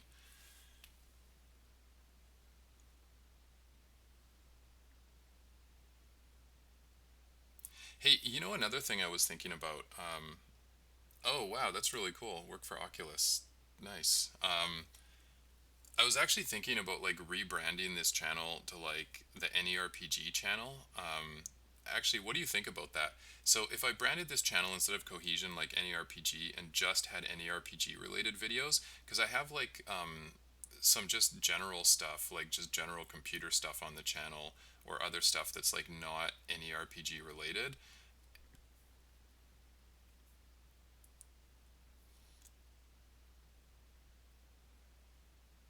And I was also wondering if I'd rename the channel like AnyRPG, if Unity, or I mean, if YouTube's algorithm might make it easier for people who are searching specifically for like RPG stuff to find.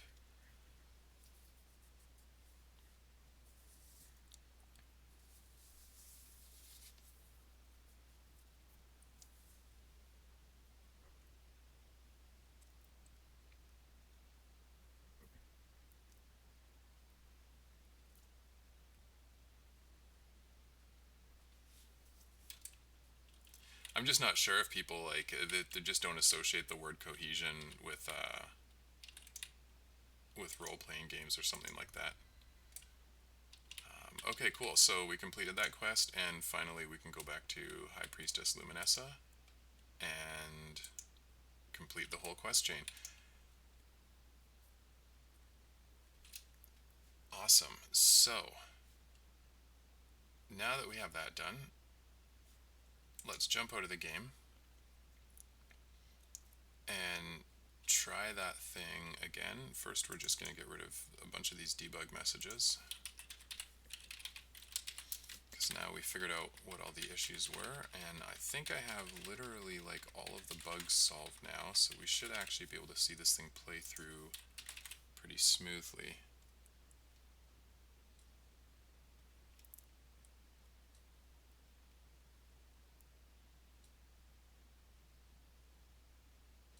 Oh, hey, yeah. Philip, that's actually definitely on the roadmap for sure. So one of the major like disadvantages of the engine right now, I'm programming it so that you have to, or so that it's capable of working from a database in the future. Yeah, yeah. And so for database stuff, like if we just go to one of the units here, right? Like we go to the flare unit. I used to have all this stuff right here. Like, see where it says behavior names and you type in SunSworn history 1, right? I used to actually have those hard linked to behaviors like scriptable objects, but because I'm going to have this stuff coming out of a database in the future, I thought if people designed it hard linked to scriptable objects, then they basically have to redo everything when we go from the database, and having these text fields allows me to use it from the database. But I would absolutely love to make editor extensions so that basically you can just like click a button beside here and it'll point you to that type of object, but then put the text reference into the box, or just do other things like that to make it like way easier. There's like actually like a pile of editor extension stuff. I just haven't really got too much into editor extensions yet. And I was trying to get the content of the game working first before I started working on that. But believe me, it is like totally on my list of things that I really need to do, just to make the user experience easier, like you said.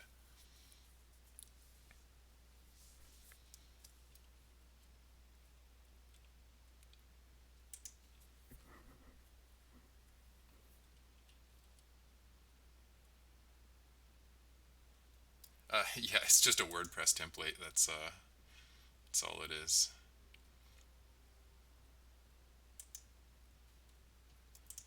So let's delete this guy, and then we'll just make a copy of this guy right here.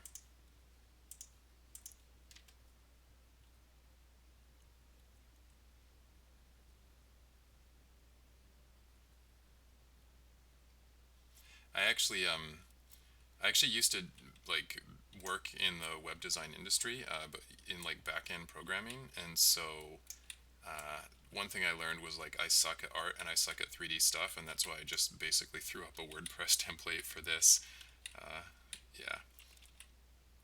Okay, so we're gonna go back to the Soulforge, and we're just gonna get the quest that starts this whole quest chain here.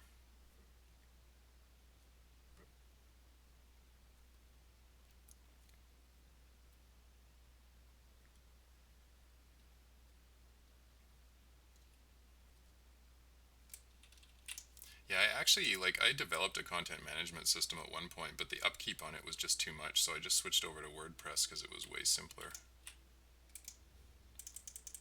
Awesome. So we got a quest here. Yeah, sure. I think go ahead. I think I don't think Unity's going to stop you, or I mean, I don't think YouTube will stop you from pasting links in there.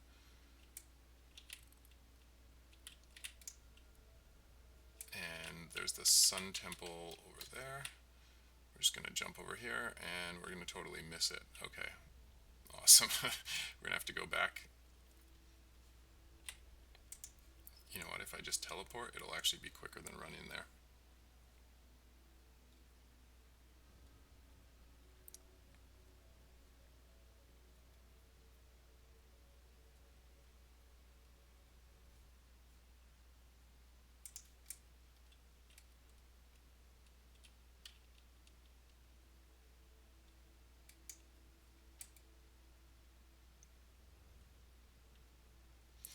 actually, you know what? We might as well just take the long way just to make sure Birch Grove is still working.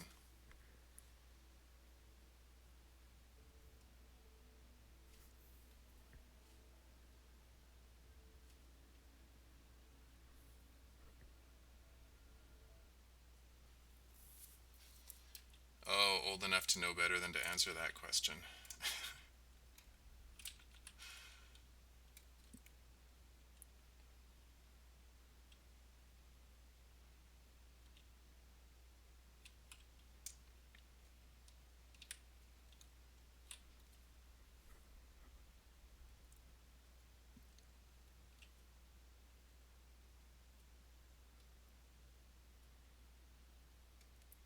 Okay, and that's better. Now we're in the Sun Temple, and we can go start this whole quest chain over again. And what I'm going to do is I'm actually just going to make a copy of this character as well, standing right in front of Luminessa with the quest actually accepted.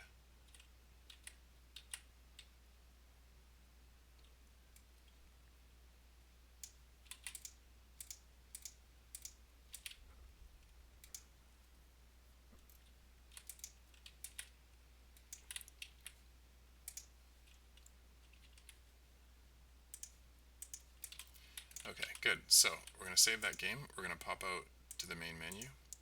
We're just going to make a copy of this guy here. So we'll copy him. And now we'll play this last copy, and then that way if we need to go back to this spot, like right before we start the quest chain here.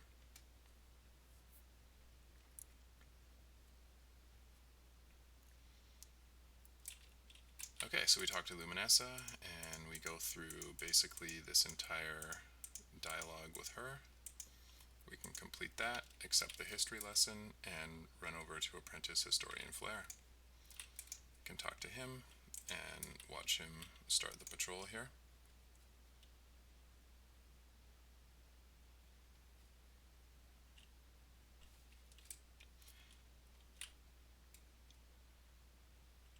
Cinematics would be kind of cool. I haven't used Discord before.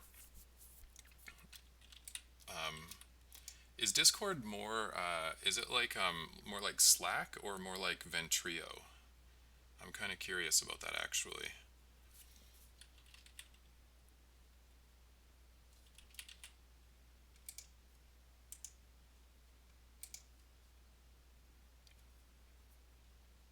Okay, perfect. So this cutscene is working properly here.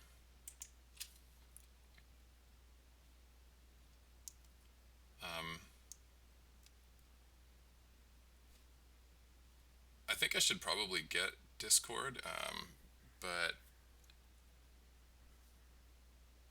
it's one of those things. I'm working like full time right now doing Amazon Web Services stuff for my day job, and I don't have like a whole ton of time to do. Okay, cool. Yeah, nice. Yeah, I use Slack at work, and I used to use like Ventrio a lot when I was raiding in World of Warcraft. You're actually not the first person who's actually asked me about it. I guess it's pretty common for people designing video games to be using Discord. I should probably get on it for sure. Hey man, I would love as many voice actors for the project as wants to contribute for sure.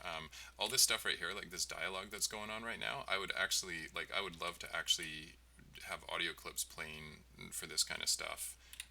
Same thing for the dialogues, like when you talk to the NPCs and stuff, and even for the cutscenes. Like the cutscenes have subtitles. It would be kind of cool to have dialogue. I can imagine.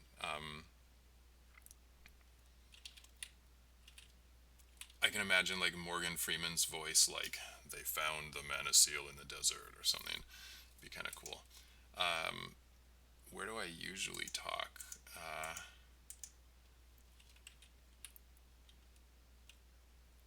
Like, do you mean like social networks or? Oh yeah, no, I only use Slack for work. I actually don't use like chat programs personally in general. Man, that would be amazing. One of the things I want to do is I want to put like in-game credits in the game, so that people can basically like donate stuff like that and then get promoted in the game, like with links to their websites and whatnot. That I actually wouldn't even mind putting like in the current release, because right now all the sources, they're all like over on the website, and I would love to actually have these like in the actual game themselves for sure.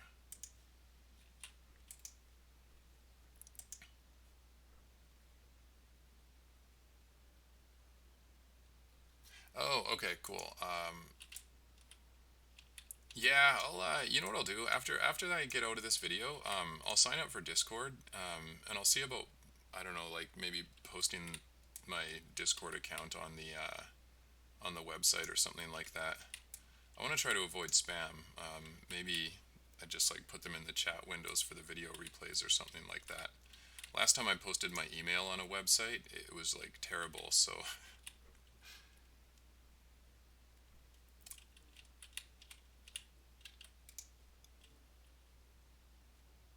I think a custom game launcher will actually be necessary in the future, and the reason is because I want to have like basically downloadable content. And right now, I'm not sure how Unity works with that. Like, if I release chapter 1 of the game and I release chapter 2, and I want chapter 2 to just be like a content pack, loadable, it's really easy to do that if you're distributing the package, because you can just say, like, import a Unity package.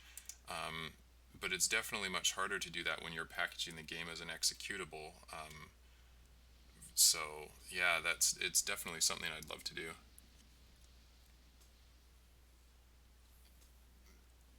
Cool. I'll add you. It's like 2:17 in the morning here. Actually, it's like way past my bedtime. I just I wanted to just get this whole cutscene thing working before I ended the stream. I totally didn't think it was going to take 4 hours. I thought it was going to be like an hour and a half. But like I'll sign up for Discord and I'll definitely add you. Cool. Yeah, I'll do that for sure.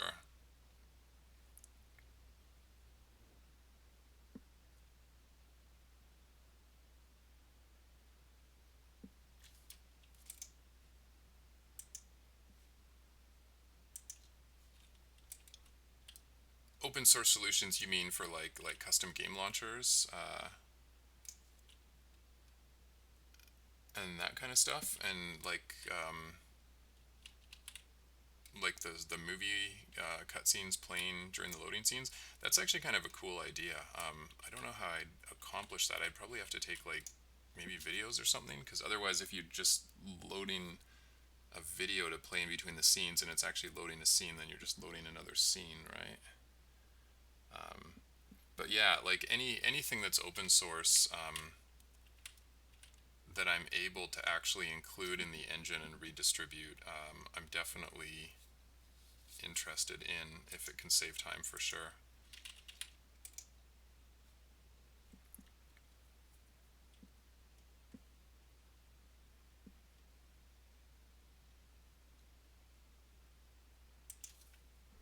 Alright, and we're loading up our last cutscene here finally.